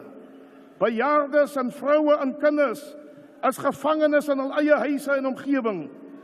Gebiede soos Mitchells Plain, Khayelitsha, Gugulethu, Hanover Park, Eerste Rivier, Eldorado Park en vele meer het oorlogsones geword en no-go areas geword. Dit terwyl wit gebiede dag en nag gepatrolleer word deur die Suid-Afrikaanse Polisiediens. 'n Totale sosiale verval is aanwesig in veral breingebiede. Tienerswangerskappe het die hoogte ingeskiet. Hierdie jong meisies het geen vooruitgang op 'n beter toekoms nie. Hulle enigste hoop is die social grant om hulself en hul kinders aan die lewe te hou. Dit alles is as gevolg van hul omstandighede, soos oorbevolking in klein huisies. Baie van hulle het al oopgemaak in 'n agterplaas, groot geword in 'n hok en kinders gekry in dieselfde hok. Dit is die uiterste patetiese omstandighede waaronder ons mense hulle bevind onder aan C-regering in Suid-Afrika.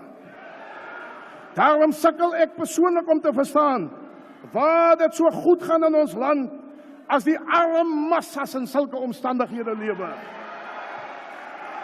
Gesondheidsorg het verval in groot dele van ons land.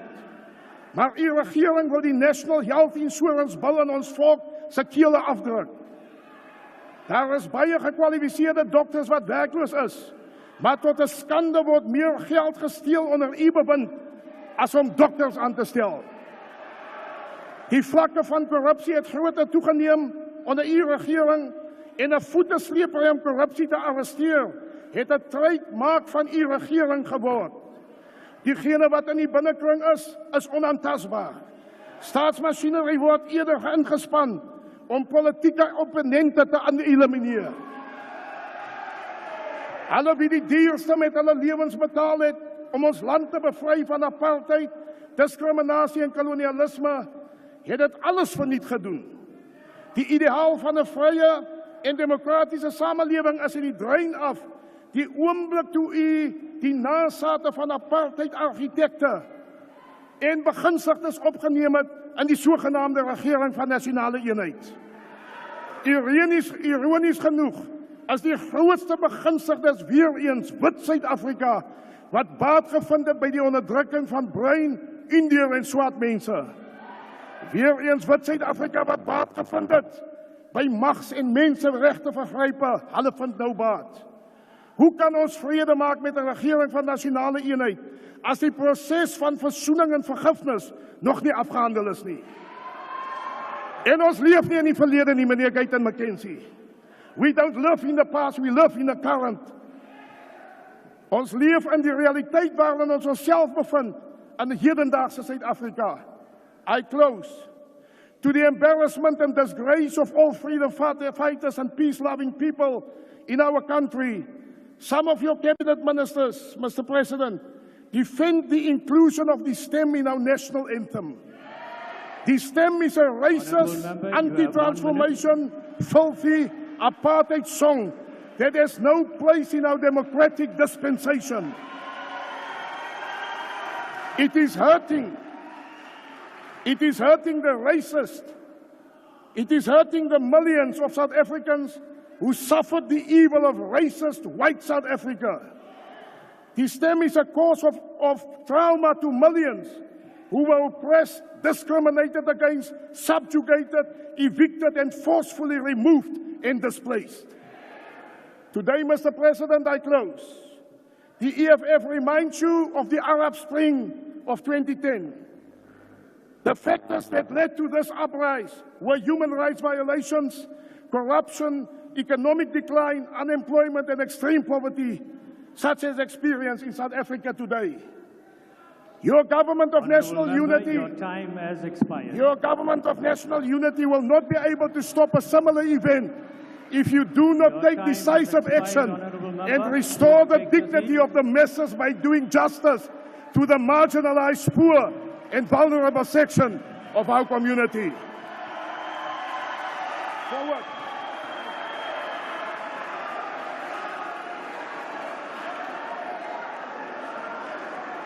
I now call upon the next honourable member to speak, and that is the Honourable Maimane. You have 4 minutes.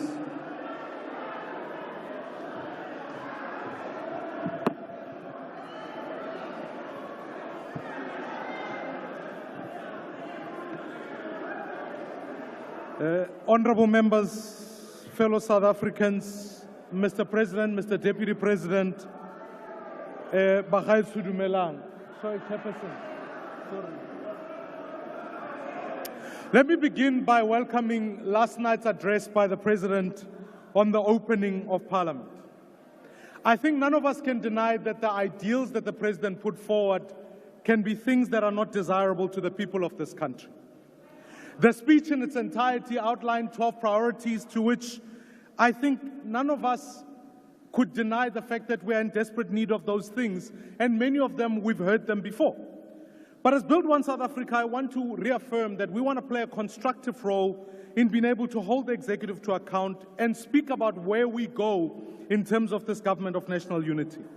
It's in the light of that spirit that I want to, Mr. President, look at perhaps a 30-year period since 1994 and ahead to 2030, highlighting some lessons we can learn. The first is perhaps the period between 2000 to 2010. What could be defined from unity to execution? We had one priority, which was to focus on delivering a sensible World Cup. we averaged growth of 3.5%. Because we did one thing, we narrowed priorities. We prioritized policing and started to spend more on policing and saw the reduction of murder. We borrowed to fund infrastructure rather than to keep our social spend. Mr. President, it's worth noting the fact that at that time, that cabinet was much smaller than what it is today. I guess the lesson we can learn from that decade is that when we prioritize, choose priorities, we deliver growth. 12 priorities is just too many, Mr. President.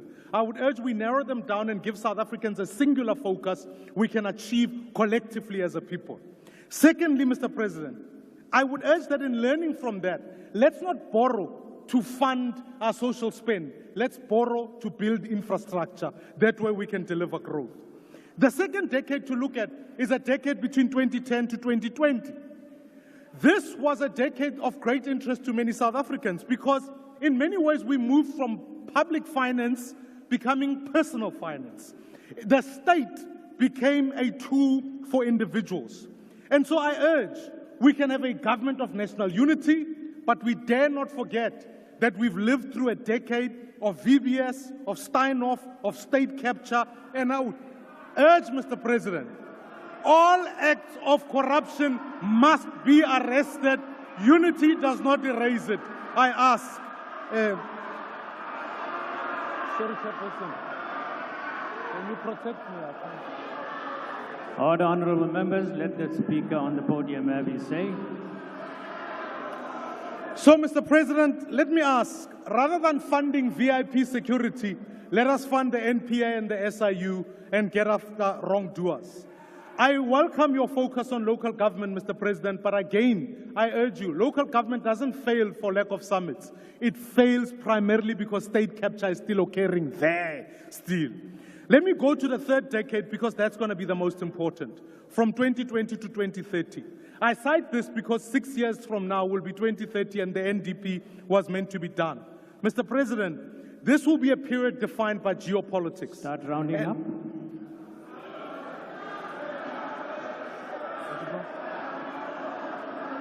Oh. So, in this particular period, let me highlight a few things that COVID have taught us. The first is that we introduced a 350 SRD grant.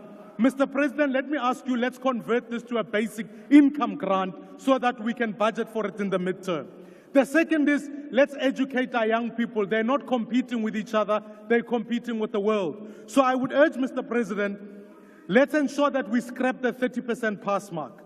Lastly, Mr. President, let's move from fossil energy to sustainable energy and make this country the battery center of this world. We do this. By 2030, we'll tell our children that we are able to grow an economy and develop a future for our people. Thank you very much. Thank you. Now I call upon the next speaker, and that is the Honourable Ryder. Honourable Ryder, you have 6 minutes.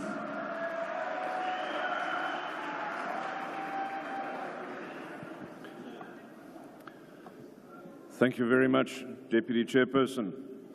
Mr. President, Madam Speaker, and all South Africans, what an historic moment in our young democracy's evolution this is. What an honor it is to be part of this historic joint sitting, and what an honor it is for me to be part of the team in Parliament where we hope to restore the reputation of our Parliament to one that performs rigorous oversight over the work of the ministers and their departments. The role of the National Council of Provinces has previously been the target of pejorative nicknames, and this has been partly deserved, as the dominance of one party overwhelmed the rest, diluted the oversight role, and reduced our House to little more than a rubber stamp. That time is over. Section 42 of the Constitution directs the NCOP to ensure that the interests of provinces are furthered during the creation of legislation and in the subsequent monitoring and evaluation of the implementation of these laws. Importantly, though, Section 44 gives an additional role and charges the House with the performance of a senatorial role over legislation that does not directly impact provinces.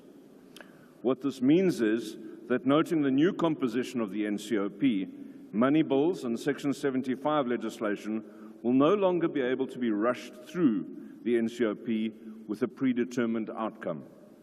Indeed, we saw substantial amendments to, amongst others, the Public Procurement Bill and the Bailiff Bill as they were put through our committees in the NCOP in the 6th Parliament. That will continue. Senates and upper houses around the world are retained for their moderative influence over legislation in a less politically charged environment than the bigger assemblies. The NCOP is no different. The voters of South Africa delivered a clear message to political parties during the election. That message told us that no one party has all of the answers, and that we will need to put our heads together and seek solutions to take our diverse nation's needs into consideration as we find ways to rescue South Africa from the steep downward trajectory that has been driven by those who would break down what we have. We have been given a mandate by the electorate to cooperate and find the best in each other, compromising our solutions, but only when there is a better option that puts South Africa first. Where a whole new solution needs to be crafted, this must be done. That is the work of the President and the Executive. As we enter a new era of balance and compromise, it will be the role of both Houses of Parliament to ensure that the laws presented meet this mandate, and that the implementation of these laws and the wider focus of government departments as well all meet the standards that South Africans wish to see from this government. Mr. President, your speech last night was filled with hope. You reassured us that you know where the problems lie, and you know what direction to take to set things right. So if I can repeat a line from my speech from the joint sitting when we debated the Economic Reconstruction and Recovery Plan, I said, bring the good legislation and we will help you pass it. Our position on this has not changed. We are here to build South Africa. The select committees of the National Council of Provinces will do our part to ensure that good legislation is passed and to ensure that bills are improved following consultation with provinces and with the public. And then we will monitor the departments on the implementation.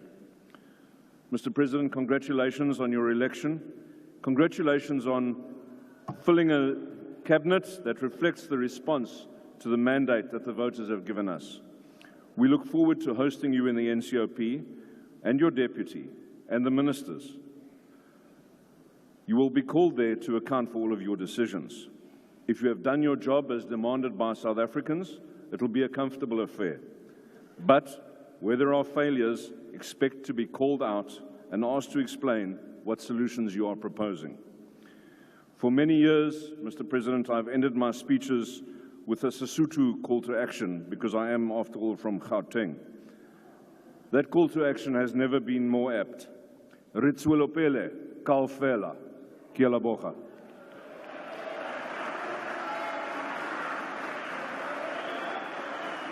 Thank you. And now I call upon the next speaker, that is the Honorable the Deputy Minister of Human Settlements. Deputy Minister, you have 8 minutes.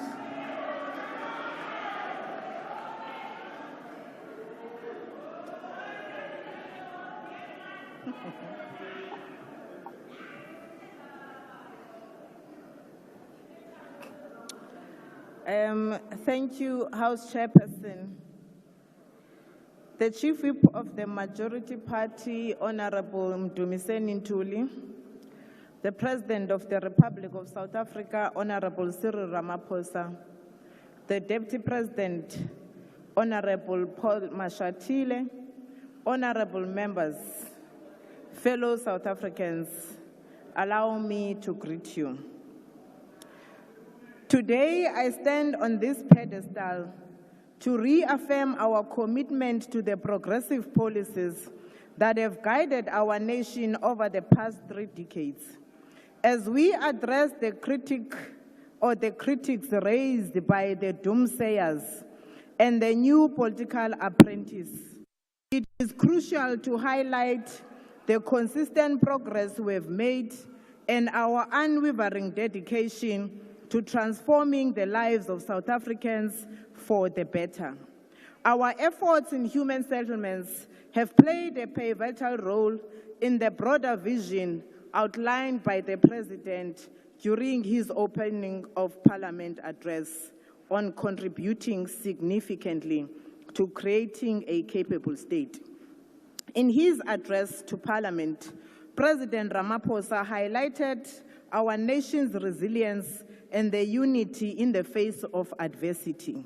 He spoke of our collective efforts to rebuild and recover from natural disasters and economic challenges. His emphasis on inclusive growth, healthcare reform, and social equity aligns with our long-standing commitments. He likened us to weaver birds, known for their ability to work collectively to build complex and resilient structures. This analogy beautifully captures the essence of our strength, which lies in our unity and collective efforts. Our achievements over the past 30 years are a testament of what we can accomplish when we work together towards a common goal. President's address underscored our commitment to pro-poor interventions, our efforts in human settlements, such as providing housing, supporting the indigent households, and ensuring access to basic services are clear examples of these interventions. These initiatives are designed to uplift the most disadvantaged, and ensuring that no one is left behind. Mr. President, your focus on driving inclusive economic growth and job creation mirrors our strategies over the past 3 decades. Our labor-intensive projects, support for SMMEs, and skills development initiatives are crucial components of this agenda. Our policies have created millions of jobs and provided economic opportunities to those who need them most. Madam Speaker, our targeted human resource development initiatives, particularly in TVET colleges and skills training, are essential for building a capable workforce. The President's emphasis on these areas underscores the importance in driving economic growth and reducing inequalities. Over the past decades, the ANC government made significant strides in improving title deeds to providing title deeds to millions of South Africans. Home ownership is fundamental to empowering individuals and ensuring long-term economic stability. Since 1994, we have issued over 1 million title deeds, giving many citizens the legal recognition of their properties. This has provided security and enabled homeowners to leverage their properties for economic activities and investments. Honorable members, social housing programs have been pivotal in creating inclusive and integrated communities. We have developed over 300,000 social housing units through partnerships with other institutions. These initiatives have revitalized urban areas, reduced informal settlements, and provided quality housing near economic opportunities. Improving living standards and fosters social cohesion and inclusivity. Infrastructure development is the backbone of sustainable human settlements. We have invested significantly in infrastructure, including water and sanitation systems, road and public transport. The rollout of these projects have improved living conditions and created numerous job opportunities. For instance, the EPWP has provided over 8 million work opportunities, contributing to skills development and economic empowerment. The human settlement sector has been a major driver of job creation and skills development. Infrastructure projects, housing construction, and maintenance activities have created thousands of jobs, particularly for youth and women. Skills development programs associated with these projects have equipped many individuals with valuable skills, enhancing their employability and economic prospects.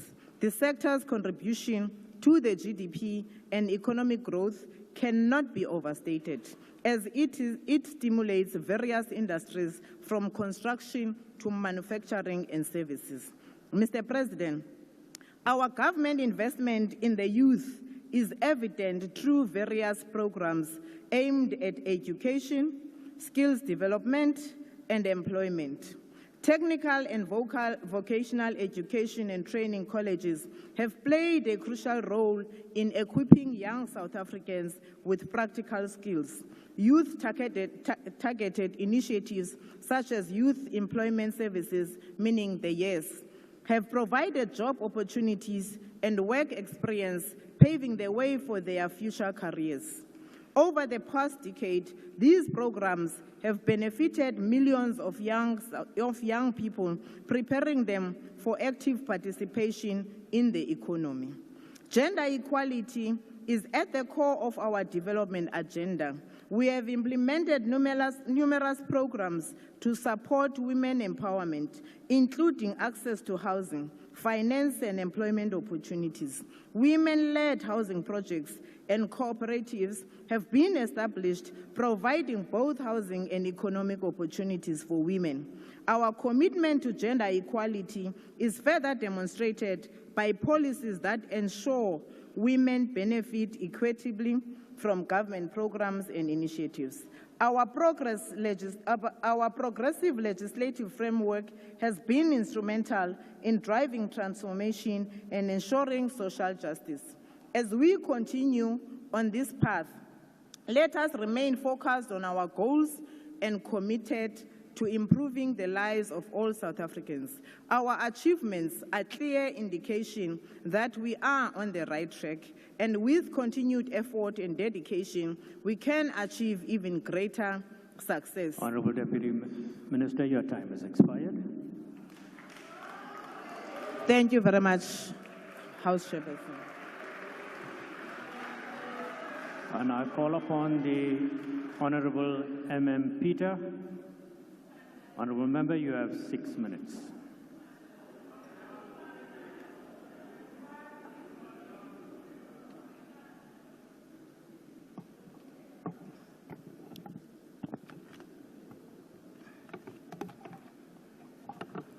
Honorable Speaker, Honorable President, Deputy President, Kwete Mandashe Molo, honorable members,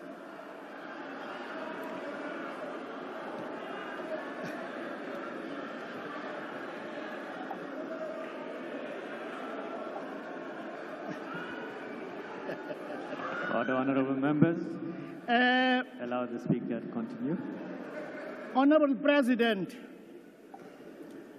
EUDM Mhlekazi ayiqolanga si-State of the Nation address ubuvula indlu yowiso-mthetho izolo ngezithembiso, President, ozenzileyo waze awanika detailed ukubuza ungena njani kule micelimngeni yonzakalisa isizwe. Okwesibini, President, ukusukela ngo-1918 ungenile kulawulo, asibonanga ziqhamo zinqumisayo, President. Okwesithathu, President, ulutsha, President, lusajonge enkalweni lujonge imisebenzi. Kwi-State of the Nation address, ever usenza, President, uthembisa ngemisebenzi. Urhulumente kwalulawulayo ukunika i-stats esithi abantu abaqashwa izinga linyukile ngu-32%. The same government that you are presiding over. And there's no your contradiction, na President.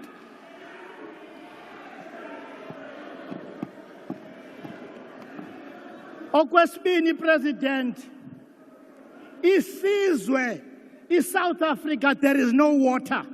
A commands. Sitamanzi, President, yimpilo, life is, water is life. Xa engekho amanzi, iphina impilo.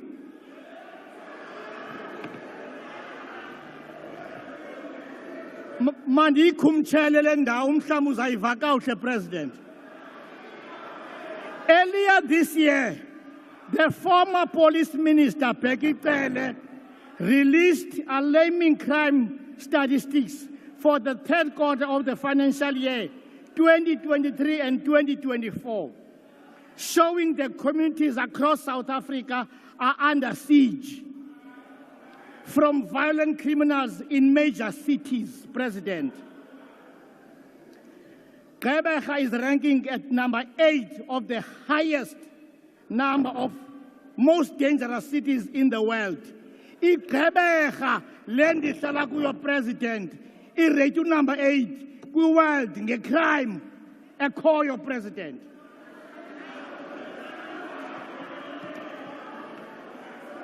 Abantu, President, eGqeberha, they are murdered daily. Otitshala ezikolweni batitsha besoyika barojwa cell phone. Abefundisi ezicaweni bashumayela besoyika bayarojwa abefundisi. Amapolisa, the same police, President, aba under your state, ayarojwa amapolisa, ayarojwa amapolisa, President. Kuthathwa firearms emapoliseni kwenziwe icrime ngazo, President. Ikwayara yakho ayikuncedi ndawo, your choir ayikuncedi ndawo, sithetha ngelizwe ngoku.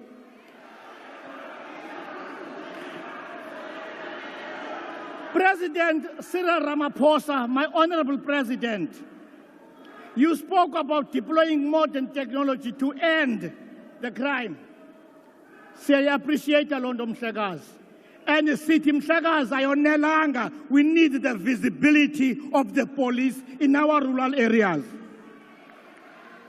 Dear President, amajoni, my dear President, ahlelele ntoni kwi-barracks abantu besifa ezilokishini. People are dying every day in our township. Amajoni ahleli agade bani ziphi imfazwe, President. Abantu, they've been massacred all over South Africa, President. You never, through your speech, touch no pain.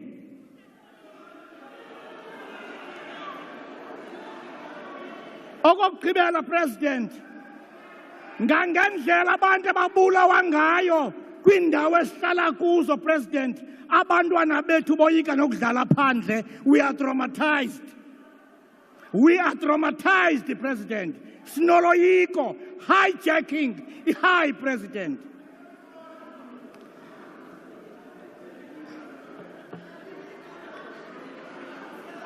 Okokugqibela, President,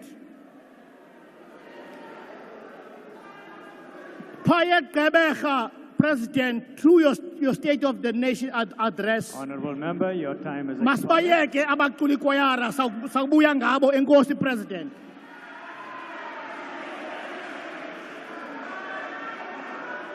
Thank you, honourable members. I now call upon the Deputy Minister of Finance, Honourable Sarupan. You have 6 minutes.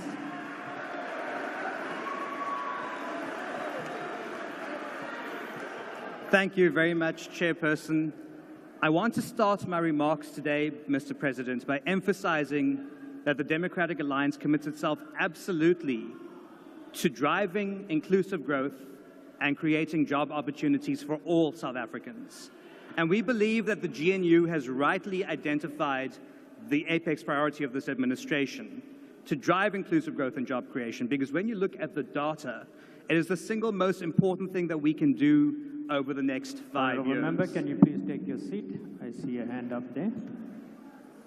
What is your point of order and which rule are you standing on? On a point of order. On which Chair. rule? The Speaker On cannot which rule speak. are you standing on, Honourable Member? The Speaker cannot Sorry, speak on a point of order. On which rule? Yes, give me a chance. Please quote the rule number. Yes, Chair, listen. I am listening, but if you have a point of order, you must stand Chair, on the rule. the point of order. Yes, Chair, okay, that's fine. I'm standing on Rule 40. Chair, may the Speaker please respect this House. You are addressing the nation. You can't address the nation sitting down. Please, stand up and address the nation No, that's not a point of order. Continue, Honourable Deputy Minister. I suppose now that I'm at the Treasury, anyone involved in VBS is going to get a bit hot under the collar. But regardless, I will keep a close eye on those matters, Mr. President. We'll look into VBS, I commit. Now, we face a deepening unemployment crisis, Mr. President, and young people are the hardest hit. More than half of young people cannot find jobs. And we must acknowledge that this unemployment crisis has its roots in the failures of past administrations, particularly between 2010 and 2018, and some parties try to pretend that they weren't involved during that time, unfortunately. But we now need to create the conditions conducive for economic growth, and we must get back to growth. And this GNU presents us with a unique opportunity to get onto this growth trajectory. And our success or failure as a GNU will be measured, Mr. President, collectively by whether or not we get this economy moving. And when you said that our experience over the past 30 years has shown that when the economy grows, jobs are created. When it contracts, jobs are lost. It is self-evident, and it is bizarre to me that there are parties who seem to deny this relationship, but we know the truth. And in fact, the relationship between economic growth and job creation has only strengthened since the dawn of our democracy as we've transformed to a services economy. So the more we grow the economy, the more jobs will be created. And we also agree, Mr. President, that growth must be inclusive and transformational. And the transformation that we need is to pull millions of people out of poverty and into the middle class, because this will be felt by all South Africans. Now, in addressing the role of municipalities, Mr. President, you mentioned that municipalities must become both providers of social services and facilitators of inclusive economic growth. The DA has experience in this particular area, expertise, I might say, in Cape Town, in Midvaal, in Mgeni, and elsewhere, and we are ready to extend a hand of friendship and lend this expertise across the state. Because local government can be a driver of growth, but it can only happen if we stop pushing unfunded mandates onto local governments, and we must make sure that local government complies with its core constitutional mandate of service delivery.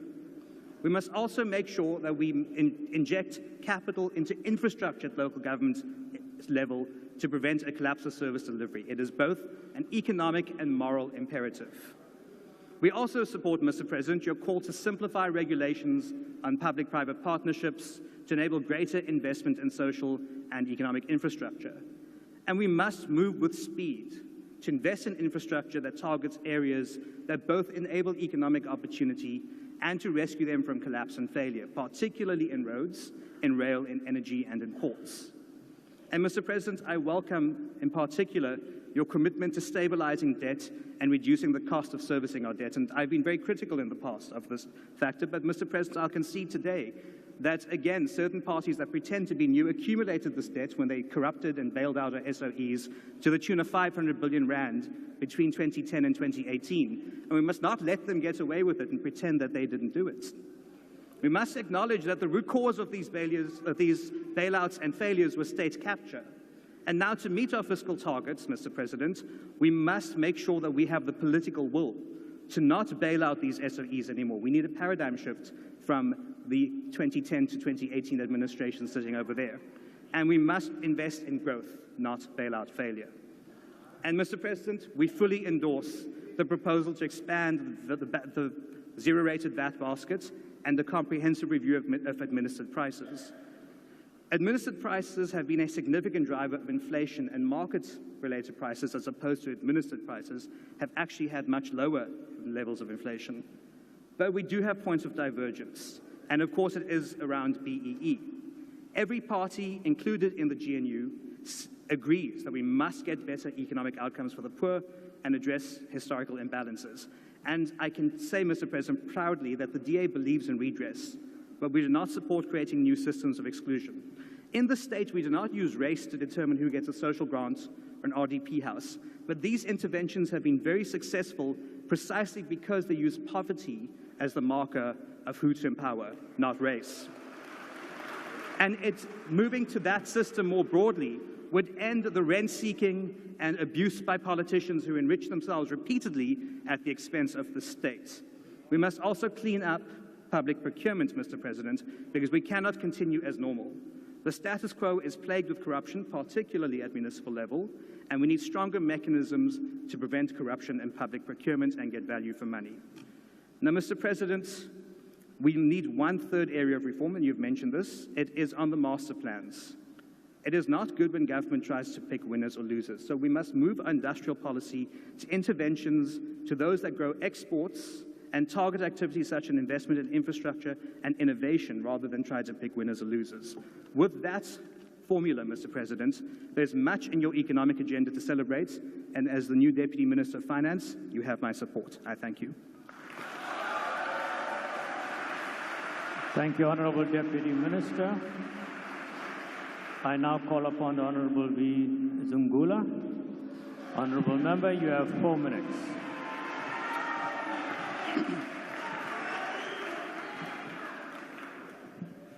Thank you, Hlale ngaphambili. Kufuneka namhlanje kungafihlwa amakhuba kuzolinywa, makuthethwe inyani zodwa.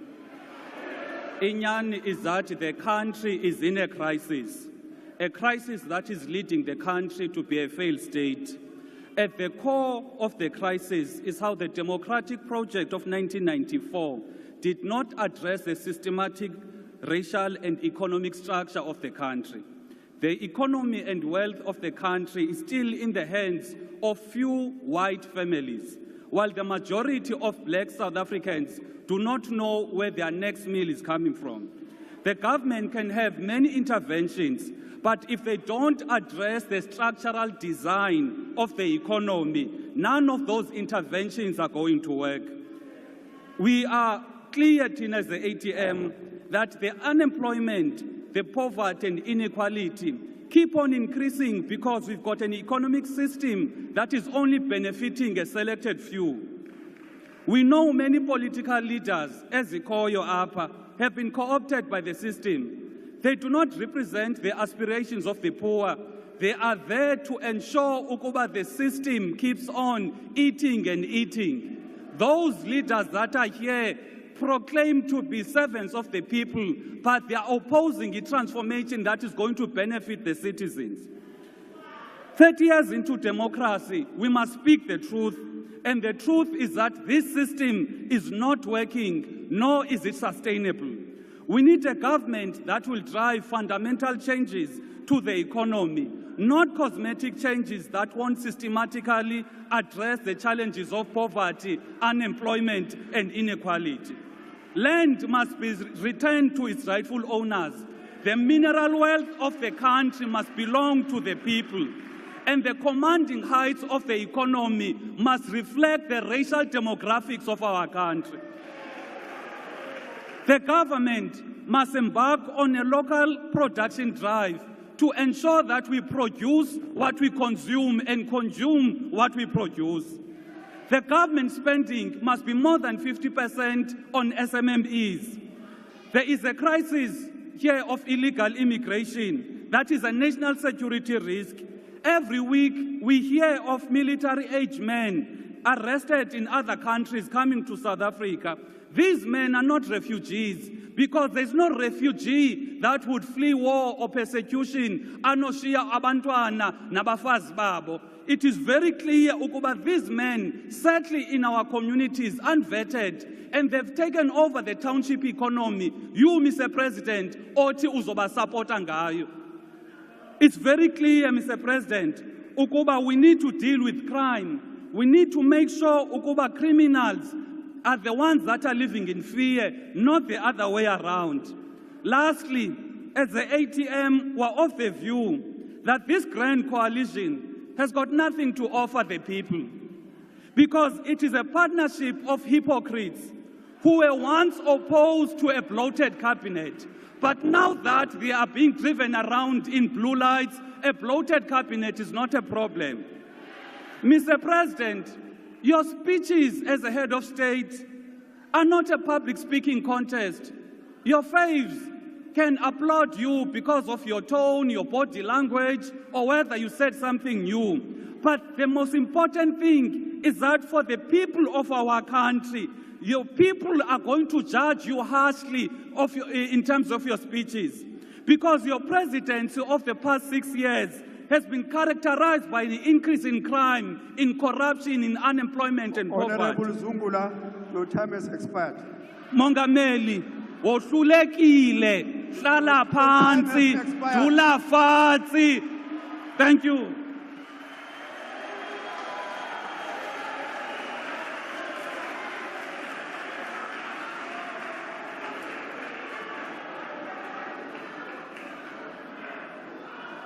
The next speaker on the podium is the Honorable Deputy Minister of Social Development.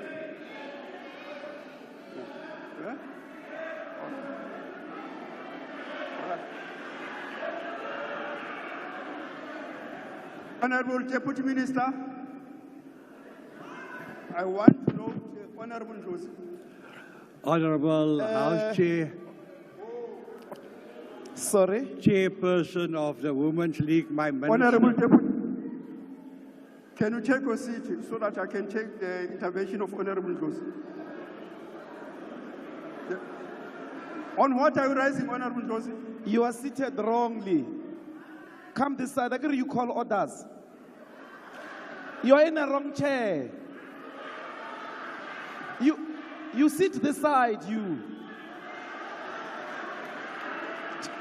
Chairman Card. Buya ngapha. Take your seat. Buya ngapha. Take your seat. You are seated in the wrong side. Come this side.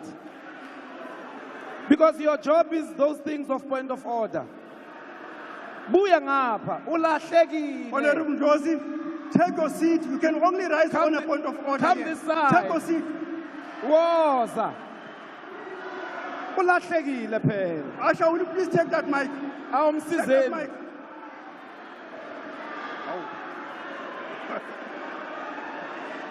All right, Honorable Deputy Minister of Social Development, the platform is yours. Honorable Deputy Minister.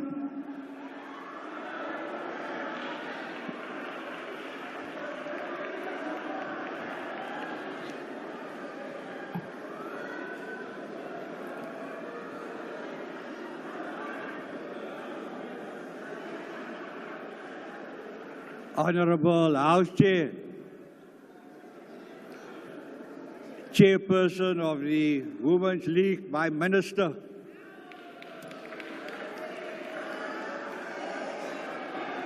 My Premier from Gauteng will tell me to take the lead.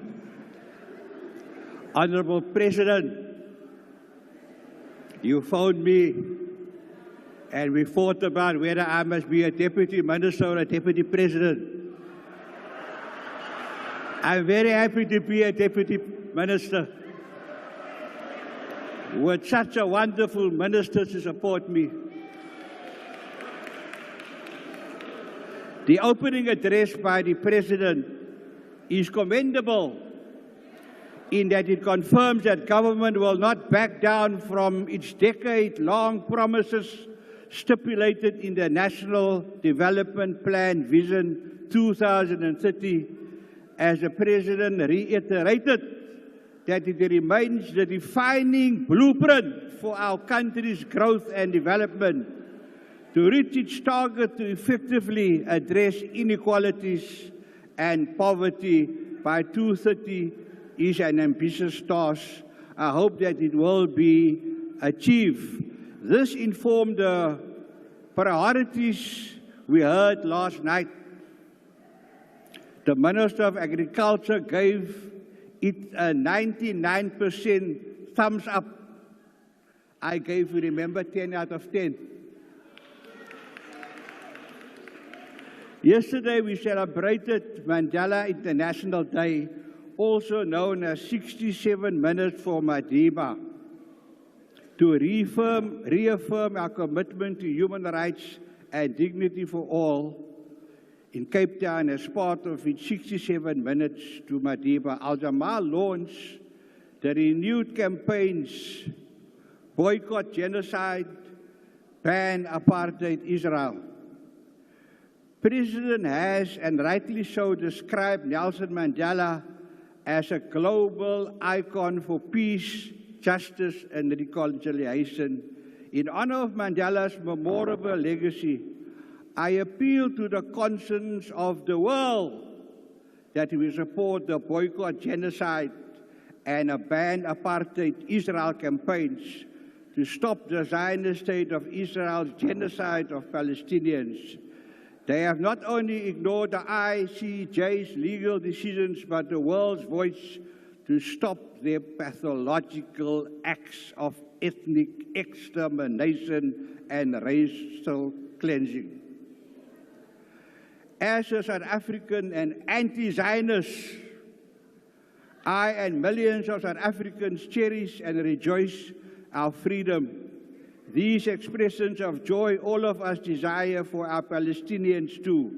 In fact, all South Africans, except those who identify with the Zionist ideology, who wish that Palestine gains its liberation in our lifetime, all of us should remember the words of a respected late leader, Mandela, who publicly stated, "We know too well that our freedom is incomplete without the freedom of Palestinians." The President further stated that South Africa and the world, millions of people mark Mandela Day with deeds of service and solidarity. And I quote you, Honorable President, "Their actions give life to fundamental truths that we derive our humanity from the humanity of others." Viva Mandela! Viva Palestine! From the river to the sea, Viva Mandela!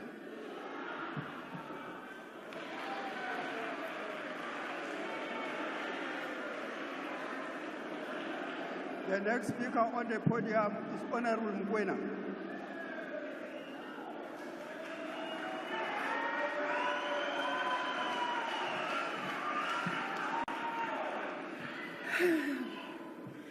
Thank you, Chairperson. I would like to greet the Madam Speaker, Mr. President of South Africa, Deputy President, honorable members, but more than anything, I would like to do a special welcome to my party president, President Zuma.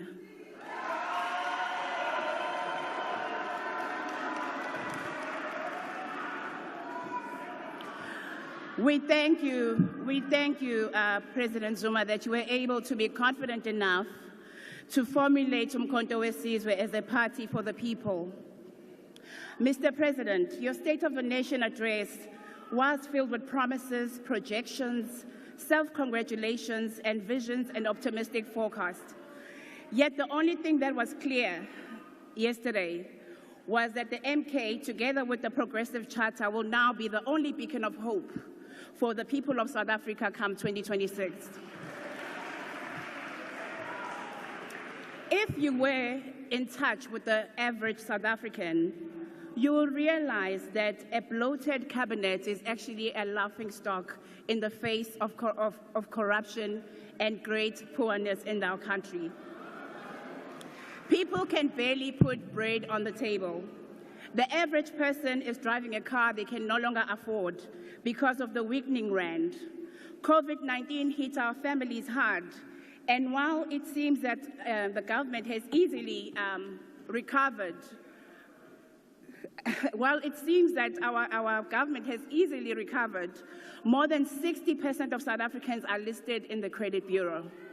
And I will remind you that previously, the leader of the DA, Honorable John Steenhuisen, once said the Zuma years were actually much better off.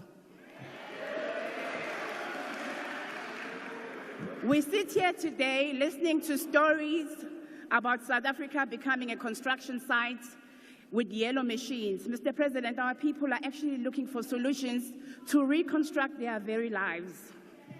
You mentioned economic growth as though it was a given, yet we are waiting for that growth to translate into tangible benefits. Recovery is on the horizon, you say, yet for many of us, horizon is quite distant.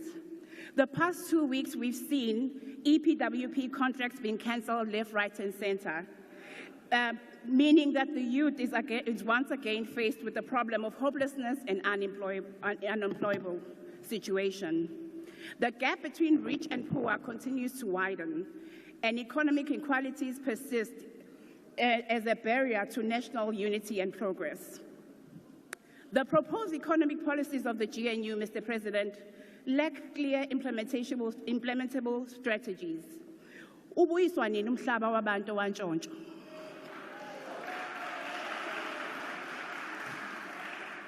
Azwanga lutho babu President ngeyinkinga ezibhekene nabantu bamakhosi, amakhosi asiphethe.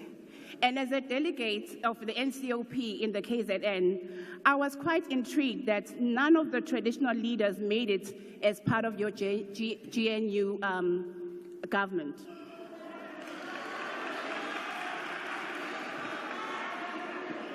There was also nothing said about the everlasting presence of gender-based violence. And as a woman in South Africa, I'm quite sensitive about... Will you please take your seat? Seemingly there's an intervention on the other side. Honorable House Chairperson, if I may rise on a point of order and clarify that the Minister of Public Service Administration, Inkosi Mzamo Buthelezi, is a traditional leader. Thank you.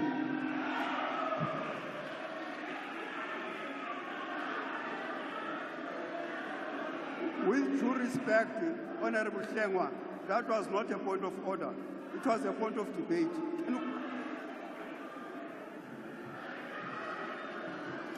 Thank you, Chair.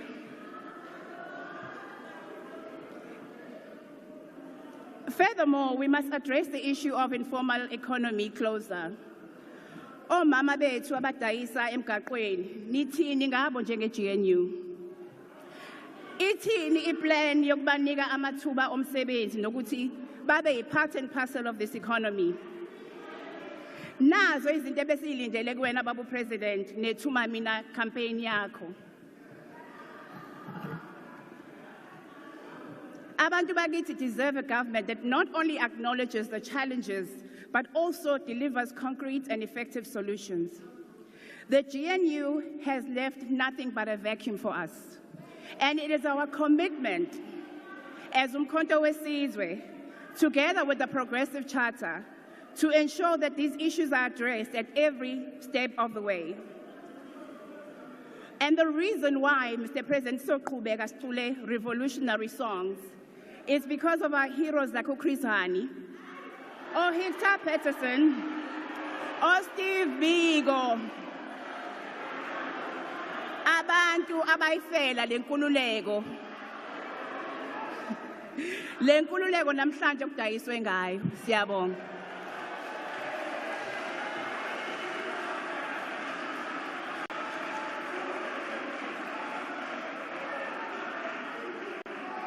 The next speaker on the podium is Honorable the Minister of Police, Mr. Mthuli.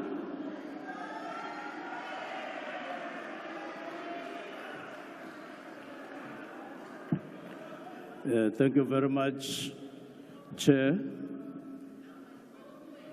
Greetings to the President of the Republic and the Deputy President and honorable members. I join those who have commended the address by the President last night. Thank you very much, Mr. President. South Africans across the country, including all of us here in this parliament, feel and believe that crime is on the increase in our country, and it has become highly intolerable. These crimes include murder, they include rape, GBVF, hijackings, and kidnappings. And all of these are on the increase. In addition to this, it is important to observe that most of these crimes are being committed by gangs and organized groupings in several provinces. Hence the surge behind this crime, this criminality. So our priority number one is to ensure personal safety, family safety, and safety of the whole communities. In this regard, we believe it is going to be important, firstly, to acknowledge all the efforts to fight crime in the 6th administration, and we will build on those efforts, and we recognize them. Where there are weaknesses shown in the last administration, we'll close those gaps and build from there, and where there are strengths, we'll build from those strengths. But it is important that we recognize work done in the 6th administration. One of the things that we believe we need to do is to contribute in the enhancement of the security cluster in the country, so that we're more coordinated, we're stronger, we're sharper. This includes all formations in the country that are geared to fighting crime. That we come together because it is our enemy number one in where people live. And we need all kinds of weapons and techniques and every other instrument to fight crime to be targeted towards criminals in the country. The safety and protection of women and children are non-negotiable priorities. We've quite a number of units in SAPS have been established to deal with this particular issue, including child protection. But further, there are campaigns, awareness campaigns out there. But we've identified a great need to coordinate closer with social development as a sister department, so that we can work in tight coordination with the police. Police are trained more to fight crime than to work as social workers, but there are units that are being, but they are not adequate, and therefore we need to coordinate closer with social development. But we also need, we've identified a need to work with the Department of Correctional Services. Quite a number of crimes are increasingly getting coordinated and even committed inside prison cells. And therefore it is important that we meet and we discuss this matter. But thirdly, the phenomenon of so-called repeat rapists needs to be brought to an end. And we need to focus on these people who are rapists, let alone repeat rapists. One of the weaknesses that we are identifying is technology in the SAPS. We are very low on technology. We cannot run behind on horses, in cars, chasing criminals. It's getting more and more impossible. And therefore, we need to enhance technology to this effect. We're going to review our budget so that we push a little bit of money into technology. We will do that. The other area that is important is to strengthen crime intelligence, which we regard as the backbone of driving, of intelligently driving crime fighting in the country by SAPS. The next priority is to deal with crime in partnerships. We are going to be partnering with everybody, us on the one hand, with the concept of building a functional police station, because a number of our police stations are not functional, and we know it's a concern in the community. Unless police stations that are existing and the ones that are going to be built are highly functional, even communities and organizations that want to assist us, want to work with us, it would be impossible. Of course, we need to professionalize SAPs. And in the process of professionalizing them, we need to remove those who are in cahoots with criminals in the country. And communities are very concerned about this. They are pointing at them. They even know them by name, that so-and-so and so-and-so is in cahoots with criminals. And therefore, we are going to work very hard and ensure that these police who are tarnishing the name of otherwise very good policemen and women out there will have to be dealt with. And in conclusion, we need to do what Martin Luther King Jr. said at one point.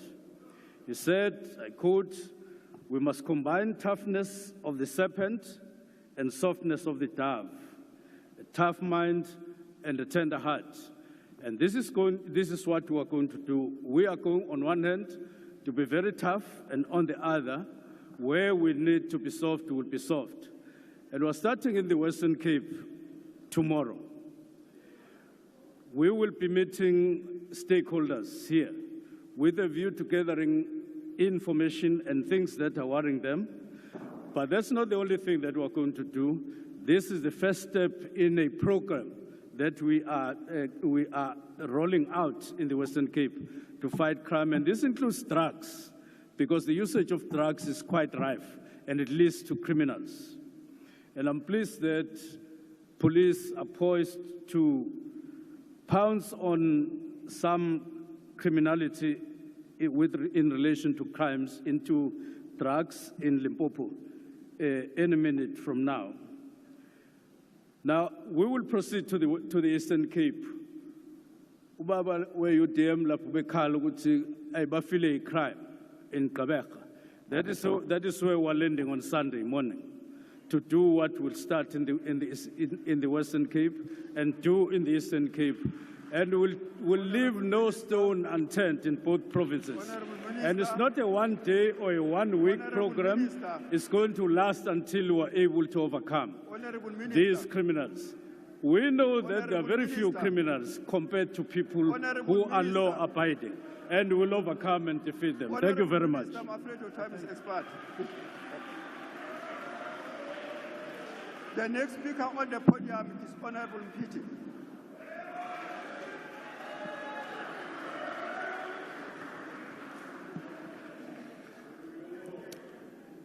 Honorable Speaker, Chairperson of the NCOP, Honorable President, Honorable Members, some of history's most important moments occur when political leaders take the risk of rising to seemingly insurmountable challenges because they know that the alternative of not doing so leads to certain disaster. It is in these times that we see who the true builders are of society and who the true breakers of society are. Honorable members, it must never be lost on us that many in our country place their votes in the ballot box in hopes that their struggle will be our #1 agenda in this House. It cannot be business as usual when South Africans are denied the potential of their dreams, when their talents are ignored, when their hopes are destroyed, and when their trust continues to be broken. It is this time that the true builders must stand up and ignore the breakers of society. Honorable Speaker, one of the issues that urgently requires the government's attention is access to adequate housing. Across the length and breadth of South Africa, many people remain destitute and without dignity.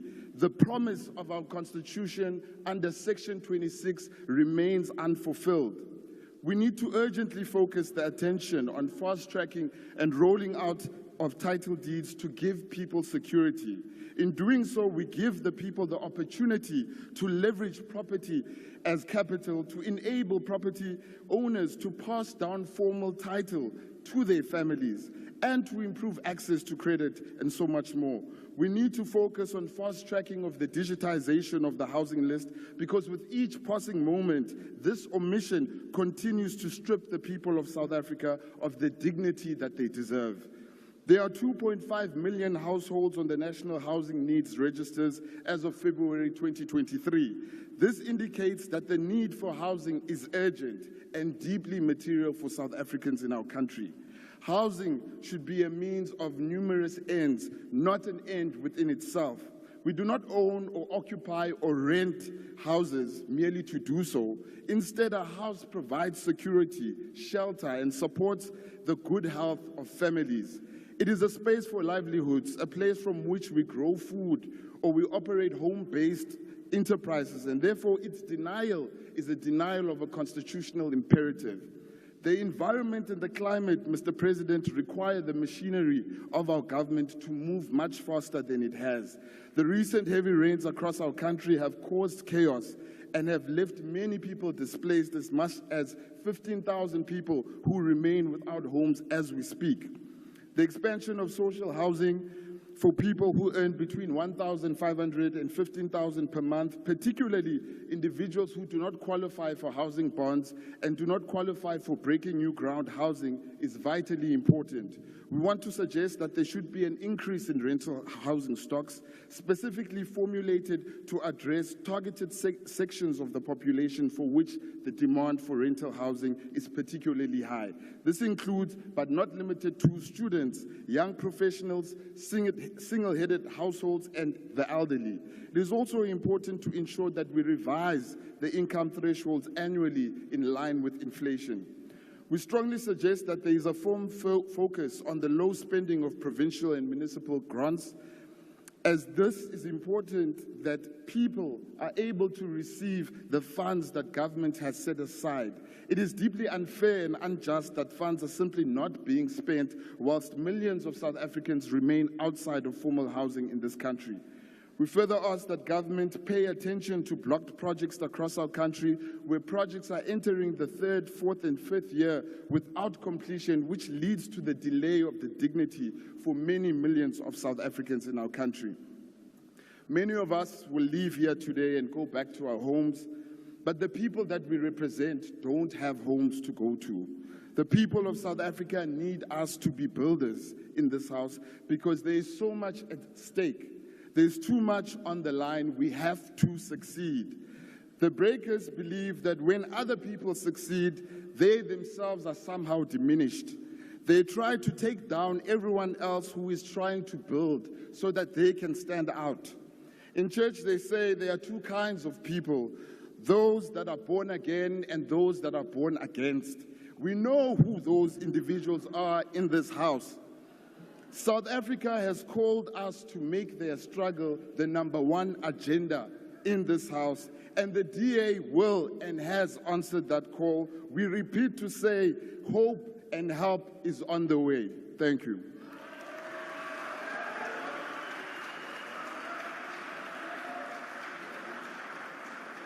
Honorable Adams, you are next on the platform. On the platform.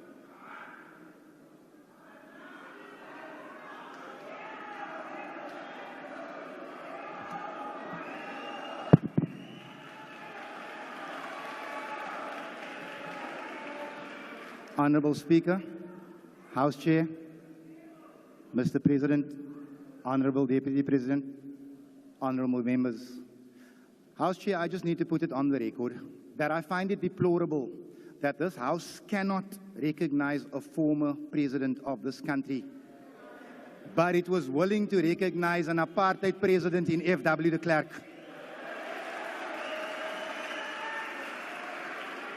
If former President Jacob Zuma is still here, welcome, sir.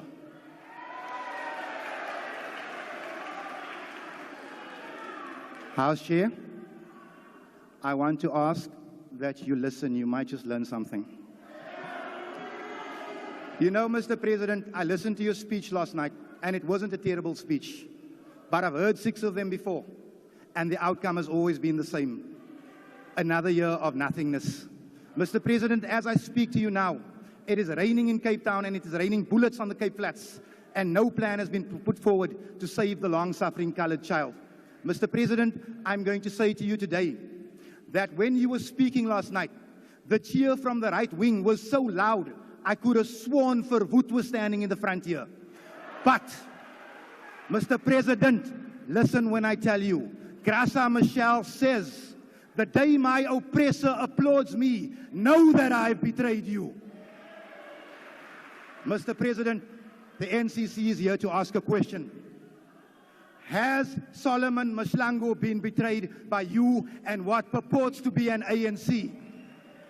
Has the memory of Ashley Creel been betrayed by you and what purports to be an ANC? Mr. President, the ANC is no more.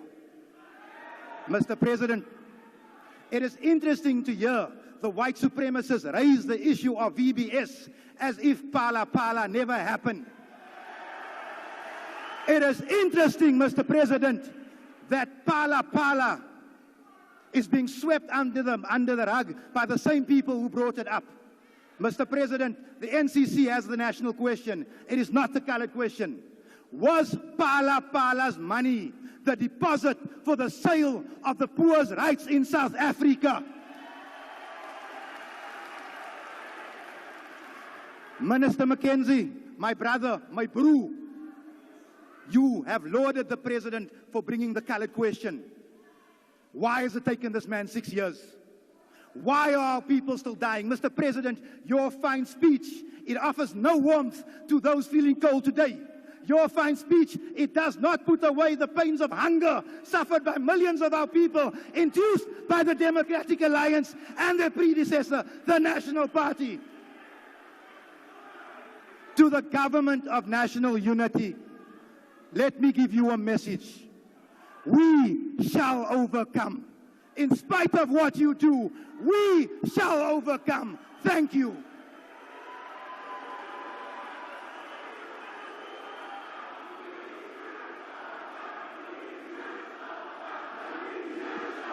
The next speaker on the podium.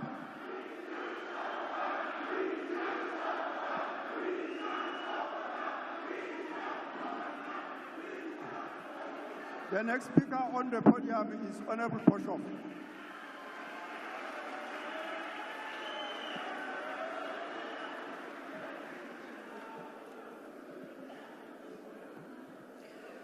Honourable President, honourable members and fellow South Africans, I greet you.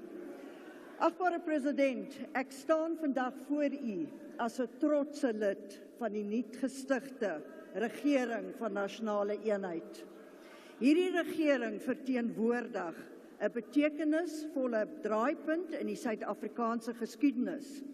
Dit is getuienis van ons kollektiewe toewyding tot eenheid, versoening en vooruitgang van ons demokratiese bestel.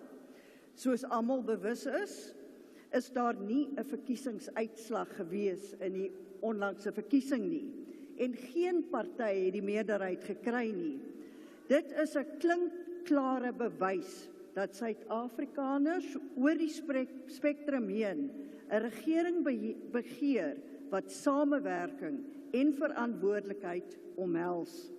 Dit is dus ons plig, agbare president, om te verseker dat die parlement en sy uiterste doen om die vaardigheid van elke Suid-Afrikaner te bevorder. Honourable President, the formation of this government is entrusted to us by voters to deepen our nation's commitment to the principles that underpin our democracy, to advance human dignity, equality, and freedom of every South African. It speaks to the strength of the Constitution's guarantees, which include inclusivity, accountability, and transparency. We, as representatives of different political parties, are united by one common goal: to serve the people of South Africa. our allegiance is to the nation, transcending party lines and ideological divides. Een van die primêre doelwitte van die RNE is om toe te sien dat dringende ekonomiese uitdagings aangespreek word, om sodoende te verseker dat werkloosheid, armoede en ongelykhede uitgewis word. The energy crisis, high incidence of crime, and failures in basic delivery are the enemies of economic growth. And it is to these issues that the government of national unity should look first, by taking concrete steps to reduce the cost of living, stimulate the growth of SMMEs, and attract much-needed investment. We can build a prosperous society for all South Africans. Deur ons hulpbronne en kundigheid saam te voeg, streef ons daarna om beleide te implementeer wat ekonomiese groei sal stimuleer, belegging sal lok en wat sal lei tot die skepping van broodnodige werksgeleenthede. Deur 'n kollektiewe poging moet daartoe gesien word dat 'n veerkragtige ekonomie gebou word wat alle Suid-Afrikaners sal bevoordeel, veral die mees kwesbare in ons samelewing. En derhalwe, agbare president, verwelkom die DA u progressiewe aankondiging gisterand dat daar van ons beleide opgeneem is in u lys van prioriteite. Dit is 'n duidelike aanduiding dat ons beroep vir 'n program gebaseer op vinnige groeiende ekonomie en werkskepping aangehoor is. Nou, President, together as the GNU, we must implement it. In closing, to every South African out there, we stand here today, not as members of different parties, but as united representatives of South African people. You have entrusted this Parliament with the extraordinary responsibility of ensuring that whatever it does to ensure a better life for all.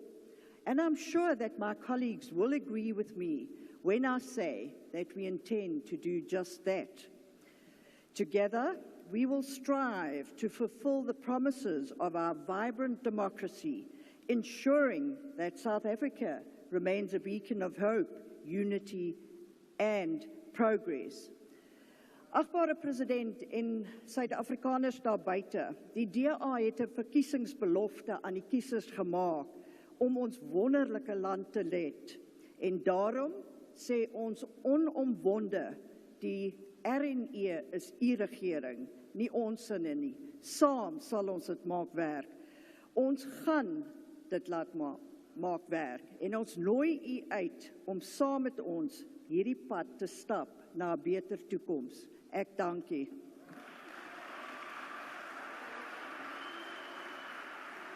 Honorable the Minister of Rural Development.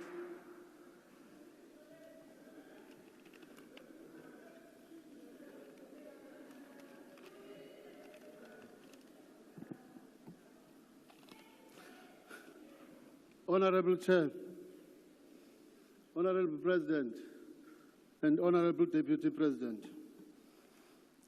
The opening of Parliament speech is a cement plastered on the new paradigm that has emerged out of the 29th May 2024 general elections, wherein the voters publicly, collectively expressed their wishes and aspirations to press the button and reset the governance of their beloved country. The outcomes of the elections gave a mandate to the 18 political parties to make the 5-year period between 2024 and 2029 a driving force for the change and transformation. The PAC understands the voice of a people-powered democracy.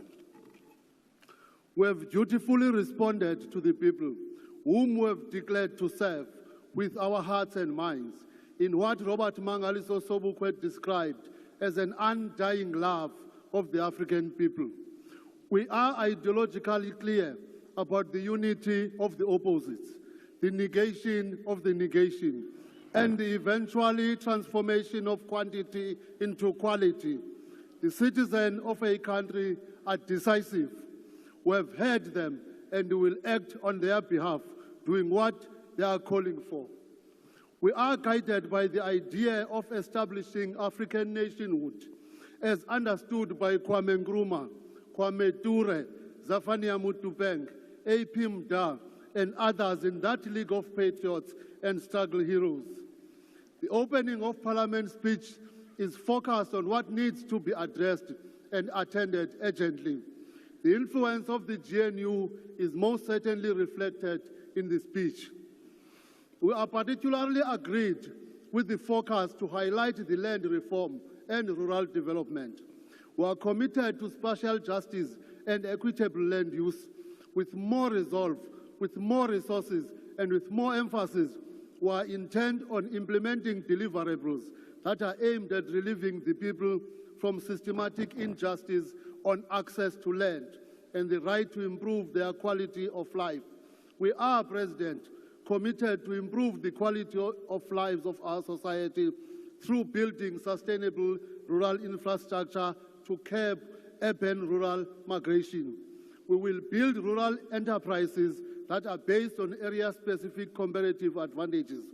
We are spiritually connected to land, and PAC long-stand slogan remains, land first and all shall follow. Thank you very much. Thank you, Honorable. Thank you, Honorable Minister of Rural Development. The next speaker on the podium is Honorable Maimela. The floor is yours, Chief.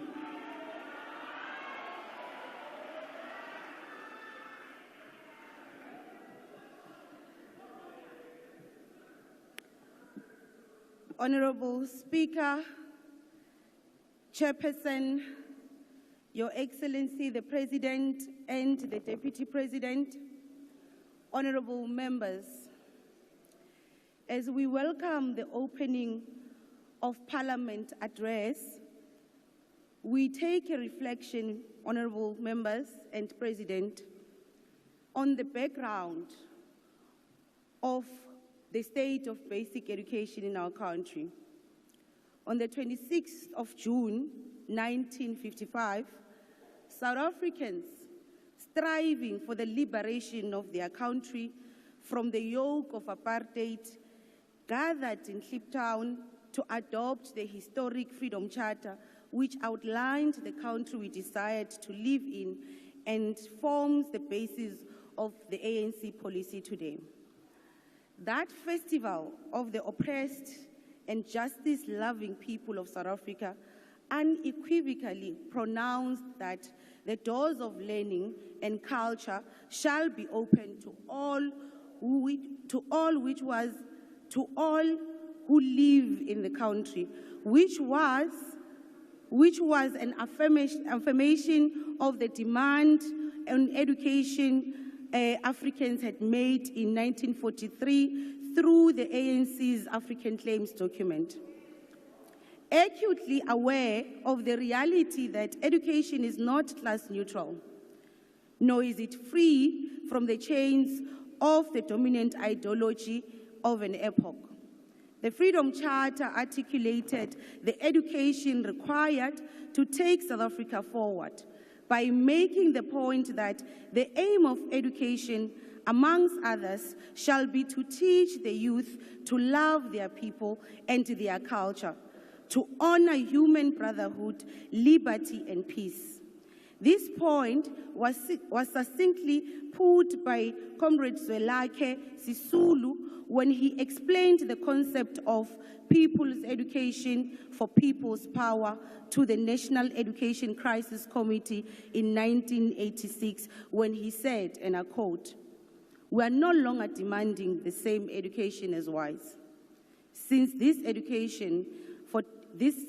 an education for domination, people's education means education at the service of the people as a whole.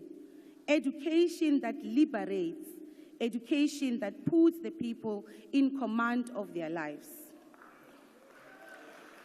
Since the 1994 democratic breakthrough, ANC government has been implementing different interventions to achieve people's education for people's power, which is an antithesis to apartheid education philosophy.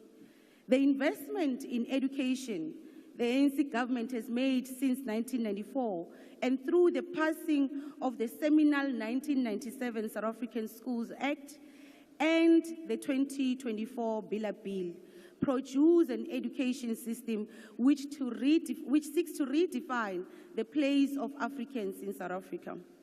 We have transformed the education curriculum to advance human rights for all and the objectives envisaged in the Atlantic Charter, the Freedom Charter, which was consolidated after the democratic breakthrough in our Constitution. In the past 30 years, we have made strides to close the inequality gap between what was understood as Model C schools and schools in our rural areas without adequate facilities and learner-teacher material. Today, that distinction between Model C schools and public school is as good as non-existent. Today, learners from different class positions are able to get equal education, and they're able to get equal education due to the investment done by the ANC government to ensure majority of its expenditure is an investment in the people. To tackle the social ills impacting learners, social ills such as alcohol, drugs, and bullying, we must promote sports and cultural participation for the holistic development of our children. This is a commitment we should realize.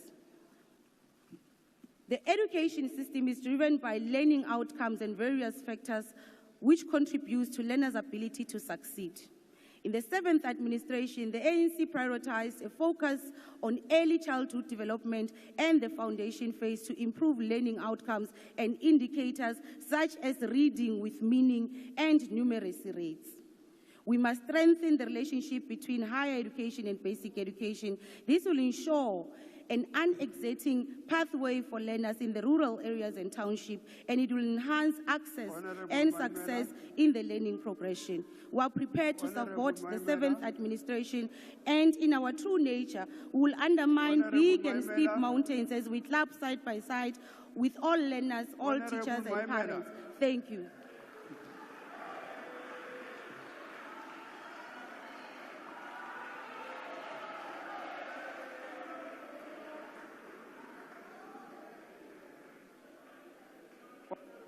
Honorable members of this august House, I will now suspend proceedings until 16:45.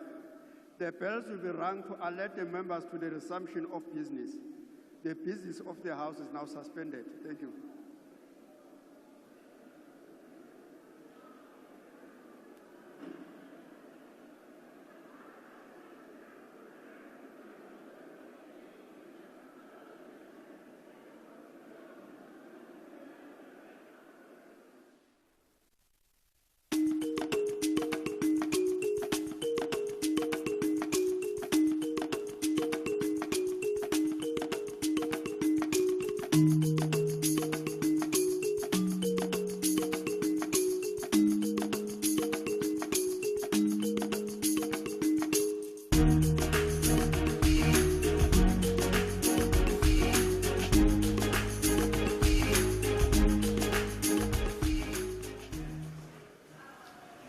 Welcome back. The House has just been suspended for a 15-minute break.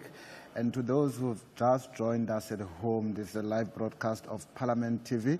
It is the debate on the opening of Parliament address that was delivered by the President yesterday. We have been here since 10 o'clock this morning, and the debate is likely to continue until later this evening.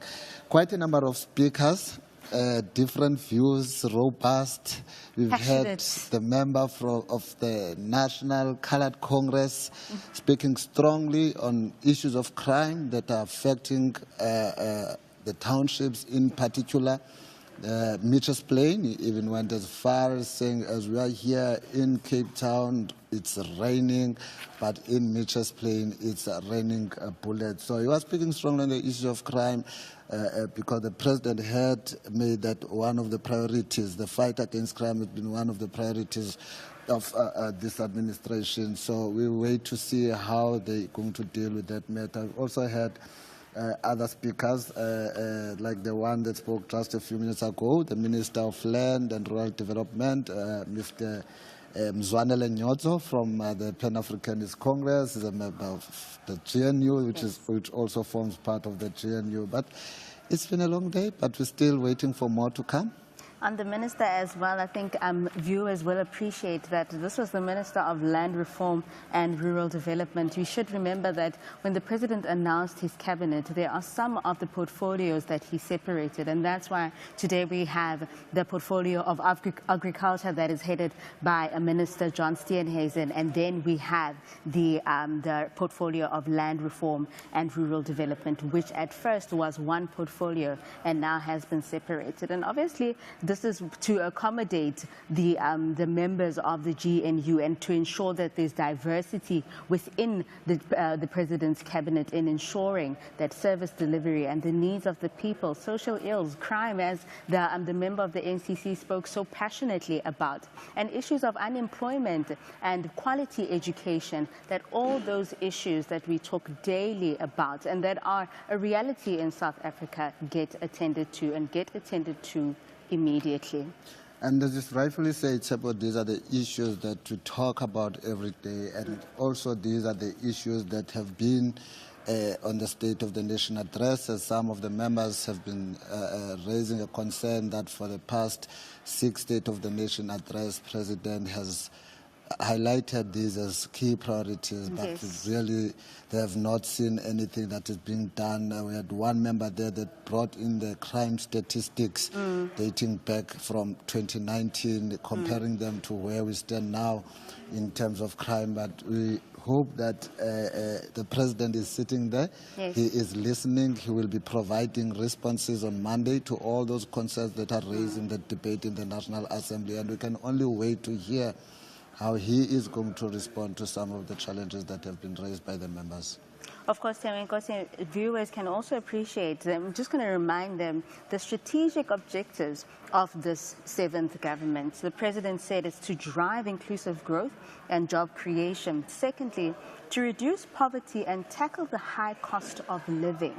Thirdly, to build a capable and ethical and developmental state. And of course, we had the president of the ATM, Mr. Vuyo Zungula, and he had various reactions with regards to that. And he felt that these are generic things, these are generic challenges, and the strategic objectives that the president came up with in his speech in the opening of Parliament address just last night are all just issues that have been within that the 6th administration had been struggling with. And clearly, the issue is not the issue is not necessarily what is being said, what the plans are. The issue is implementation and ensuring that what is being said and what is being promised is seen by the people on the ground. And we've had members of the executive, members of the government of national unity serving on the executive, also responding to some of those issues and how they are presenting their plans in terms of addressing the issues that the 3 key priorities that you just highlighted now. And one of them being major is education, access to education. Absolutely. You know, so yeah, and we do know that it's a challenge that needs to be addressed. We have quite a number of students that have passed matric, who are sitting at home, who have been unable to access higher education, and some of them having passed their matric well. And of course, because we've seen a range of new members in Parliament. We've seen returning members of Parliament. We've seen young members of Parliament. And I think it's important that we get familiar with the members of Parliament, and viewers will appreciate that. So let's get to know your member. Just stay tuned to Parliament TV.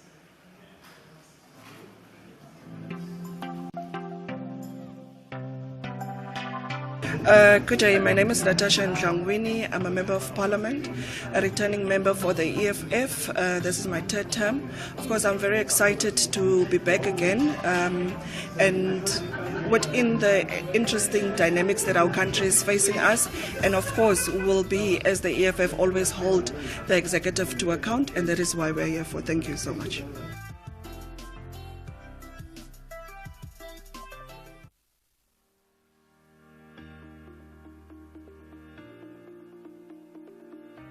My name is Toby Chance. I'm a Democratic Alliance Member of Parliament from Gauteng. I live in Johannesburg, and I was actually an MP in the 5th Parliament, 2014 to 2019, where I served on the Small Business Development Portfolio Committee for 5 years. And I'm back. I'm very happy to be home in Cape Town and looking forward to the next administration, which of course has immense potential as the first administration which will see a coalition of parties, which it looks like the DA will be a member of, alongside other parties. So, yeah, I'm really excited about the next 5 years.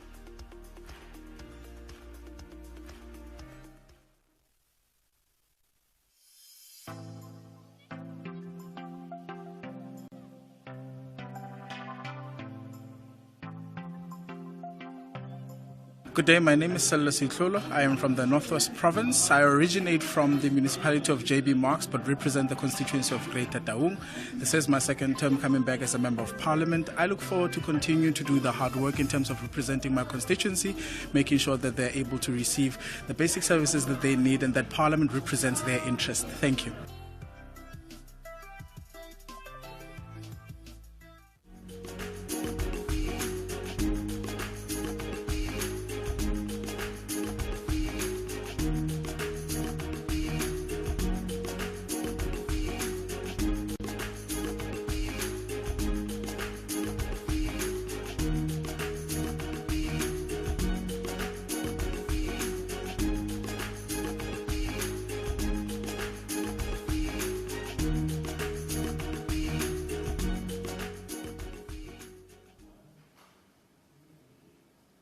Namkelekile babukela emakhaya nisabukele uhlelo lweParliament TV. It is the debate on the opening address, opening of Parliament address that took place yesterday, delivered by the President of the country. However, I am now joined by Mr. Mtumiseni Ntuli, the ANC Chief Whip. Welcome, Mhlekazi, siyavuka nawe lapha. Yabo, and thank you very much for hosting us. So, Mhlekazi, we were selected by the ANC to be the Chief Whip in the National Assembly. We know that this position was occupied previously by Ms. Phemi Majordina. Tell us, how did that make you feel given the responsibility that comes with this position? Well, my first reaction, of course, when the leadership told me that I'm going to be assigned the role of the Chief Whip, was that in a new and a changed environment that we find ourselves in, clearly this is going to mean different from what has been the task of the ANC Chief Whip since 1994. Because for the first time, we are now no longer have a 50% plus one majority as a minimum that we have enjoyed over the past 30 years. So my first reaction was that this is a big task. And it's going to require that one immediately adjust to the responsibility, given the fact that we have to work with different political parties, and the ANC is no longer enjoying the hegemony and the majority that it has enjoyed over the past 3 decades. Thank you, Mhlekazi. And then you kick-started today's debate as a response to the President's address line. Can you unpack some of the issues that you would have picked up from the President's address and responded to when you were addressing the House this morning? Well, we're very excited that the President has essentially presented an agenda for the country which is consistent with what the population have raised during the election campaign. The issue of responding to the challenge of unemployment in the country, particularly among the youth population of our country, is a major challenge. The second one, which is also very important, is our own effort to grow the economy. Because without the economy that is growing, where there is both domestic and foreign investment, it's almost impossible that you would be able to achieve the objectives that we have set for ourselves in terms of rolling out infrastructure, addressing the perennial problem of crime and corruption. All of those things require resources which must be generated by a growing and a thriving economy. So when one had an opportunity to intervene in the debate today, of course, the first thing that I needed to lay as a foundation is really to reflect on where we come from as the African National Congress and who are we in relation to the evolution of our country, and the commitment that we've made that despite the fact that we are now in a new terrain, this change environment of a government of national unity with the ANC not enjoying the majority in terms of our presence in this National Assembly. But we needed to articulate a position that we're committed to that GNU, and not just as a political agenda, but in our own view is also a moral imperative that together as South Africans across racial lines, we have a responsibility to respond to the plight and the conditions of our people who are living under the conditions of abject poverty, who are marginalized in terms of their participation and involvement into the economy of this country, especially the mainstream economy. So it was important from the ANC's point of view that we reassert our long-standing positions on those questions in order to ensure that South Africans and the ANC support base understand that by the mere fact that we have entered into a government of national unity is by no means driven by a desire to deviate from well-established policies which the country has been pursuing. Our own view is that we are not in a point where we need a lot of new policies. What is required at the moment is to strengthen our capacity to implement the existing policies, but equally to ensure that we confront and defeat complacence in government, which has been a major weakness of the ANC-led government, that you'll have ministers occupying important positions, strategic departments, but have budget rollovers over for the following year with less consequences, primarily because, as I'm saying, when you are a majority party, there would be moments, there would be instances where complacence sets in, and you think that when oppositions are raising their concerns about your inability to spend even the budget that you are allocated, is merely just opposition politics as opposed to what we are supposed to do. So our view is that we needed to communicate that message. So when I referred to fidelity, accountability, and transparency, I meant exactly that one, we've got to be loyal to our own decisions. We must be accountable for failure to implement, including for implementing, but there must be transparency so that where there is failure, the president, as the head of the executive, would be expected to intervene in the best interest of our people. You've raised quite a number of challenges that are currently confronting the current government, and you've also highlighted that there would be ministers that would return the money to Treasury instead of spending on service delivery, and there would be no consequences taken. So now that we are in this setup, what are we likely to see when those happen? We had not so long ago, in particular, there's a department in the Eastern Cape that has just returned millions of money to the National Treasury. What kind of consequences can we expect to see? Because it's good to say that there will be consequences, but I'm sure our viewers would want to see those consequences. What can we look for? Well, for our own part as members of Parliament, unlike in the past, we've got to unite around exposing those deficiencies, including those who come from the governing parties today. We must not leave that to be the responsibility of the opposition. We must equally stand firm and say to the president and that minister, we are not happy that Minister so-and-so is unable, together with his or her department, to spend the little budget that is allocated to them. Because, you know, when you speak to comrades or people who are in government, they always complain that the budget is not enough. They need more money in order for them to do many things. But it becomes a problem when even the little that has been allocated to them has not been spent fully. And my point is that we have to exert maximum pressure, all of us, across political lines, which I'm saying has not necessarily been an effective area of work on the part of the African National Congress. And I would imagine the reason that was not the case, as I'm saying, is because of complacence. Here is a governing party that has been in office for 30 years, and certain things, happen to set in and kick in processes which unfortunately were normalized at some point, because when something happens repeatedly over a period of time, it becomes an acceptable norm, and people get less condemned about it except by the opposition. So our view as the ANC caucus is that we can't sit on the sideline when there is a minister, either from the ANC or from any other political party, who has a difficulty even to finish the budget, the legal budget that has been made available for them in a particular financial year.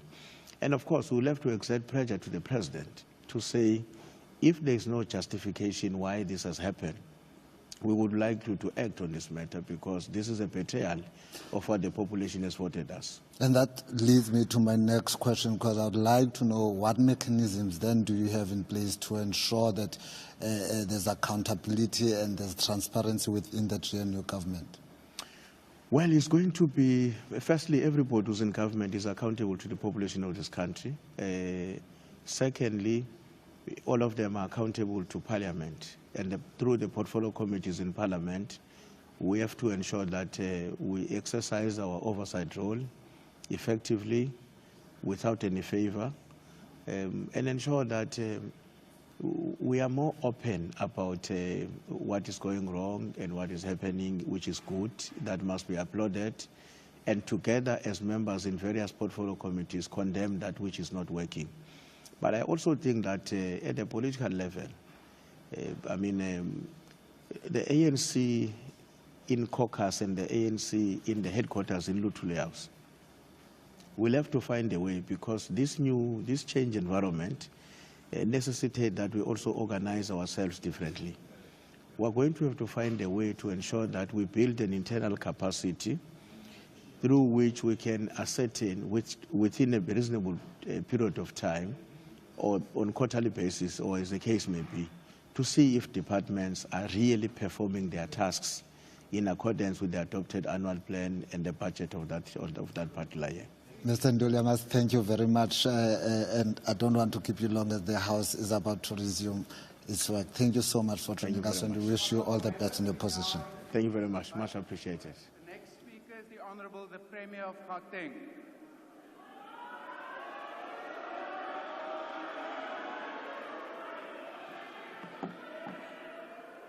Thank you so much, Presiding Officer. Sispan. Our Honourable President, Honourable Deputy President, our Chief Whip, Honourable Members. Mr. President, besides the three priorities that you so beautifully outlined, I was left excited with our emphasis on the following points. Elimination of red tape. President, if we can get this right, our government will function. If we can get this correct, we'll unlock lots and lots of potential opportunities that are available to our people. The second area of interest, President, that you correctly highlighted is the intervention and the need to strengthen local government, in particular our metros, and the urgent need to intervene where national government should intervene. We want to welcome your intervention, President, that you have alluded to in terms of the Durban Metro or eThekwini municipality. I want to extend my personal invite to you, President. We need to reclaim Johannesburg and reposition Johannesburg City to where it comes from. We can inherit Johannesburg from the apartheid regime and make it worse under a democratic government. We need a second time opportunity to reclaim Johannesburg and ensure that Johannesburg CBD is back to where it was, a beautiful city of gold. The third area, President, that we are excited as the Gauteng government that you have correctly captured it in your statement, President, is reducing the cost of living. And the simplest way to reduce the cost of living, President, is when government do what government must do. President, just imagine if government was offering quality health services where there will be no need for us to have medical aid, how much will we save as a country? Just imagine if government was offering quality education where all our children are in the public education system, how much will we save? Just imagine, President, if police were doing what police should do, how much we'll save from alarms, private security, and many other things. And therefore, to reduce the cost of living, it means we need to start where we need to start as government, for government to provide quality public good so that government can be in a position to reduce the cost of living. But from our side, President, as Gauteng, we want to bring you, President, to something that is very crucial, and we feel it was missing in your input: the ability to raise, defend, consolidate, and support township economies. Townships are the new gold, and townships are the new economic opportunities in our areas. We really believe our townships, informal settlements, and hostels are the new backbone of economic growth, that they need guidance, they need support, they need all the relevant resources so that they can be in a position to prosper. We present, President, on the table a partnership fund of 300 million rands that we are directing to Abogogo and Abomkulu that are selling on the street so that they can sell even when it rains, so that they can sell even at night. We want to give them that opportunity to have proper infrastructure to sell their goods. We also want new investments that are coming to the townships, to be investments that will incorporate those entrepreneurs that open the shops that me and you bought from Ubaba Makumalo or Ubaba Mtimkulu, who had that corner shop at the townships. We are remodeling those shops and we're providing the additional resources that are needed in that particular area.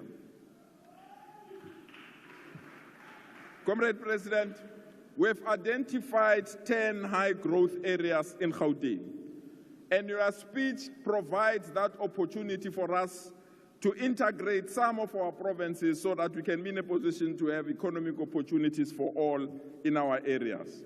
One good area is for us to ensure that Gauteng becomes the hub for automotive sector. We want to continue to work with the Development, Trade and Industry Department, and also work with the Department of Science and Innovation, as well as OEMs, to develop a South African supply network as we cross over to the new frontier of automobility. You are right, Comrade President. The future belongs to electric vehicles. You are right, Comrade President. The future belongs to the automotive industry that is capable, able, and is possible for this particular industry to create more jobs. It is our humble view that South Africa has earned its stripes to move up the value chain of this sector. We are ready to support the infrastructure development that has been proposed to link Tshwane and East London so that a new corridor can be developed to transport the motor vehicles to that corridor and create new opportunities. The Tshwane Automotive SEZ is ready to showcase its commitment to the auto sector. And Mr. President, we welcome the work of the Southern Rail Corridor linking Tshwane to the new port of Ngcuka. Our commitment is to support this initiative. But we are nothing without the new 4IR. And we present ourselves to be at the center of that 4IR as Gauteng. And the center of the new 4IR in Gauteng is what you projected as the Lanseria Smart City. And I can report back to this honorable house, the Lanseria Smart City is about to rise. We've put all the necessary resources from the investment that was needed to ensure that there's bulk services and to the support that we've just received from the Department of Human Settlement. Lanseria Smart City will be the ideas for digitalization. Lanseria Smart City will be the home of Internet of Things. Lanseria Smart City will be the home of cloud computing. Lanseria Smart City will be the enterprise resource planning, virtual manufacturing, artificial intelligence, but most importantly, intelligent robotics. We want collaboration with national departments, hence our argument, President, that red tape must be minimized and red tape must make things to be possible.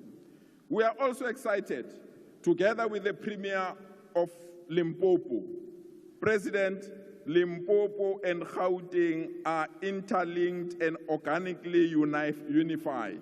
We need a speed train that will move from Tshwane to Limpopo and connect with Maputo, and we are ready to take advantage of that opportunity and expand the Gautrain to that area.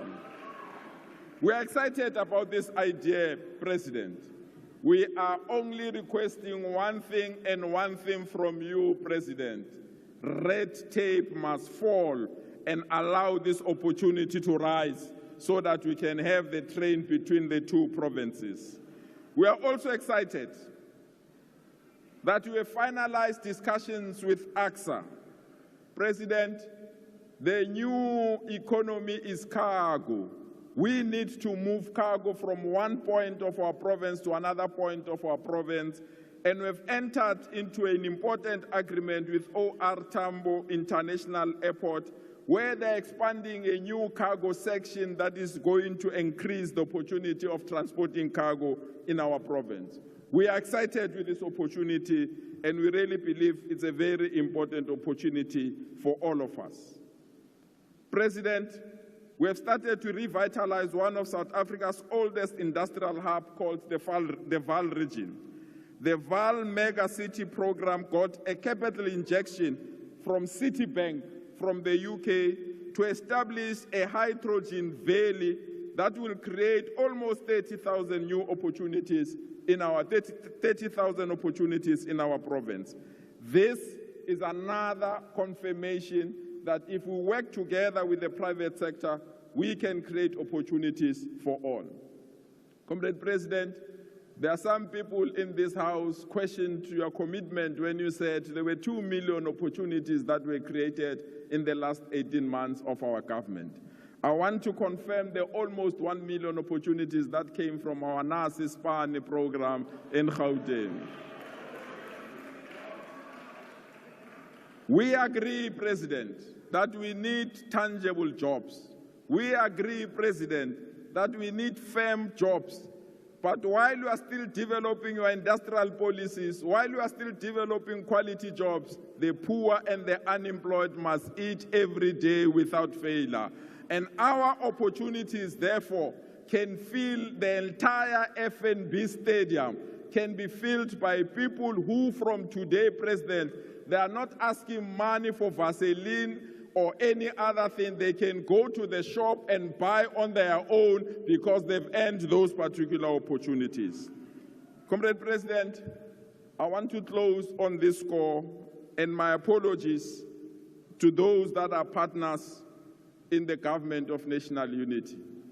Comrade President, there is something that is called the Basic Education Amendment Laws. I'm asking you, President, politely and respectfully so, sign that law. Sign that law. There must be no institution here, President, when the 6th administration and this particular House has passed that particular law. And the law is very simple, President. We are prepared to listen to any other person that wants to raise any view. But the law is simple. All our children must be in the same classroom and taught by the same teacher. What's wrong with that particular proposal? What's wrong with that particular proposal?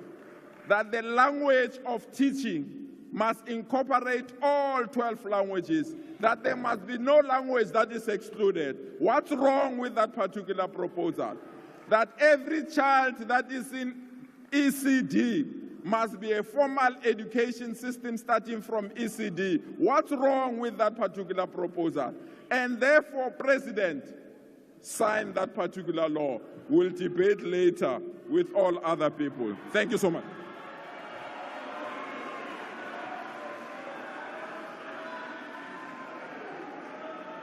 Honourable members, the next speaker is the Honourable Clark.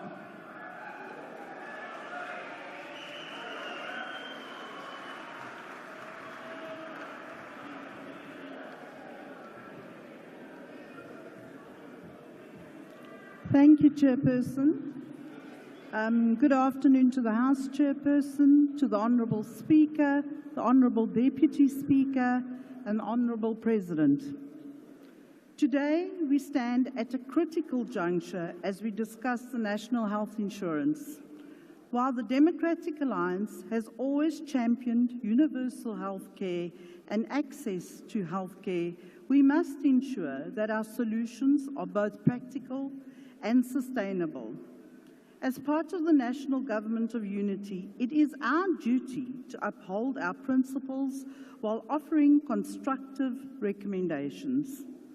The ANC NHI proposal aims to centralise power, eliminate private medical options, and impose significant tax burdens on our citizens. These elements are fraught with risks and could undermine the very goal of equitable health care for all. Firstly, the extensive powers granted to the Minister of Health are deeply concerning.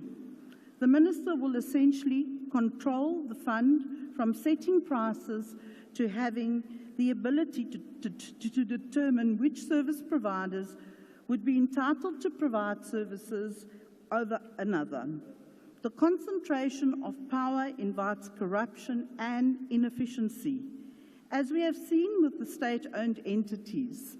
The DA proposes an independent watchdog to oversee health entities, ensuring transparency and accountability.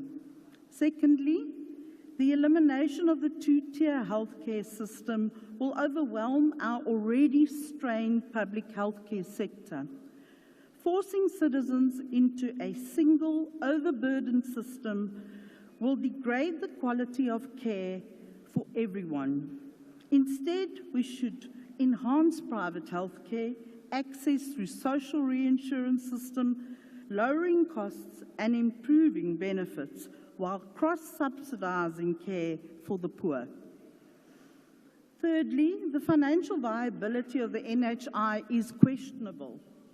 Without a recent feasibility study, we cannot accurately assess the costs of the NHI. Treasury's reluctance to commit full funding exacerbates this uncertainty. The DA recommends a phased approach, beginning with fixing the current public health infrastructure and ensuring sustainable funding mechanisms before full implementation. Additionally, the Act fails to address provincial debts, such as the Eastern Cape's massive medico-legal claims, raises serious concerns about its financial sustainability. We must ensure that provinces are not left to bear these burdens alone. Furthermore, the accreditation process for health providers is unworkable in the current form. Most facilities, especially in rural areas, lack the resources to meet the stringent standards. The DA advocates for practical solutions to improve rather than penalise our healthcare providers. Lastly, the creation of a national health information system raises significant privacy concerns. We must ensure robust protections against data breaches and maintain the practicality of such systems in areas lacking basic infrastructure. The recent cyber attacks on the NHLS proves just how debilitating vulnerable ICT infrastructure can be.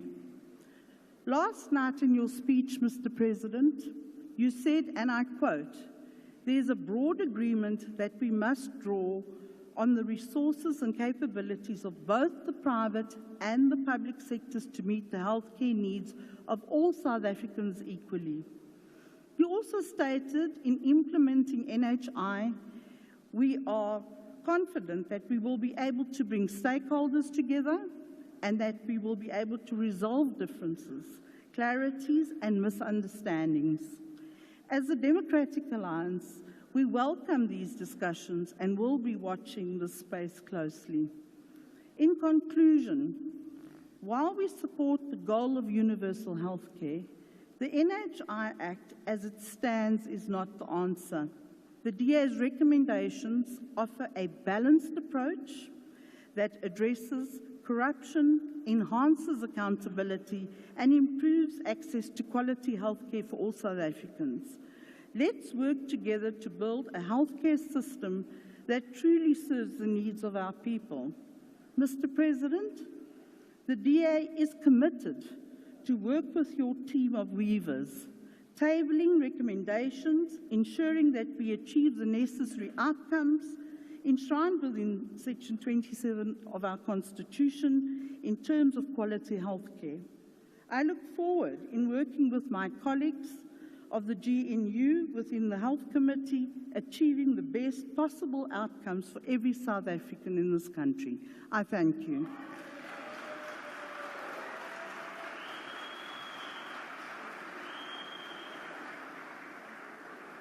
The next speaker is the Honourable Breed.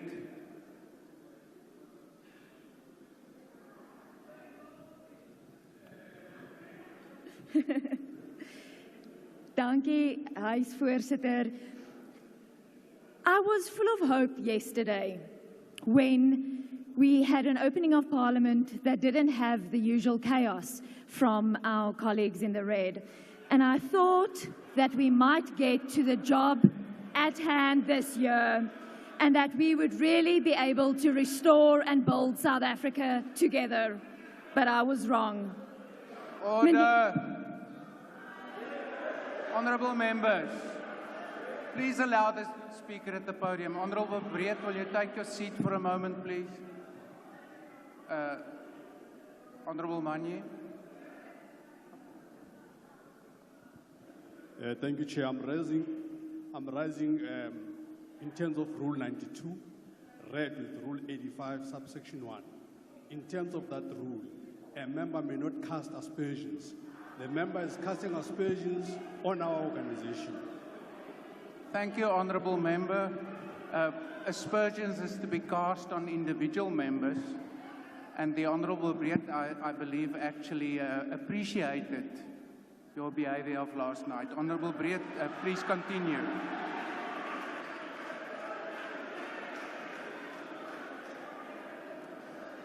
Honourable Matthys.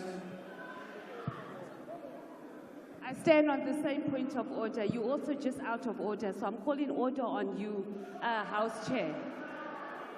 And this is not the first time you Honourable did the same thing Matthys, during please the take budget your vote seat. there. You don't know how to chair a house, and we are not going to sit here and allow you and your white supremacist speaker there to come and talk about Honourable us Matthys, disrupting a please house. take your seat. No, I won't suggest her. Do your job properly. Honourable Or Matthys. don't come here. We can't be insulted by you. Honourable Matthys, I have made a ruling in terms of the rules. If you're not happy with that ruling, please write to the Speaker. Honourable Breed, please continue. Dankie, Huisvoorsitter. Agbare meneer die president.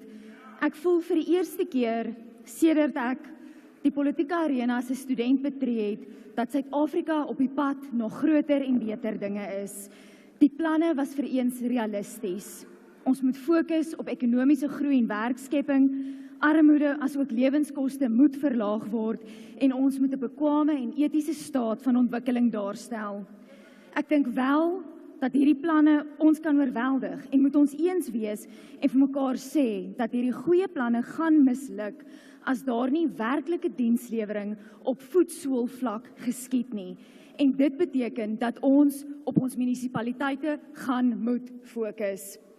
During this week's budget vote debates, I raised the issue of Kroonstad's wastewater treatment works and how, after 105 million rand was allocated, phase 1 was completed and phase 2 was supposed to be completed in June of 2024, not much can be said of this treatment works.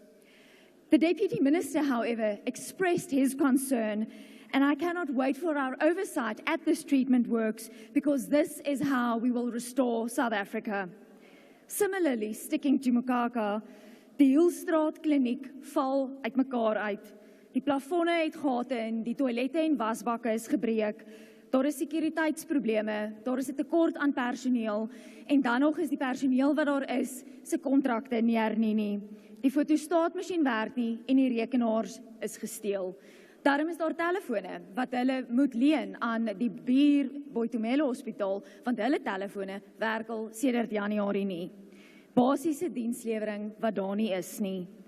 En laat ek sommer op die gesondheidpunt bly en die sê, NGV gaan nie ewe skielik en magies hierdie omstandighede in klinieke en hospitale omkeer nie. Dit gaan hierdie instellings in die steek laat. Ons het nodig om eers ons hospitale en klinieke op te gradeer, bevoegde personeel aan te stel, om onder andere aspekte soos die apteke te waardig en die talle Suid-Afrikaanse mediese wat werkloos is en by die huis sit, moet ons aanstel alvorens ons NGV kan oorweeg of implementeer. Dit is hoe ons SA gaan herstel. Honourable Mr. President, you spoke about SA being a water-scarce country and that we need to protect our water resources, but in many municipalities such as Ngwate, Mafube and Mfuleni, to name but 3, sewage is running rife in our rivers and it affects those ecosystems. We need to hold municipal officials to account and not allow this pollution to occur. The FF Plus requested that the ministers be the first in line to lay these complaints against accounting officers where there is pollution in our rivers, and I urge you to keep an eye on them for doing that. Meneer die president het ook genoem dat daar 'n verhoging in die kapasiteit van die energienetwerk gaan wees en dis belangrik, maar ons moet eers fokus op die herstel van ons huidige netwerk. Dorpe soos Parys in die Vrystaat, wat veronderstel is om 'n toerisme spulpunt te wees, het munisipaal ingestelde beheerkrag omdat hulle netwerk nie die lading kan hanteer nie. En dit natuurlik op sy beurt lei tot watertekorte en pompe wat uitbreek, wat dan weer ook nie water vir die dorp gee nie. It is, however, not just cynicism from our side. And I have tremendous gratitude for the announcement of an expanded basket of basic and essential items, and particularly the fact that girl children will be able to have access to sanitary products at school. 1/3 of our girl children regularly miss school because of this, and it is not right. Suid-Afrika is 'n ongelooflike land met astronomiese potensiaal wat ons net moet realiseer.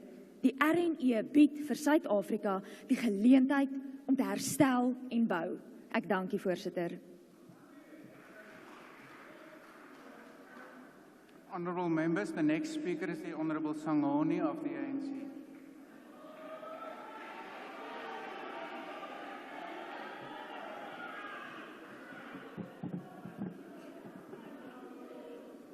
Thank you, House Chair. His Excellency, Comrade President Cyril Ramaphosa, Deputy President, Comrade Paul Mashatile, Honourable Ministers and Deputy Ministers, Honourable Members, fellow South Africans. Your Excellency, Mr. President, we cannot create jobs and build an economy of the future with skills of the past. Yesterday's impossibilities like driverless cars, voice and face cloning, drone warfare, robots performing complex surgery are the realities of today. We must understand, adapt and adopt, or risk being left behind. Technology and innovation is key in achieving all the SDGs and realizing Vision 2030 of the NDP. There is no sector of government that can function and policy or program that can be implemented or achieved without strengthening ICTs and harnessing technology in the interest of efficiency and optimal service delivery. Furthermore, we cannot eradicate the inequalities that exist in our society without focusing on the catalytic role technology can play in development. As the Honourable President said last night, economic growth has to be both inclusive and transformational. We must draw on the skills and capabilities of all in society, especially those who are marginalized. This is particularly true when it comes to advancing the digital economy. Every care must be taken to ensure that the existing socio-economic divides are not worsened by the digital divide. With its growing and youthful population, high levels of smartphone penetration and advanced digital infrastructure, South Africa is perfectly poised to be at the forefront of the digital economy. The focus on network industries, including telecoms, under the growth-enhancing structural reforms, is expected to unlock further benefits for our economy and the South African people. We are already reaping the benefits of these comparative advantages. Our country is one of the leading destinations in Africa for ICT investments. ICT have been major investors at successive South African investment conferences.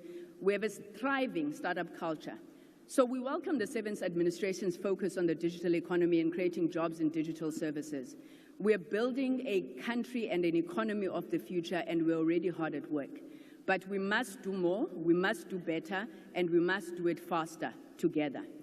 We must harness the collective energies of all South Africans, the public and private sectors and civil society. As South Africans, across political divides, across race, gender, and creed, we must ensure that we work faster.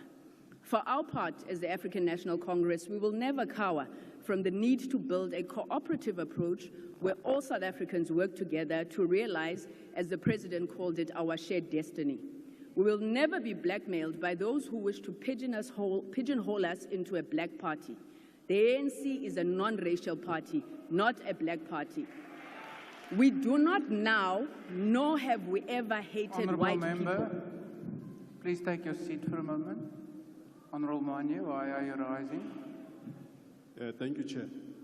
Again, in terms of Rule 92, read with Rule 83, a member is not supposed to read word for word her speech. Those are the rules. Thank you, Honourable Member. The rules from the notes, and the rules as it is says do not read as far as possible. I see another hand, Honourable Mahlaudi.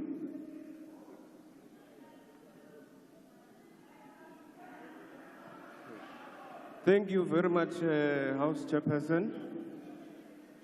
I rise on a point of order on Honourable Manye, who for the second time is quoting the wrong rules.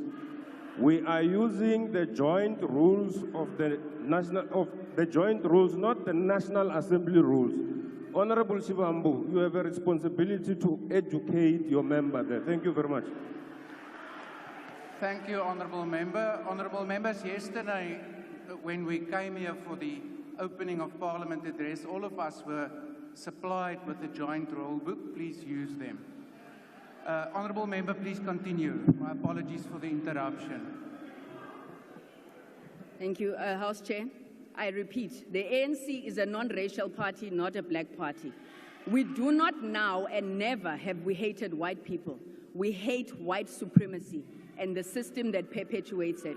We do not believe that it is the color of a person's skin that determines whether or not a person is progressive or reactionary, but rather the content of their politics. For example, it makes no difference how black you are, but you call for a regression to feudalism, where government accounts to unelected traditional leadership. That is right-wing and reactionary to the core, regardless of how one tries to signal left. Honourable President, it is for this reason that the ANC supports and welcomes the opening address you gave yesterday. It speaks to the progressive policies, politics, and manifesto of the ANC and the mandate the people have elected us to deliver on. It addresses job creation, building an inclusive economy, and tackling the high cost of living, amongst other things the people sent us here to advocate for. House Chair, the building of a new digital world and an economy of the future begins at the very foundational level in our schools. Last month, amendments to the national curriculum were gazetted, which introduced robotics and coding, even at grade R level. Smart schools are equipped with cyber labs developed by CoGTA, and they've been launched around the country. They include amongst them Little Flower Combined School in Inxhopo, KwaZulu-Natal, Manor Secondary School in Gakobe, Limpopo, Ndafufu High School in Lusikisiki, Eastern Cape, Phakela High School in the Northwest, Baja Lore in Kuruman in the Northern Cape. All of these areas, Honorable Hlophe, are in rural areas.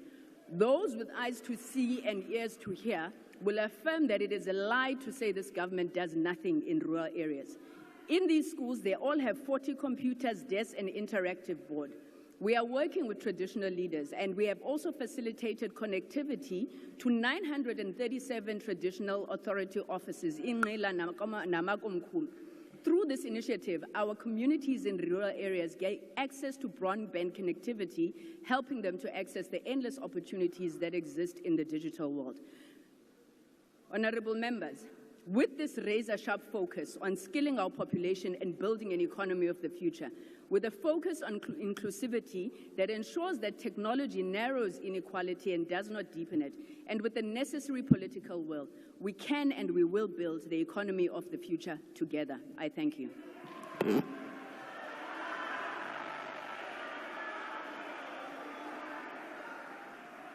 The next speaker is the Honorable Billy.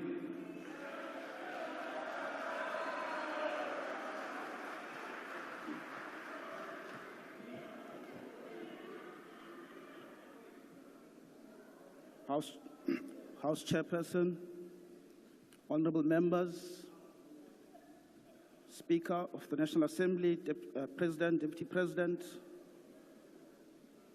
Mr. President, it is a great honor to have the opportunity to respond to your address opening the 7th Parliament. While voters did not give any party an outright majority, South Africans from all walks of life are represented and their vote matters, as political parties across the political spectrum form part of the 7th administration's cabinet. And with no doubt, Mr. President, this brings hope to South Africans as it does to many of us here. Mr. President, you can be rest assured that as the Democratic Alliance in both the Houses of Parliament, in the NCOP, in the National Assembly, along with the ministers from the DA you have appointed in your cabinet, we will be active participants in the government and provide our input as well as support, provided that, Mr. President, all participants respect and uphold the Constitution of our beloved country and the rule of law. In recent times, Mr. President, we have seen elements of questionable actors that have threatened the integrity and the Constitution of the rule of law. We have seen rogue elements masquerading as political parties, actively campaigning against the Constitution, seeking to replace it with anarchy, chaos, and confusion, while the looting efforts in our country intensify. Mr. President, our people are desperate for a stable and working government, a government that creates a conducive environment for investment and job creation. Our people are desperate for jobs, to feed their families, to build homes, to live in peace, free from criminals and construction mafias who have terrorized communities and interfered with the progress of much-needed development in our country. And that is why we welcome, Mr. President, your intervention and your commitment yesterday to deal decisively with the construction mafias, which are a huge problem in our country. Mr. President, our people are desperate for a reliable public transport system that doesn't force our people to wake up at the crack of dawn to travel for hours and then do it all over again at night, costing them a large portion of their salaries. This cannot be, Mr. President. Like many South Africans, I was born in extreme poverty and experienced the hardships of growing up living in informal settlement in Reservoir Hills in eThekwini. I lived in the village of Flagstaff in the Eastern Cape, KwaBhala. I live in the hardest townships in eThekwini, Umlazi, and Claremont. Mr. President, in 1994, when our country's first democratic elections took place, as young as I was, I do recall my late mother, who was a domestic worker with her siblings and friends, excited to cast their votes.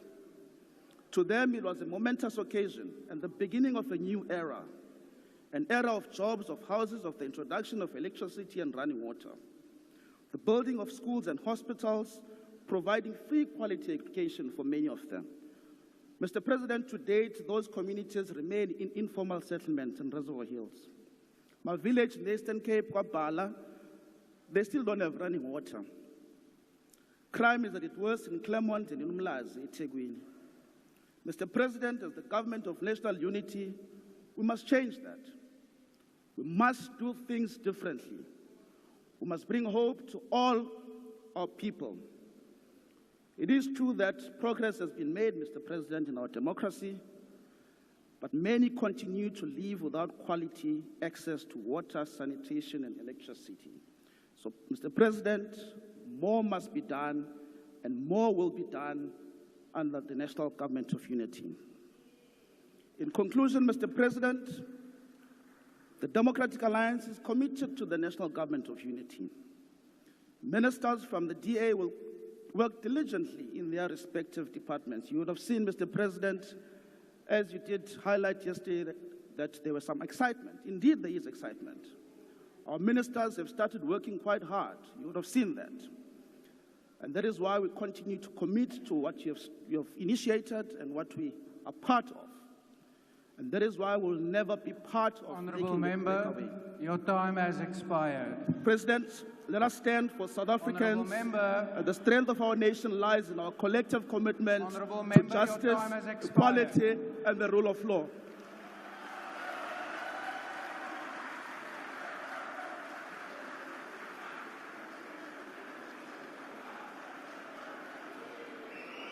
Honourable members, the next speaker is the Honourable Maklatsi.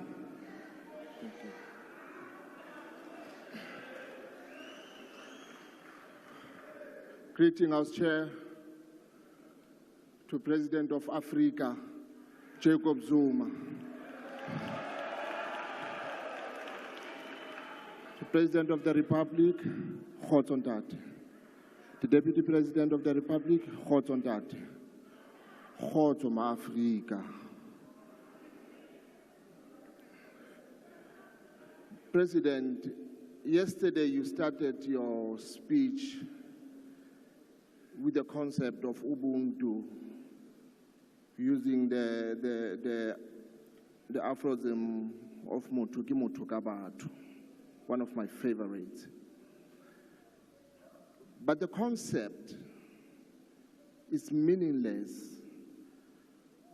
when there's no relation. There must be just for statement to have a meaning.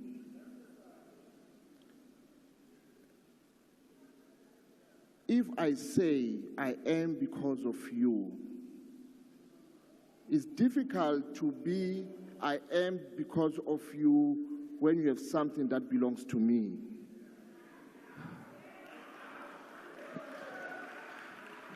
There must be just. When it's injustice, it's difficult to be you, to be who I am because of you. If you can give me my land back, then I am because of you. So, to the Minister of Land Reform and the President of the Republic, while waiting for the amendment of Section 25, we don't have to wait indeed. We can always utilize the candidates that exist in other laws. There are land that is vacant, land that is abandoned. There is a land that is acquired illegally. There is a land that is neglected that you can still expropriate while we're waiting for the amendment. And then we can discuss the modality. And the second point, now I'm referring to all African leaders in this House.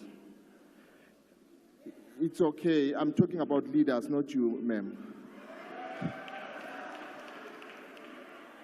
President, in a township, each and every house has a brother or a sister or a cousin that is under the influence of this thing called Nyaube, this drug.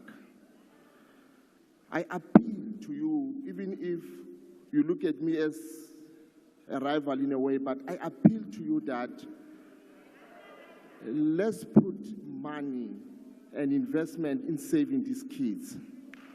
Let these kids experience the economic freedom in our lifetime. In your plans, let's put these kids in our plans. All these kids are black kids, are African kids.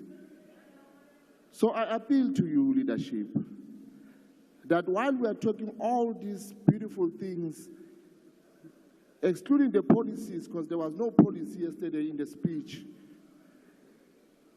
let's think of our people. Our people are hungry, and our people are under the influence of drugs. Let's save our kids. Isolate. Thank you, Honorable Member. I will now call Honorable Christians from DA.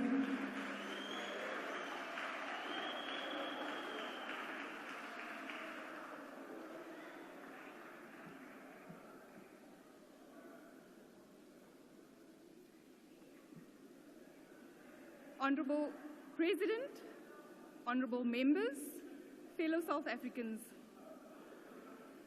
we are at a critical juncture in our nation's history.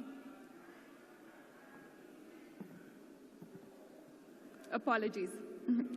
Honorable President, honorable members, fellow South Africans, we are at a critical juncture in our nation's history. The President's address has set the stage for our collective future, and the focus must be on harnessing the transformative power of education. Our journey in the Democratic Alliance has been defined by relentless advocacy, rigorous scrutiny, and a vision for a better tomorrow. Today, we renew our pledge to the children of this country, to their families, and to every citizen who dreams of a brighter future through the power of education.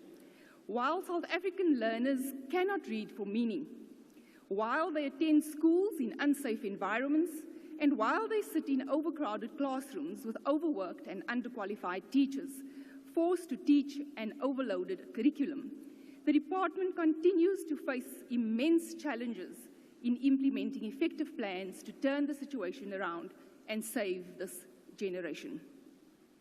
The President's acknowledgement of the dire state of school infrastructure is a sobering reminder of the work that lies ahead.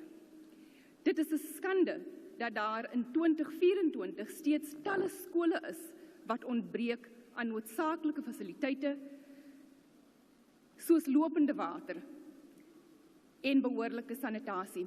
Die tragiese voorval onlangs waar 'n 3-jarige in 'n pittoilet geval het, is 'n hartverskeurende herinnering aan die gevaarlike omstandighede wat baie kinders daagliks ervaar.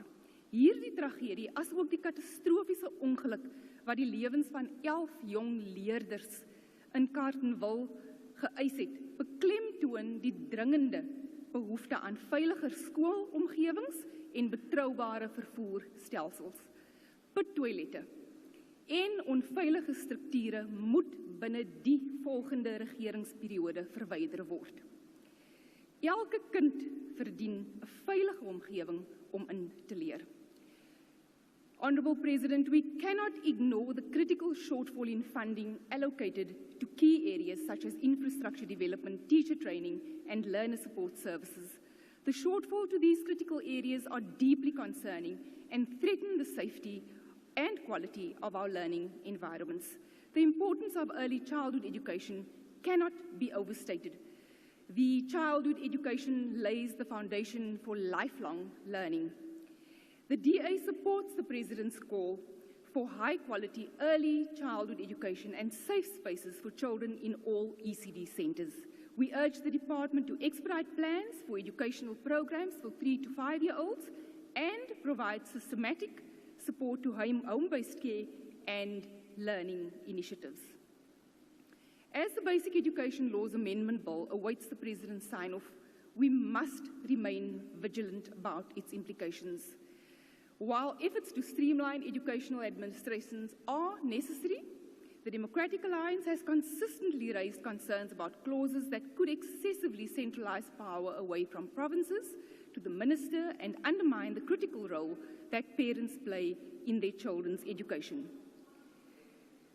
Despite efforts from the Holden schooling sector, the department has failed to have proper engagement on how the sector should be regulated, with the bill still imposing excessive regulatory burdens on parents who opt for homeschooling. While amendments to the bill now do allow schools to opt out of centralized procurement, the process must be streamlined to eliminate any delays in delivery. As we look towards the future, the establishment of a government of national unity offers a unique opportunity to forge a new path. The inclusion of diverse voices and perspectives will strengthen our democracy and enhance our policy-making processes. In this new era, we envision a DA-led Ministry of Basic Education that brings innovation, accountability, and unwavering dedication to our educational landscape. Regardless of which party you belong to, we all want to see our people and our children live a life of dignity, to be part of the solution that breaks the change of intergenerational poverty. Aan die ouers en voogde, ons verstaan julle hoop en vrees vir jul kinders se toekoms. Aan die onderwysers, julle toewyding vorm die leiers van môre. Aan die leerders, julle is die hartklop van ons nasie en julle drome moet ons missie hier dryf. We will move forward with courage, determination, and an unyielding belief in the transformative power of education. Together, we can overcome our challenges and create a future where every child in South Africa has the opportunity to thrive. Thank you. Thank you, Honourable Member. I will now call on Honourable Lofase from ANC.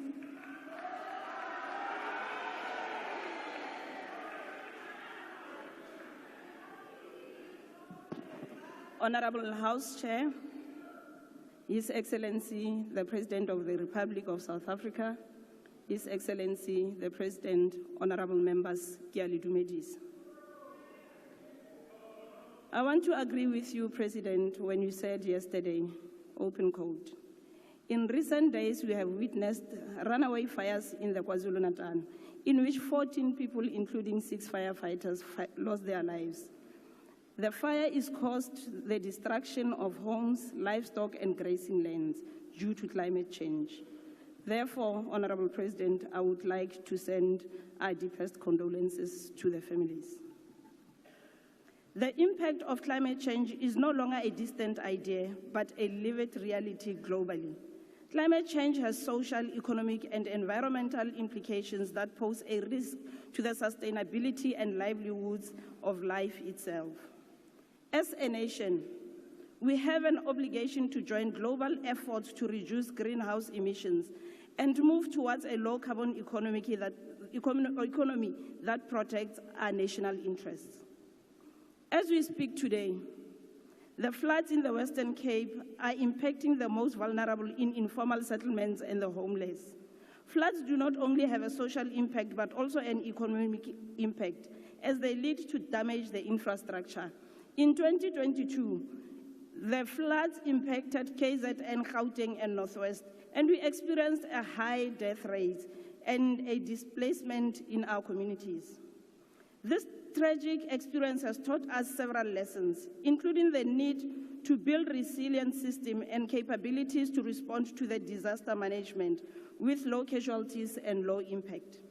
The National Council of Provinces in the 6th administration had a focused approach of oversight, jointly with the National Assembly, to oversee and monitor the response of government. Parliament made a number of observations, and we need to continue to monitor and follow through the key recommendations. This requires the government to coordinate national framework of disaster preparedness and adaptation of mitigated plans. We need to maintain this objective efficiently. Climate change should be a critical element in the formulation of policies. the disaster intervening capabilities should be developed. In our communities, we must enhance awareness in our household on how to respond to natural disasters. We must ensure that our municipalities have a particular level of preparedness to tackle a disaster. In the 7th administration, the government needs to closely measure and monitor the capability of the state in relation to disaster management capabilities and capacity. We must also implement a disaster-facing strategy which mitigates the risk of social and economic loss, and as efficient funding system which enables implementing agents to respond to a disaster. We need to also develop regional and continental disaster financing institutions to leverage the capacity of countries and to enhance the continent's ability to respond. Responding to apartheid. Spatial planning is another fundamental consideration in shaping development. In green development, planning is important as part of the philosophy and human settlement and land use planning. Another climate change risk is drought, which impacts many communities, particularly in rural areas. Dependence on subsistence farming, drought also negatively impacts on the agricultural sector. We must take decisive measures against deforestation, which is rampant in protected areas. We must strengthen law enforcement agencies to tackle the problem of deforestation, as the wood industry has risen due to load shedding. Honorable President and members, conserving our natural resources is critical for the sustenance of our resources and future generations to benefit from the wealth and the richness of our natural resources. Honorable members, economic development is local, and our municipalities should be at the center of creating an enabling environment for local economic development. Our municipalities' capability have spillover effect on local economic activities, and we believe that when we have effective planning at a local level, opportunities and many jobs can be created in communities where our people live. Honorable President, we should ask ourselves some critical questions if we are to respond to development at a provincial and local level. We must ask ourselves, when last did we adequately capitalize on provincial development financial institutions? We should also question whether such development agencies at the provincial and district levels are having a desired impact. We believe we need to support the agency and ensure it is capacitated with persons with the requisite skills and capabilities to manage development cooperation. Honorable members, long-term planning should not be a strategic function largely undertaken at the national level, but also at a provincial and district level. For the district development model to work efficiently, intergovernment planning should also be done at a conceptual level, not just to integrating plans. Long-term planning will enhance the predicability of policy, which enables a better proportion for long-term investments. The government of national unity creates opportunity to coalesce all social partners towards a developmental path, which will enable distribution, redress, transformation, and improved living conditions in our country. Tackling the high level of unemployment is a commitment the ANC has made to the people of South Africa. And through municipalities, our metros, and the province, we realize our commitment.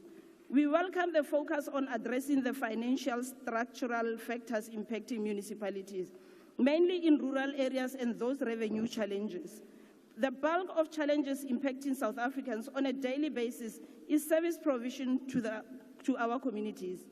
Yes, the cost of living and the overall economic environment alienates the youth and those above the age of 35 who are unemployed. We must ensure that our youth, women, and entrepreneurs are involved in manufacturing of construction sector input. We must leverage the infrastructure spending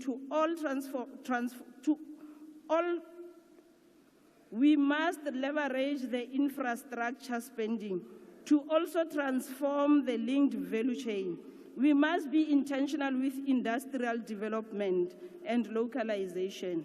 We believe that we can create many economic opportunities by supporting and investing local ecosystem in villages, townships, farms, schools, colleges, and civil society. Lastly, the African National Congress, we undertake a process of organizational renewal. This renewal is not for itself, but to persevere the ANC as an instrument in the hands of South Africans to transform their living conditions. Lastly, President, thank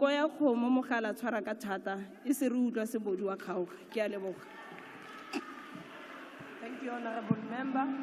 I will now call upon the Honourable the Minister of Tourism. The Honourable the Minister of Tourism.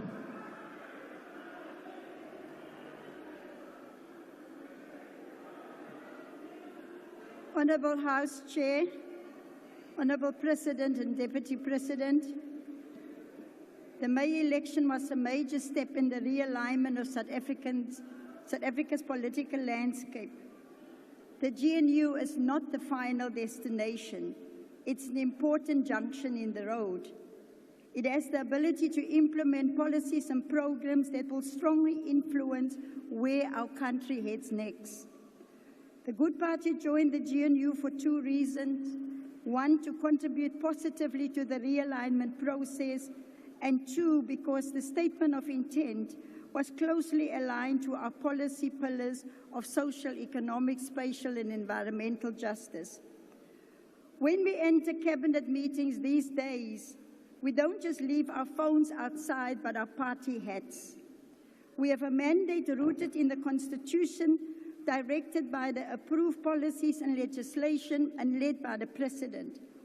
Outside of cabinet, we will continue to be sensible, constructive, critical, and add value wherever we can.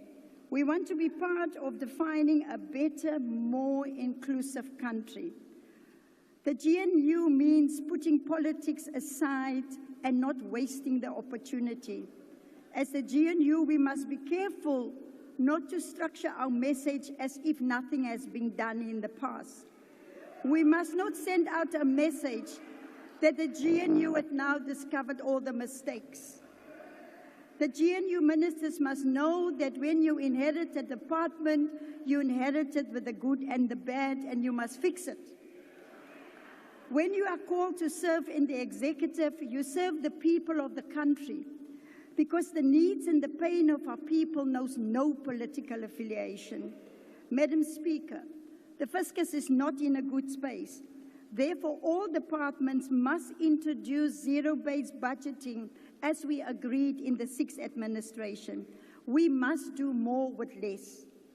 Mr. President, like Minister Park-Stow, I also want to quote your economic advisor, Ms. Marihana,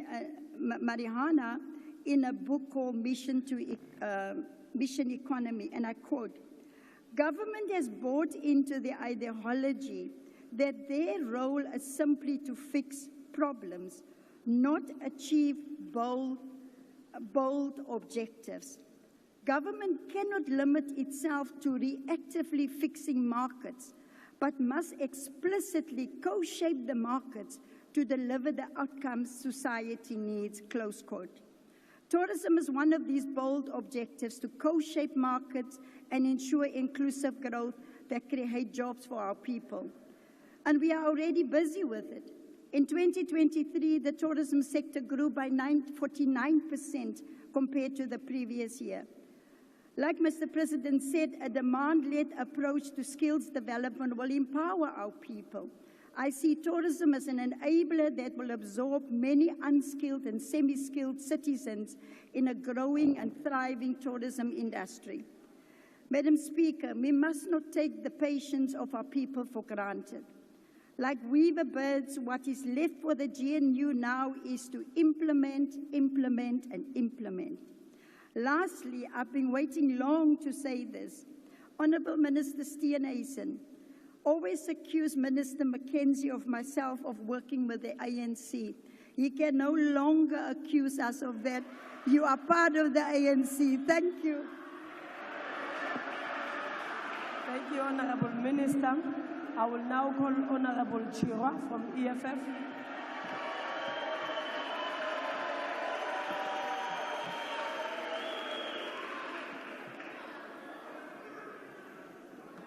Thank you very much, Chairperson. Greetings to the Commander-in-Chief of the EFF, Julius Sello Malema, EFF officials, commissars, the leaders of the Progressive Caucus, and sympathizers of the revolutionary movement in Africa that turns 11 years old on the 27th of July.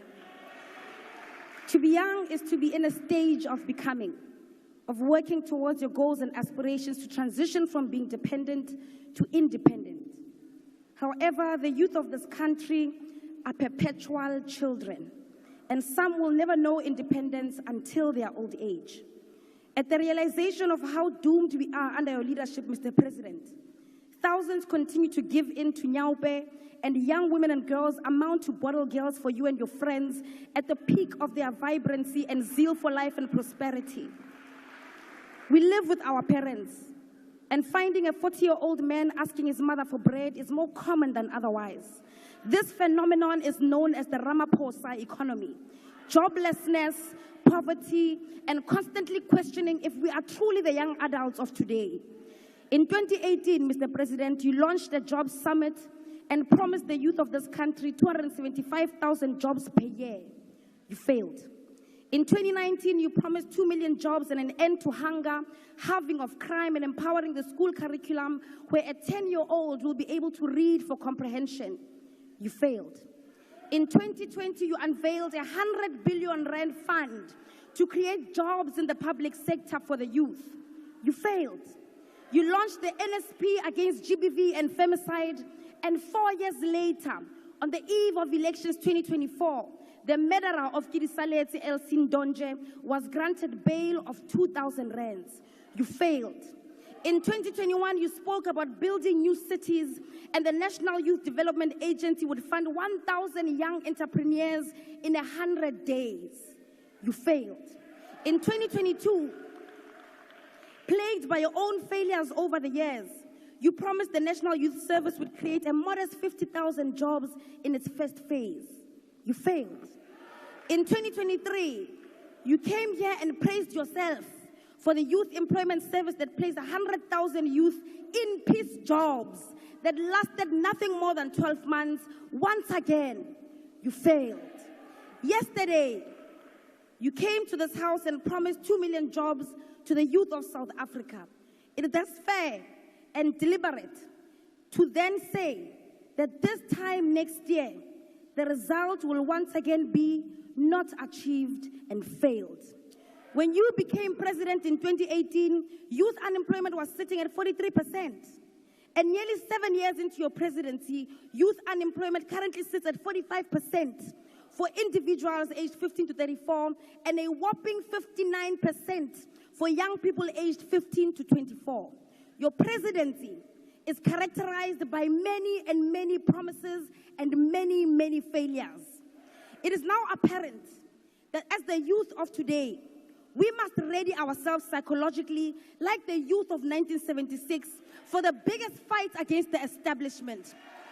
The establishment has charged you, Mr. President, at the forefront as the weapon that is formed against us. The youth of today, like Nelson Mandela, who is now hailed as an icon of peace, must be ready to be called terrorists. We must be ready to be called criminals. We must be ready to be jailed for crimes we did not commit. We must be ready to be character assassinated like Idam Mntwana, Robert Sobukwe, Nkgopotse Tiro, Steve Biko, Winnie Mandela, and Julius Malema. But amongst ourselves as the youth of this country, we know who the true criminals are. We know who stole our land from our grandmothers. We know who stole our mines. We know who stole COVID-19 funds that was meant to keep our people alive. We know who stole Tembisa Hospital money. We know who stole SAA, ISCO, Sasol, Telkom. We know who is now stealing Eskom, Transnet, Prasa, and even privatizing our water. all the while, you are creating an impression that these are natural disasters, despite the fact that they are orchestrated by the true criminals of the government of today, deployed by the Oppenheimers. We know who stole the money that is meant to eradicate pit toilets in the Eastern Cape. We know who stole NSFAS money. We know the mafias of the Steenhof heist. We know the thugs of the Skills Development Fund. And we definitely know who the #1 money launderer is.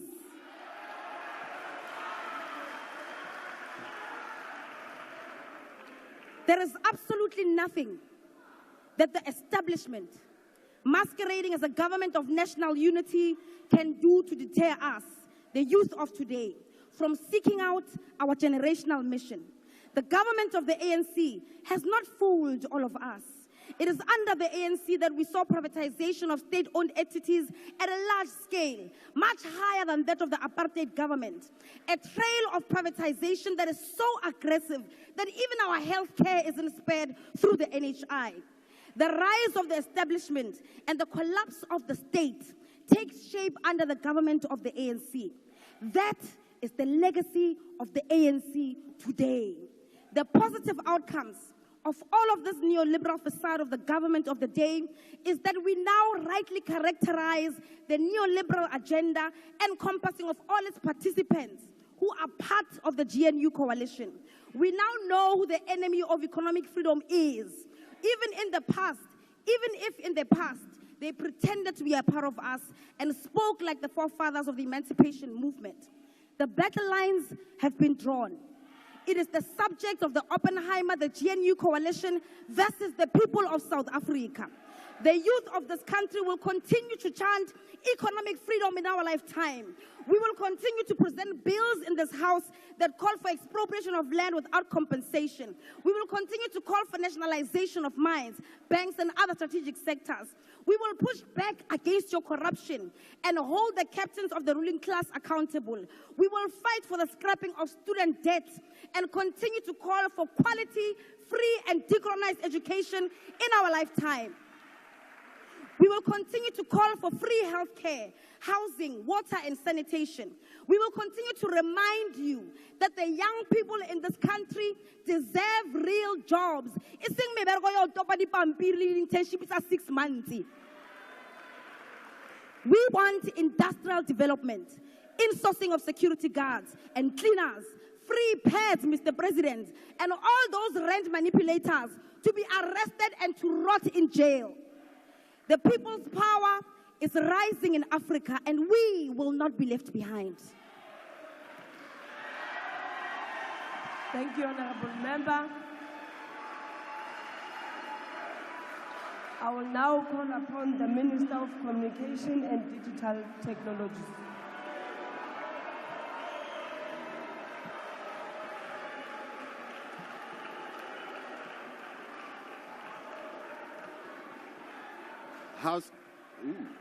House Chairperson, let me take you to church.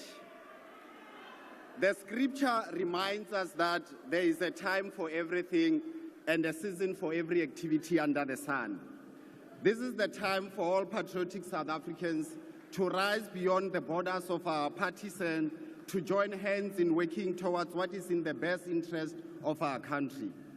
The results of the 2024 elections delivered the season that needs real leaders to unite against the instability that our country has in order to fulfill the dream of a better life for all.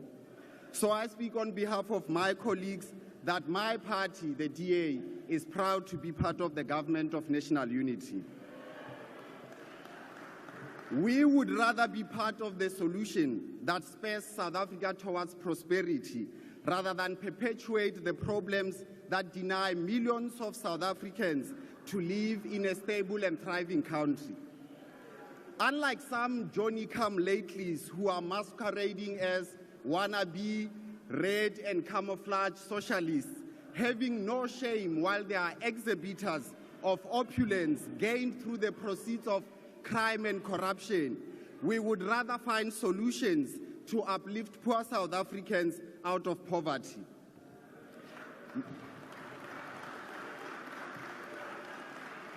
Mr. President, the department you have mandated me to lead has the potential to unlock unimaginable opportunities for millions of South Africans through widening access to broadband connectivity so that no one is left behind.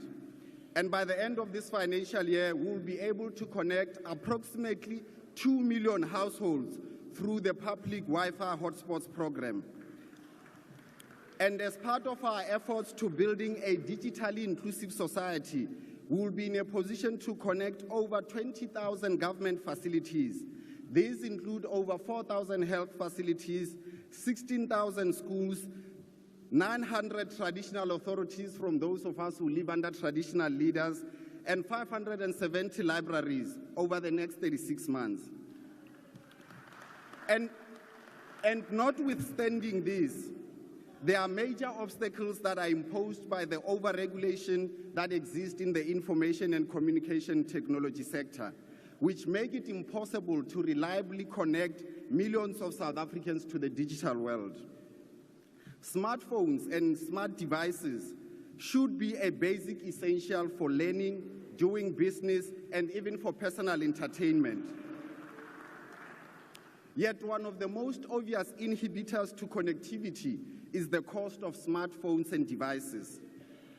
Their classification as luxury goods drives their prices to the extent that they are unaffordable for many South Africans. So to this end, Minister Godongwana, we will be engaging with you to consider the introduction of a price threshold for the determination of smartphones as a luxury good. Mr. President, we welcome what you said about the need to simplify legislation in order to encourage investment. We will become obsessed with making evidence-based decisions so that we remove every regulation and policy that impedes opportunities for investment and job creation in this sector. House Chairperson, progress is not linear. It is a series of small steps, sometimes forward, sometimes sideways. But we know that progress always endures turbulence. It attracts pessimism from doubting Thomases, and there are many in this House.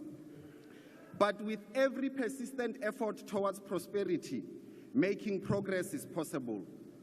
So the digital universe needs to be able to connect to every single child in every village throughout our country.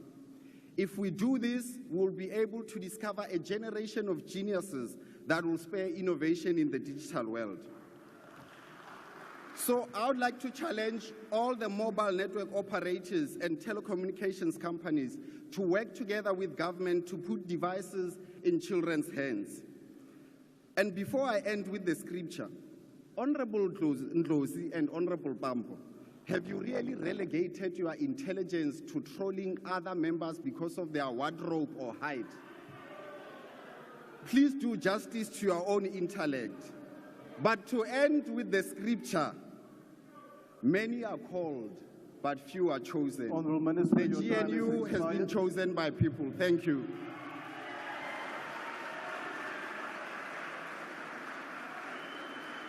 Honourable members, the next speaker is the Honourable Councillor Stofile.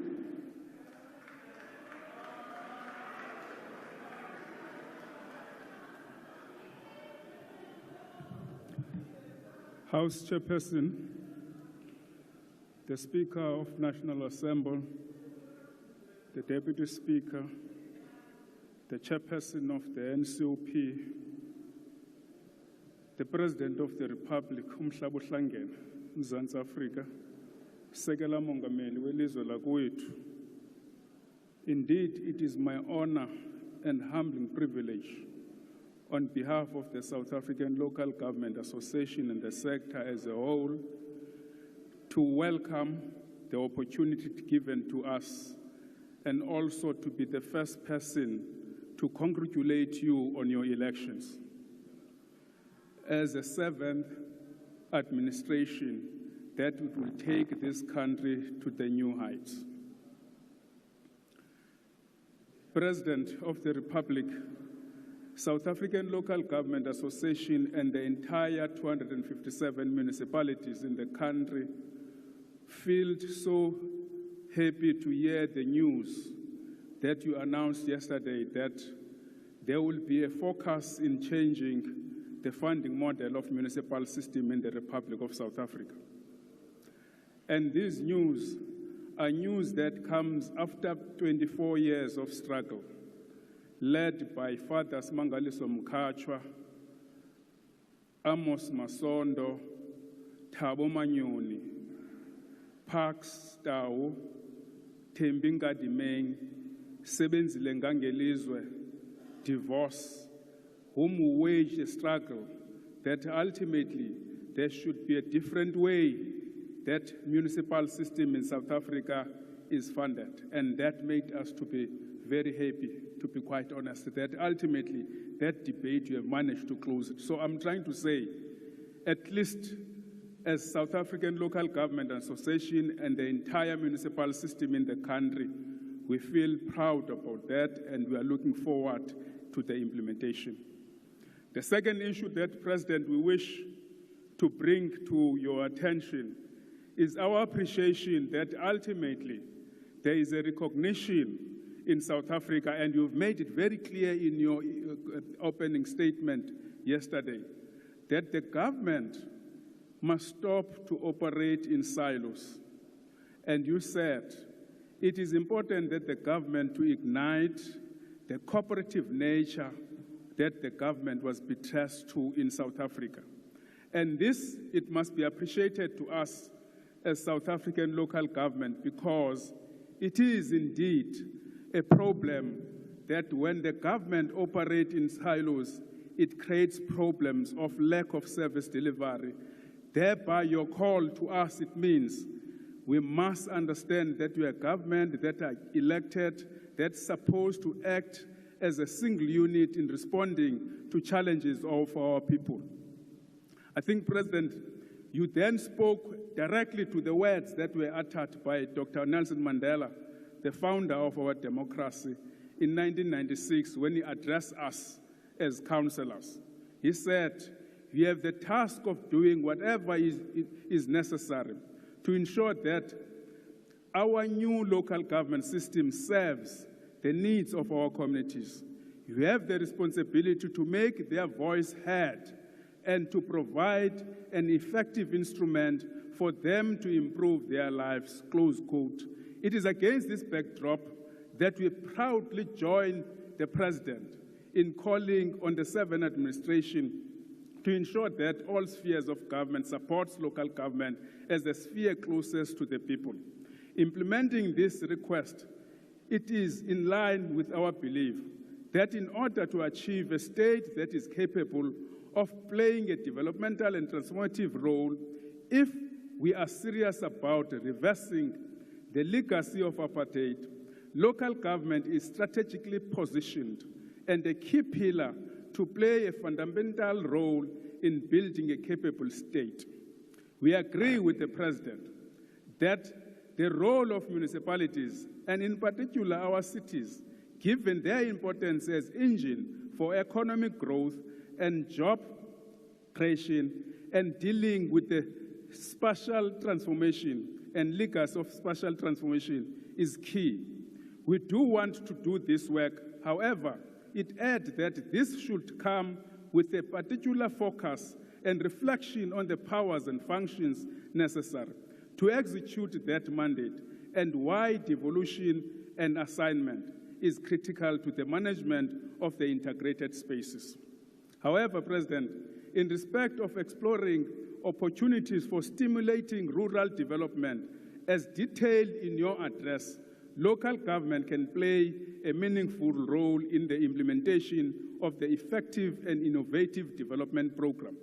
We therefore have high expectation that this seventh administration will find ways to reinforce rather than undermine the role of developmental local government so that municipalities can address poverty, inequality, and begin to develop rural communities.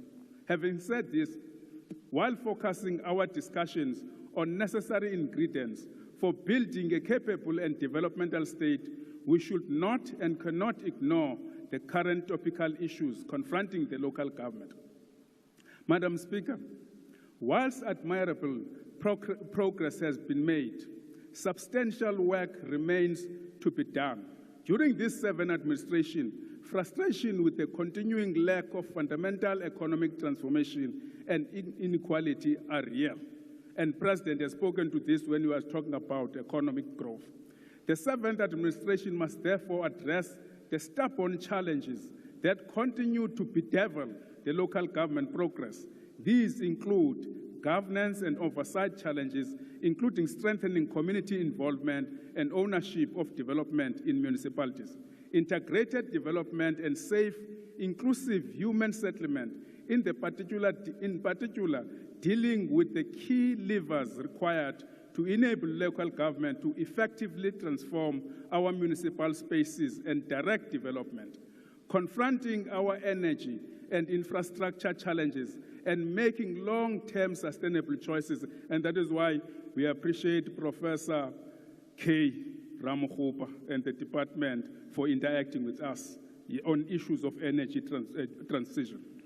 Intergovernmental debt and rising consumer indebtedness, as well as the declining revenue base of municipalities, and linked thereto, the viability and long-term financial sustainability of the sector, local government.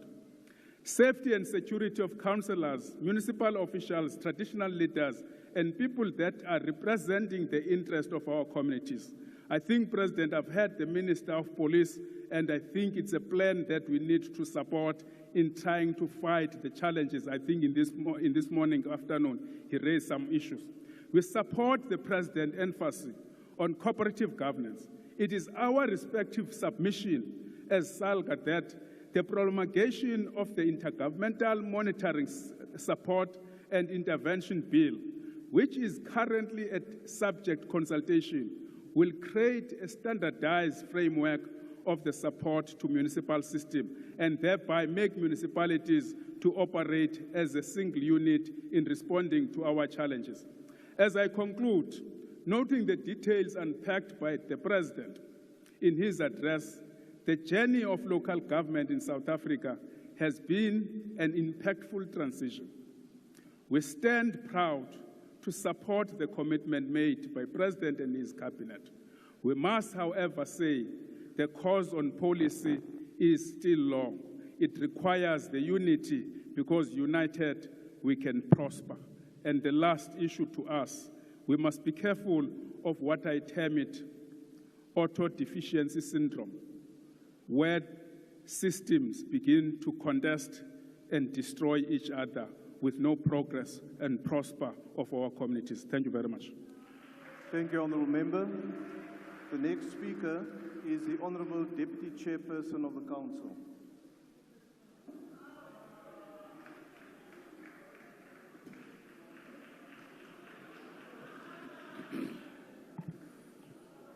Thank you very much, House Chair.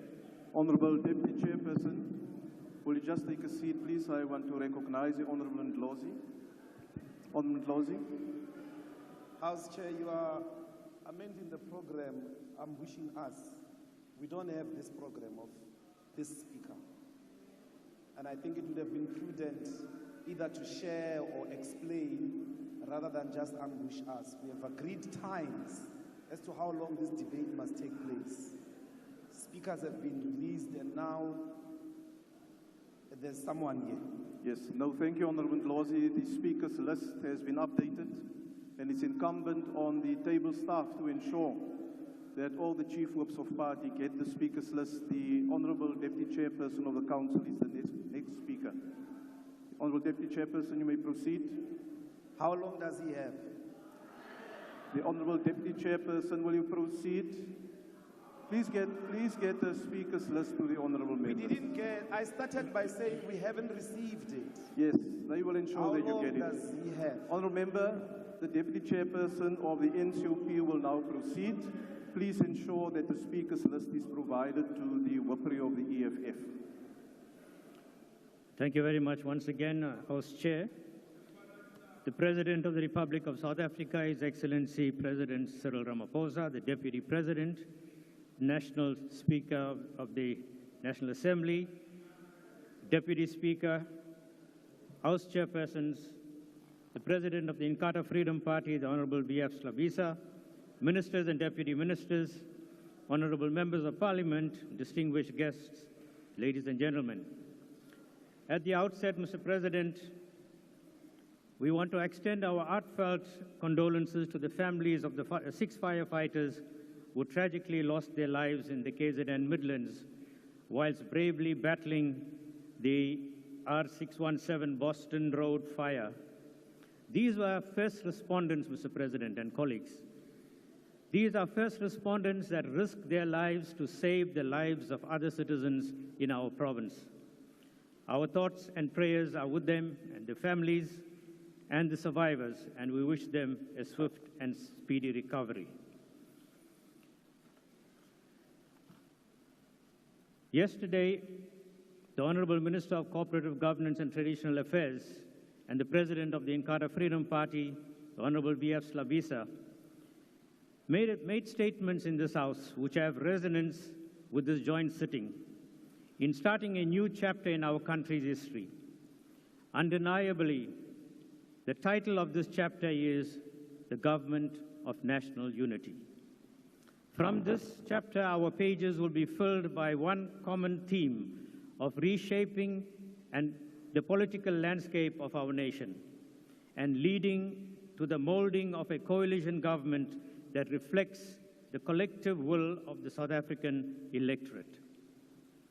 Honourable House Chair, the IFP's unwavering commitment to the Government of National Unity serves as a testament to our principled dedication to the well-being of our nation. We have always been a party that prides itself on constructive engagement, rooted in a belief in unity and progress for the betterment of our country. As IFP, we pledge to never let go of the values of servant leadership. Our participation in the NGU means that we now have a greater responsibility of transparency, accountability for the upliftment of all South Africans. We are undoubtedly called by a diverse group of South Africans to find each other, reconstruct the fabric of our society, and rebuild the nation's pride. The legacy of Prince Mangosuthu Buthelezi, characterized by statesmanship and advocacy, continues to resonate within the chambers of this Parliament. His steadfast commitments to justice and equity stands as an enduring example for all those who seek to serve our nation. As we navigate the complexities of the changing climate and socio-economic landscape, the IFP's advocacy for responsive government and tangible outcomes resonates deeply. It is our resolve to foster a stable and effective GNU that should be a testament to the unwavering belief in the transformative power of collaboration and collective action. I thank the President of the country for recognizing the poor condition of eThekwini's infrastructure. Mr. President, I grew up in eThekwini. This is the only metro in KwaZulu-Natal and is the economic hub of our province. Sadly, it is no longer the shining gem it once was.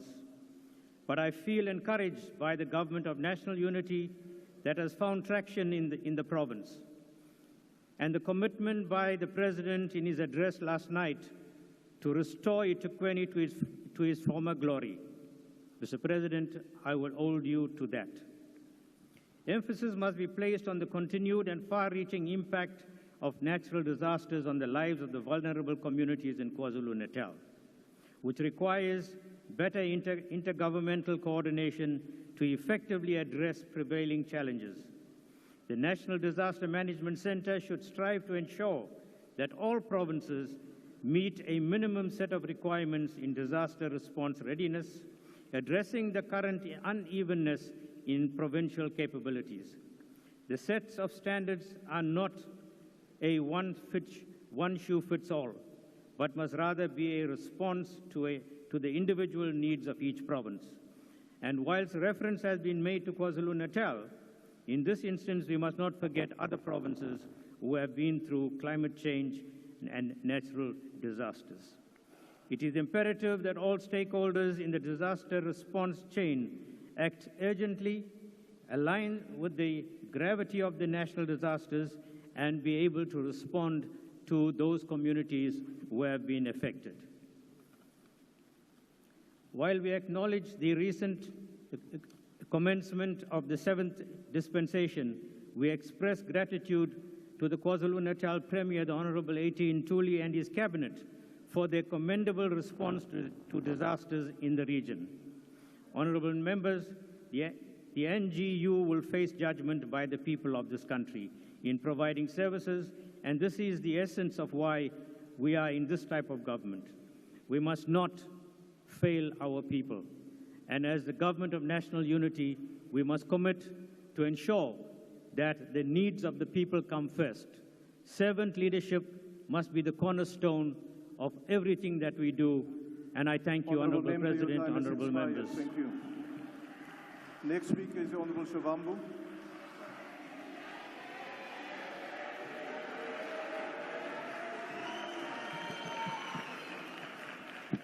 Thank you very much, House Chairperson, Commander-in-Chief, in the struggle for total economic emancipation in the entire African continent, the leadership of the Progressive Caucus here in the 7th Parliament. Let me do what should have been done by now and acknowledge the presence of former President Jacob Gedleyisikisa Zuma in our presence here in Parliament today. President, we had said in the budget vote on national treasury that we, as the economic freedom fighters, stand categorically opposed to the government, the so-called government of national unity. We correctly stated that a sensible approach should have been to construct a revolutionary government, a progressive government of forces whose umbilical cords are buried in the same yard. Maybe we're wrong to think that and believe that we share a common heritage and perspective with those that chose to constitute a government with neoliberal and neo-colonial forces, instead of constituting a progressive government. The president of the ANC assembled the bloated executive of open-armor puppets, of semi-literate matriculants, of apartheid apologists, of ex-convicts, of waffling careerists, and called them a government of national unity. That's what we're dealing with now. And as if that is not enough, he comes here yesterday, he calls them birds, sunyenyani. Say, if I'm mfumu wa sunyenyani, izinyoni, ulumeni wezinyoni, umuso wa dinonyane. That is what we're dealing with. So he likened this government as government of sociable weaver beds, which are well known for building sophisticated nests. But one thing that you must know about birds is that only those that look like each other flock together. They identify with each other. However sophisticated and beautiful the nest that they build will be, they will never even allow the most peaceful of birds, a dove, to enter that nest. So this social weaver needs birds that you are bragging about and speaking about here will always associate with themselves. Maybe you are correct that that is what you intend to achieve as a social weaver birds, 75 birds in the executive, bloated executives, 77, which are supposed to be government of South Africa, who are supposed to be constituting a government.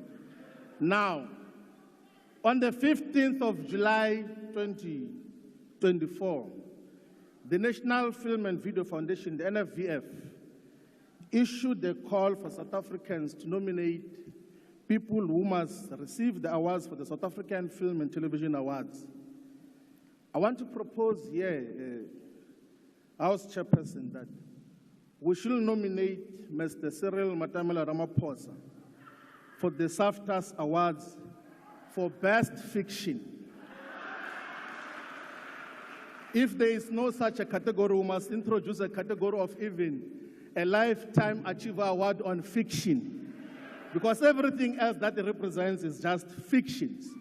So the NFVF, Minister of Arts and Culture, is a very important instrument in the Department of Arts and Culture.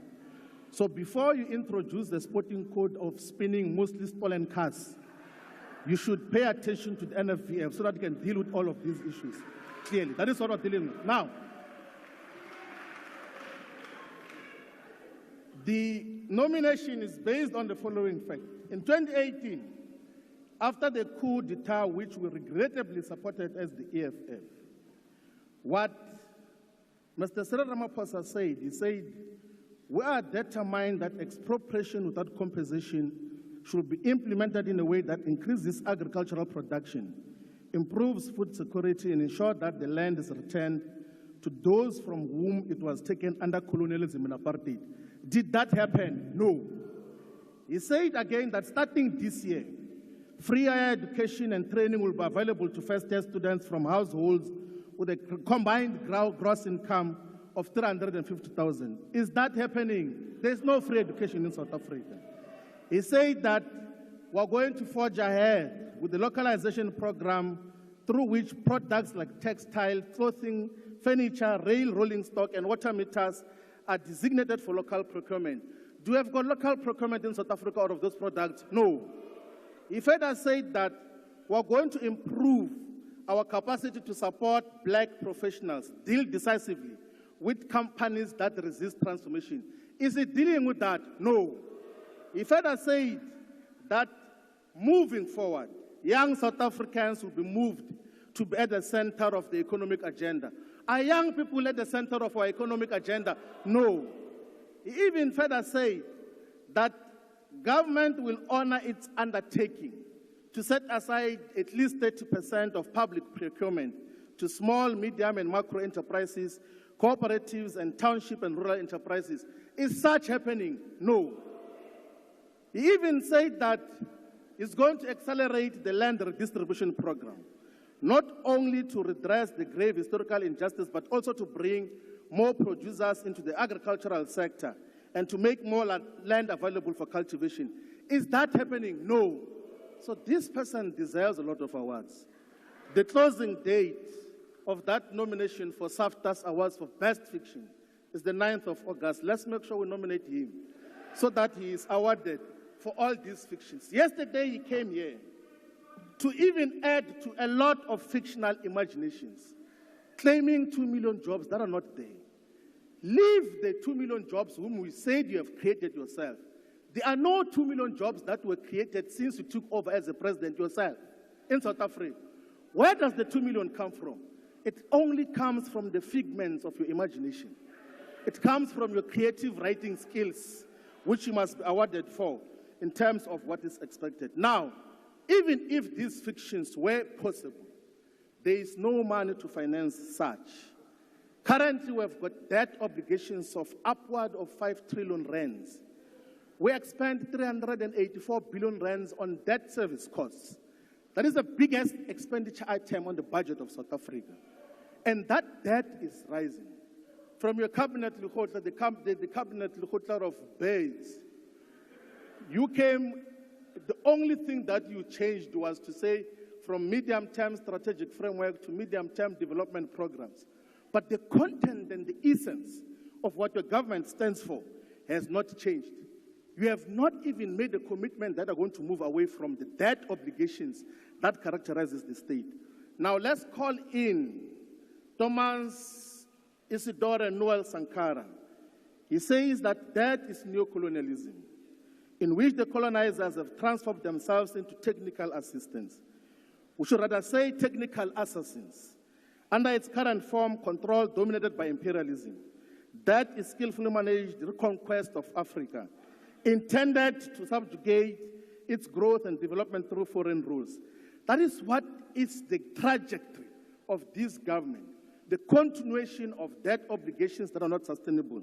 We are going to give a far much more substantial perspective of what is to be done moving forward. But one issue that we want to highlight is that South Africa should optimally utilize its strategic partnerships with countries in the BRICS Forum, Brazil, Russia, China and India. And of course, now added the UAE, Ethiopia, and all these other countries. Now, if you were to check what Ethiopia got to benefit out of its strategic partnership with the People's Republic of China, is that over the past 15 years, Ethiopia's economy has grown average of 10%.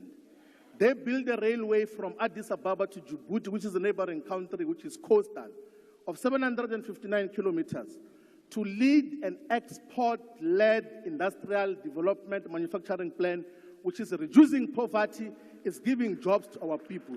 That is what is happening in that, and that is through proper, meaningful usage of strategic partnerships with countries that relate with. The Commander-in-Chief is correct that when you exclude the global balance of forces in trying to design domestic politics, you will completely miss the point. You will never achieve anything domestically without locating it within the global economy. South Africa, this is not going to go anywhere. They disagree on everything, on Bella Bill, on NHI, on the source of energy. These ones of the DA, even those who are leading the department, are saying that we must discontinue coal. You can't discontinue coal in South Africa as a source of electricity. We have to have a clear agenda. There is no developmental state that is not based on a common, sound, ideological perspective. All developmental states must be founded on a sound ideological basis. And what we have created now is confusion, which is going to take South Africa backward. And that is what we stand. But we are inspired that the progressive caucus is going to take South Africa forward and take political power from this government of national confusion. Thank you very much. Thank you. Honourable members, the next speaker is the Honourable Mr. Larkis.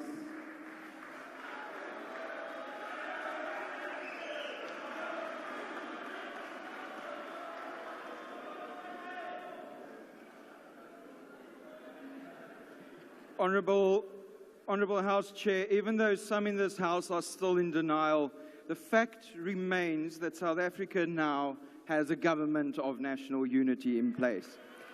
They can launch frivolous court challenges to contest the fact, but that will not stop those on this side of the House getting on with the business of government and delivering for all South Africans. House Chair, as we celebrate the GNU, we must ensure that Parliament remains robust. Without debate, without constructive criticism, no administration and no country can succeed, and no republic can survive. Parliament is a separate branch of government, independent of the executive and the judiciary. Part of our constitutional mandate is to hold the executive to account. The opposition does not have a monopoly on this role. In a robust democracy, the active participation of backbench MPs from all parties is vital as it adds value to the legislative oversight role of Parliament. So, Mr. President, it's up to us as Parliament to ensure that the strategic objectives put before us last night are monitored by every committee, that we get the public engaged, and that we help where we can to make it succeed.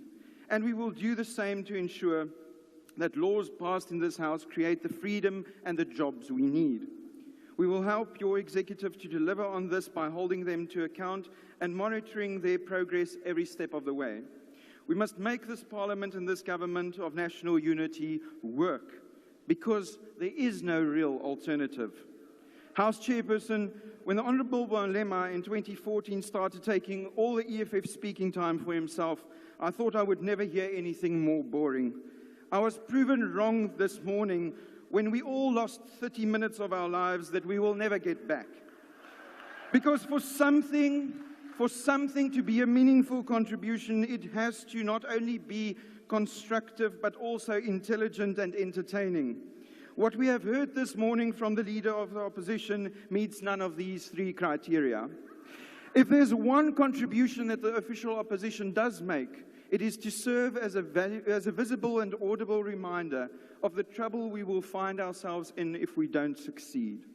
Their caucus attendance register reads like the index to the Zondo report, with one notable absentee, the face of state capture, usually in Nkandla, but today pulling the strings from the gallery. The man who, apart from all the looting, was once responsible for the largest cabinet in the world, Honorable Mokoena. And then we have the EFF. Overalls serving as a cover-up for the empty Gucci suits paid for by starving gogos whose money went into VBS Bank. And as I have said before in the other House chairperson, if the MK and the EFF is the future, Mr. President, the future is not very bright. Dan het ons ook die agbare Adams, wat duidelik nog ontsteld is oor die feit dat hulle sy voel gevat het. Honorable member, will you take your seat, please? Please pass the mic to the honorable member. Chairperson, you see, we have respect. What is your point of order? Listen, Chairperson, we just want to put this thing into perspective. Honorable members. We must respect our leader, and we're not going to actually have Honorable a members. white man coming here to disrespect our Honorable leader member, in front of us. it's not a That point we of must order. actually say, it's not a point of order. It's We're not putting a point of order. The white boy is going to come here and disrespect our Please leader take your in a seat. manner that is actually doing. Honorable that is going member, to be please take your seat. Honorable member, please look at the rules of the joint sitting.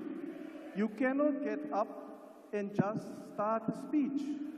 You rise on a point of order, you say what your point of order is, and then a ruling will be made. So please do not do that again. Follow the rules. Please continue, honorable member. Thank you, House Chairperson. So many buttons were pushed there. Terug by die agbare Adams se voel. Agbare lid, jy moet na jou voel kyk. Ek sou my geskaam het as ek jy was. Honorable Michaelakis, please take your seat. Yes, honorable member. Honorable members, I can't hear the speakers from the floor if you also comment. So please give me a fair chance to be able to make a ruling. To be insulted by a white man led by an illiterate is a crown we wear with pride. No, honorable member, that's not a point of order. Please proceed, honorable member. Thank you, House Chair. But there is hope, Honourable House Chair, for those who have been seeking opportunity and real freedom. There were some breakthrough announcements by the President last night that the DA has put on the table over the past few years, suggestions that will get South Africans into jobs again.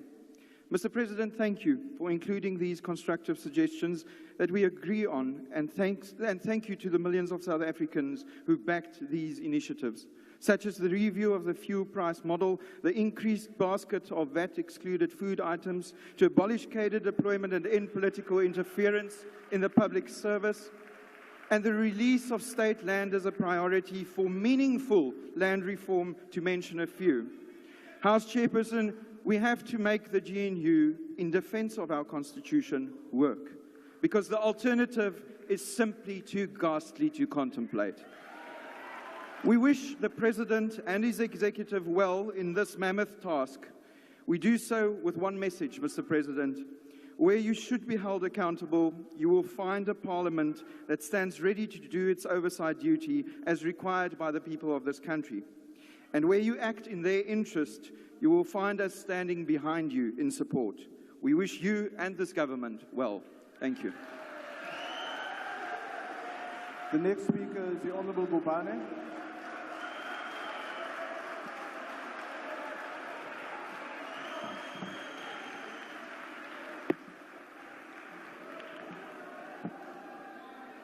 Order, honorable members.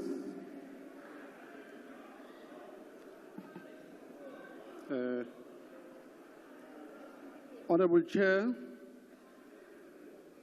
Honorable Speaker, I rise here in respect of the son of the soil, the only patriot in this country, the dedicated servant of this country who has served the people of this country with dedication, President Zuma, President Jacob Gedleyihlekisa Zuma,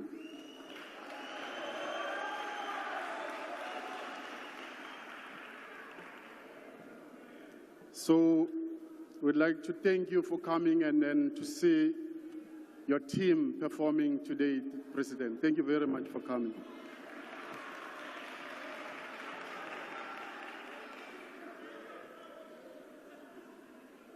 On another note, I would like to convey a message of condolences to a family member of the DMV who passed on yesterday.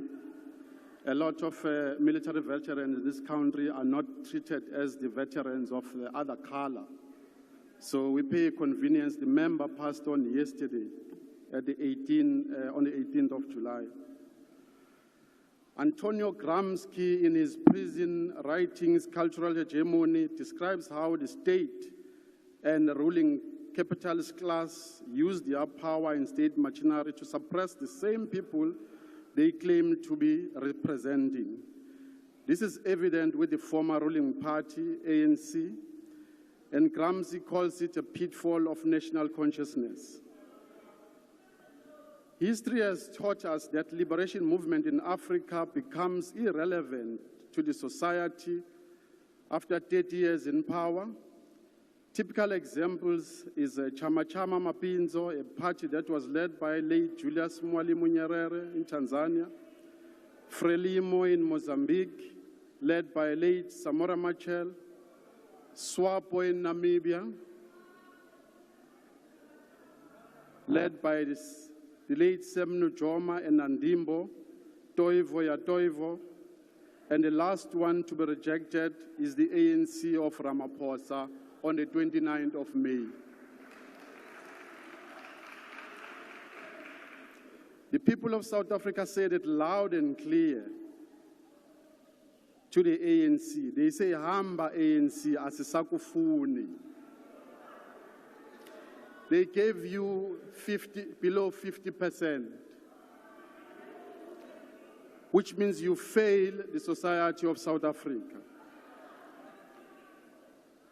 On the 29th of May.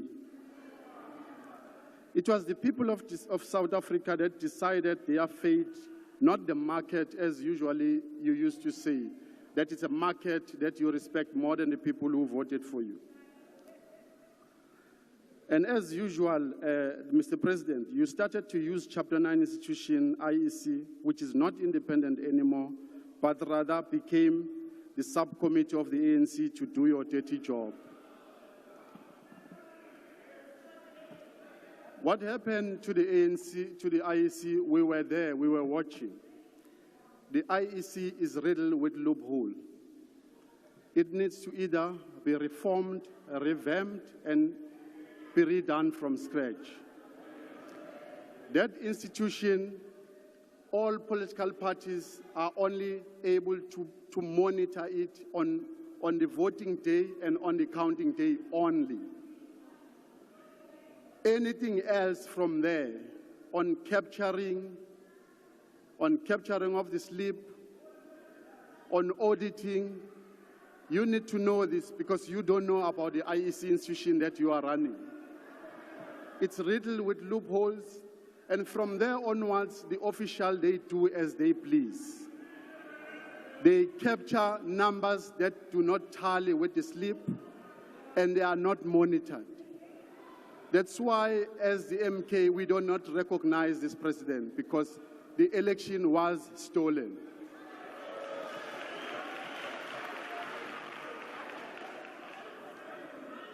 That institution, you can see one of the executive is Dr. Masego. It doesn't audit its executive. A member stole millions in the bank, but the member comes and works for the IEC. The whole of that institution does not vet its staff. They are all full on there, working unvetted because they do the bidding for the ANC.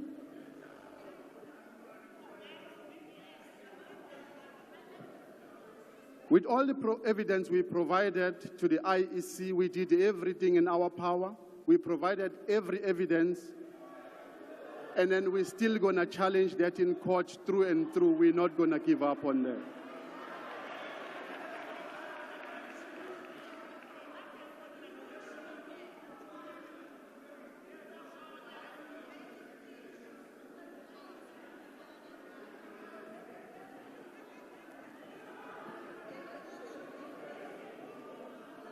The GNU, abakufuni ku-GNU, because you were blocking the IPPs, abakufuni tata. The GNU is a group of people who are trying to protect the president that his time has passed. It is ballooned, and the president says he needs to save cost,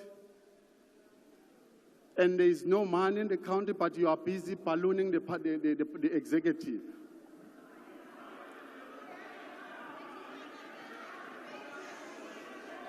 Order, honorable members. Order. On your speech, Mr. President, you spoke about inclusive economic growth. Whatever name it is, there's no inclusive growth that you've ever seen. Most of the business people that I know in the middle classes, they are not included in your economic growth.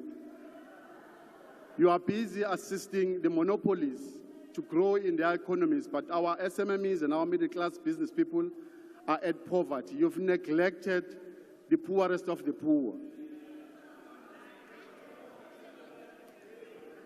You spoke about the reduction of poverty. There's no reduction of poverty. In your tenure, the poverty has escalated. The high cost of living of our people is so expensive. There's no reduction of poverty, and the tackling of cost of high living, you haven't done it. You have failed even on that one. You spoke about redistribution of wealth. Wealth is not being redistributed. There are no opportunities for black middle class poor people, worse the ones at the lowest level. In your speech, there is too much we will, we will, we will. It's empty promises as usual.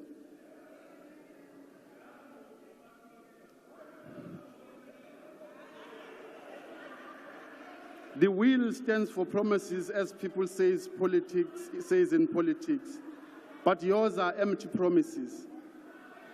Remember, Mr. President, the first openings of Parliament in your presidency, how you were dramatic with a Tumamina song of Hugh Masekela, telling people that you will remove the red tapes, you will remove the barriers to entry in business. You said you will restructure the economy. You said you'll reduce the monopolies in our economy. It was dramatic, but today all we see are those we will again, which are flat.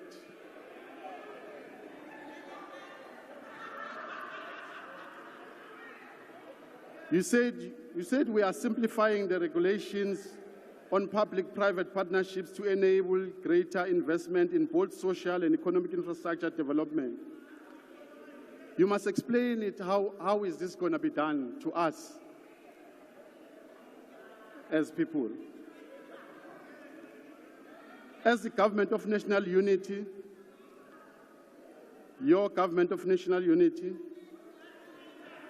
you said we are resolved to intensify on our investment drive, encouraging and enabling business to invest in productive capacity. And your investment conference has yielded nothing out of all of this. You spoke of trillions and trillions in these investment conferences, but there is nothing. Instead, the country is deep in debt. You spoke about red tape debilitates the creation of jobs. Every department and every public entity has been directed to reduce the undue regulatory burden that holds black businesses from creating jobs. Where is this directive? You speak about a directive that you will say the department must remove the red tapes. There's no directive that you will issue, Mr. President, to these entities. It's just a cheap talk and a cheap talk that you say. There's nothing, no directive, nothing that you've given to this department. Where's the EPWP? The EPWP, you've used it for electioneering. We've seen it in KZN after finishing the voting. it was cancelled again.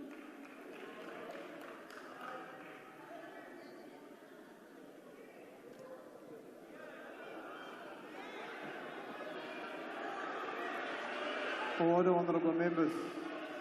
Order. You see, President, I cringe when I cringe because I know this has nothing to do with the people of South Africa. All these things you are saying. Even the investment you speak about that you're going to invest in Africa and above, it's all a cheap talk. All what we're going to see is monopolies going to Zambia's, opening malls and opening ShopRite and Clicks, but there's no black people of ours that will go out in the Africa and invest. Your speech, Mr. President, was hollow, it was cheap talk, and there was nothing that we can applaud you on. You wasted our time yesterday, completely wasted our time.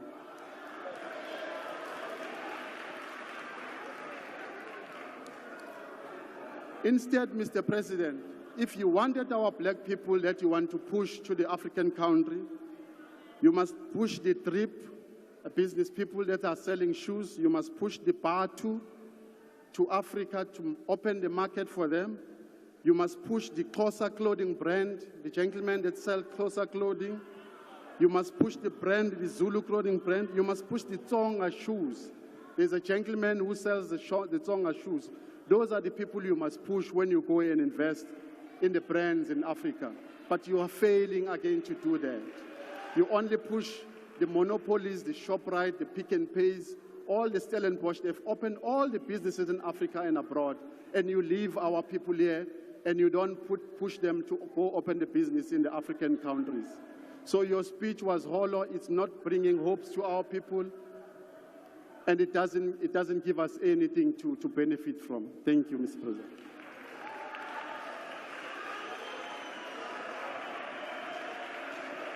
Thank you, honorable member. Honorable members, I now invite to the podium the Honorable Minister of Electricity and Energy. Thank you very much, House Chair, and my warm and sincere greetings to Honorable President Ramaphosa, Honorable Deputy President Paul Mashatile. I must say that 12 minutes can be a very, very, very long time when you don't know what to say. And I want to say the following to the previous speaker, that I think he'll be served exceptionally well by directing the arguments against the IEC to the Electoral Court. So I really want to pursue you, not to withdraw the case, but to pursue that case, and hopefully you'll be able to prevail. So on the occasion of the inaugural Lekgotla of the 7th administration, the President made an inspired decision to invite one of the most preeminent and prolific political economy scholars in the country, Mr. J.P. Landman. Mr. Landman delivered a compelling paper, and that paper is titled "From Crisis to Opportunity, a Path to Sustainable Growth." And that decision is inspired at two levels. The first one was it is important that we are able to invite outside parties who will be able to provide a critical analysis, a critique of the performance of the South African economy in this instant, and we are able to get better insights on how best to improve the situation going into the future. And what Mr. Landman did was to compute a longitudinal study of the South African economic performance over an extended period of time. And he was able to illustrate that that period is punctuated by a number of tectonic events. And these events include the Great Depression of 1929, the crisis, the oil crisis of the 1970s, the financial crisis of 2008, and the most recent headwinds of COVID-19 of 2019, amongst the others. And he was able to illustrate that they were on a correct path, but there are things that requires our collective attention. And in his own independent computation, contrary to what has been shared before us here, was that we have returned to pre-COVID levels from a position of, if you had to use multiple matrices, including the issues around jobs, that we've been able to claw back those jobs, although we still have a lot to do for us to be able to address this situation. But it's also important because there has to be a greater appreciation that, unlike what has been deposited here by Dr. Hlophe, he makes the point that the scholars of political science suggest that the government of national unity are only constructed to respond to an emergency or a crisis. I want to suggest to you that there's more contemporaneous studies that suggest that it's not only about emergency or crisis, but the possibility of collectively pursuing an opportunity that presents in the context of a geopolitical crisis. I am making this point because, as the good doctor will know, is that we've got both an intellectual and academic responsibility to surface alternatives and, if you like, counter views when we posit an argument. And in fact, what we have done amounts to, if you like, an intellectually and academically incompetent argument. And I'm saying that with the greatest of respect. So it's important that we are able to pull this together. And then the issue of the GNU. I must say that the African National Congress entered into this arrangement and it has not lost its character. We have always and remain of the following view in our characterization of the South African conflict, that is underpinned by three interrelated and antagonistic contradictions of race, class, and gender. And the resolution of this question gets to be articulated in the most substantive fashion in the crisp apex priorities of this seventh administration. And I want to say to Honorable Maimane that we are not all over the place. We simply identify the three priorities. I'll unpack those. As I confront what I refer to the Malema oxymoron. What do I mean by the Malema oxymoron? So it is acceptable for the EFF to enter into an arrangement with the DA and other parties to displace the ANC in Tshwane, Ekurhuleni, and Johannesburg. But when we do that, we get to be labeled. The oxymoron goes further. He makes the following point. He says that this is a sellout arrangement. And essentially what President Matamela Ramaphosa delivered yesterday was authored by the Oppenheimers. And then in the same argument, he says, but this is a repeat of what Matamela Ramaphosa has been saying all along. So this articulation really belongs to us. Is the originality of this. So that is the oxymoron I'm referring to. Let me go to the substantive issues. The first issue on inclusive growth and job creation. The President Ramaphosa makes the following point, that there is a need for us to beneficiate the minerals. Honorable Shivambo says that the geopolitical consideration should be factored in the speech. Of course, there's an undercurrent of that in his articulation. What do we know about the clean conversation about the just transition? We know that the Western industrialized North are likely going to introduce artificial barriers in the form of carbon border adjustment mechanisms. So it is important that for us to protect our industry, that the generation that support the production of these products that serves the Western and industrialized markets should come from cleaner forms of technology. And what do we know about the possibility of clean forms of technology? Is that we have to have an appreciation of the entire value chain. That there are minerals that constitute what I refer to as the battery economy. So this is cobalt, nickel, copper, rare earth elements, PGMs, to mention but a few. And a significant number of those are found here. And that's why on the back of an industrial policy, having concluded the cadastral system that Minister Mantashe is referring to, we are able to articulate in the most comprehensive and coherent manner what these opportunities present as we evolve towards the electric cars, the displacement of an internal combustion engine to be replaced by electric vehicles. South Africa's market is much bigger than that's the Africa Continental Free Trade Area, but the possibilities goes beyond.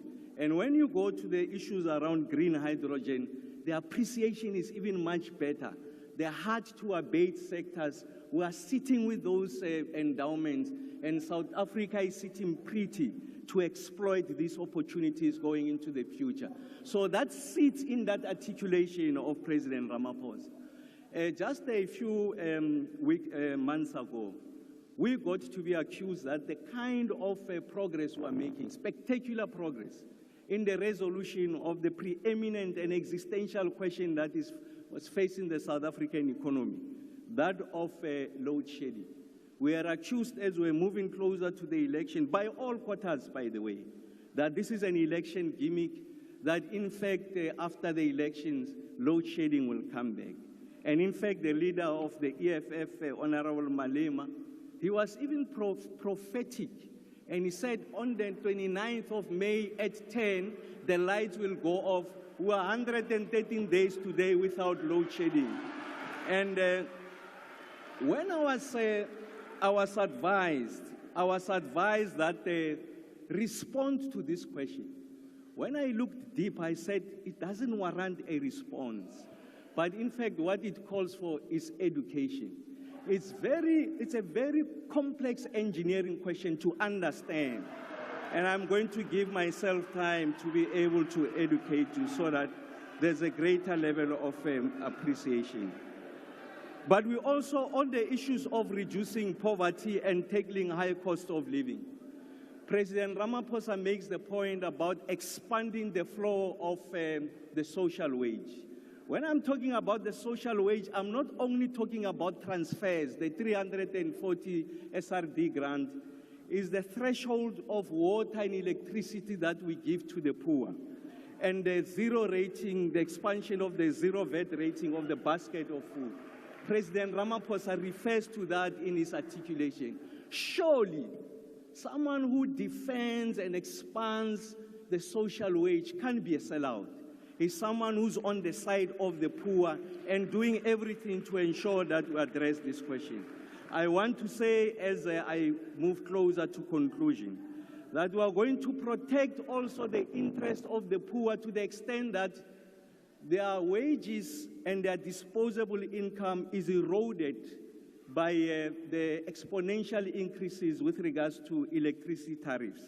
And it is at this point that we are going to super exploit our renewable endowments in the form of the sun and the wind speeds that are found in the Cape provinces. And in this way, we are able to green faster, cheaper, more affordable, and we are able to achieve universal access as we continue the agenda of reindustrializing the South African economy, as we articulate a comprehensive economic growth policy undergirded by an industrial policy and an energy policy, and we'll be coming out to articulate the integrated energy plan going into the country. And the last one is around building a capable, ethical, and developmental state. The turnaround, as an example, that we're seeing in ESCOM, is not an act of miracle. It is a deliberate, calculated, orchestrated engineering effort to respond to an existential problem on the economic front by competent men and women of ESCOM who are diligent. Chalmers Johnson, one of the most foremost scholars on the political economy of countries, when he studies the Asian tigers, he makes the point that what is common about those Asian tigers is that the state was never in retreat. The state led the developmental agenda, and was able to aggregate all of society, including business, behind a common agenda. The second one he makes is a concentration of pockets of excellence, what we call SOEs, those are the major drivers. We're able to push back state capture at ESCOM, and that's why the lights are on. It's because of the honest men and women. But that's not only restricted to the public sector. The private sector also has an obligation, and we can see the decimation, the devastation that has been visited on VBS. The poor who have spent all of their savings with the intention of retiring happy, their lives were destroyed by the greedy and those who don't have the interests of the poor at heart. As I conclude this, I want to say the following, drawing from the counsel of President Mandela. He has the following to say: difficulties break some men, but make others. No axe sharp enough to cut the soul of a man who keeps on trying, one armed with hope that he will rise even in the end. And I'm confident that with this GNU will deliver the results for our people. President O.R. Tambo makes the point.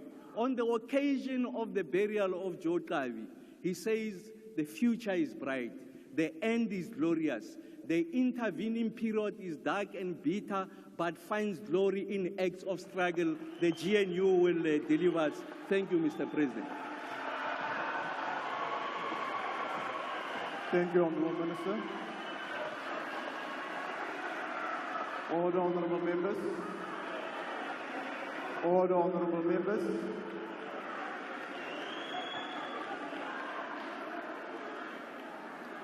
Order, honourable members, please take your seats. Thank you. Honourable members, that brings us to the end of the list of speakers for today. The reply by the Honourable President is scheduled for Monday morning at 10 a.m. That is on the 22nd of July. That concludes the business for the day, and the joint sitting is adjourned.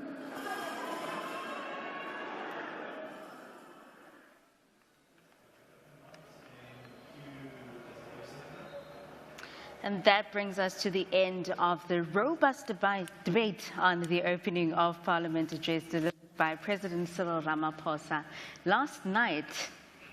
And you can see there on your screen members preparing to leave the chamber as the business of today is concluded. So as the chairperson has outlined, you can expect that on Monday at 10 o'clock the President will be replying to all the issues that have been raised during this debate. And if you can join us, we'll be bringing your thought live at 10 o'clock on Monday morning here on Parliament TV at 10 o'clock. Of course, the build-up will start at 8 a.m., so people can tune into Parliament TV and watch on all social media platforms at Parliament of RSA for the reply of the President to the OPA debates 2024 on the 22nd of July 2024. That is at 10 a.m., but the build-up at 8 a.m. Now, we want to take you through the focus of the previous Parliament. And the focus of each parliamentary term is dictated by the national agenda and the subsequent role required of Parliament. The first and the second Parliaments focused on legislation, repealing apartheid laws, and introducing transformational laws to create an environment conducive to the entrenchment of democracy.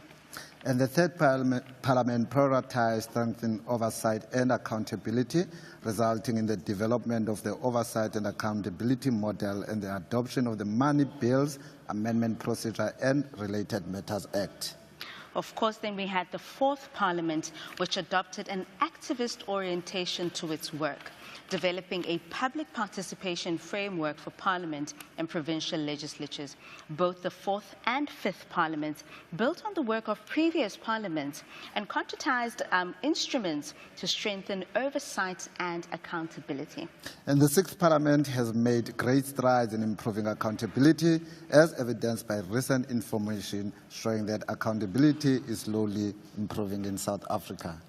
Now, as we mentioned, there will be a reply that is scheduled for Monday on the 22nd of July, where the President will reply to the debate that happened today. Of course, and it emanates from the opening of Parliament address, which he delivered yesterday. You can watch this on Parliament TV on all our social media platforms. And after this, we will get to see what the focus of the 7th Parliament will be.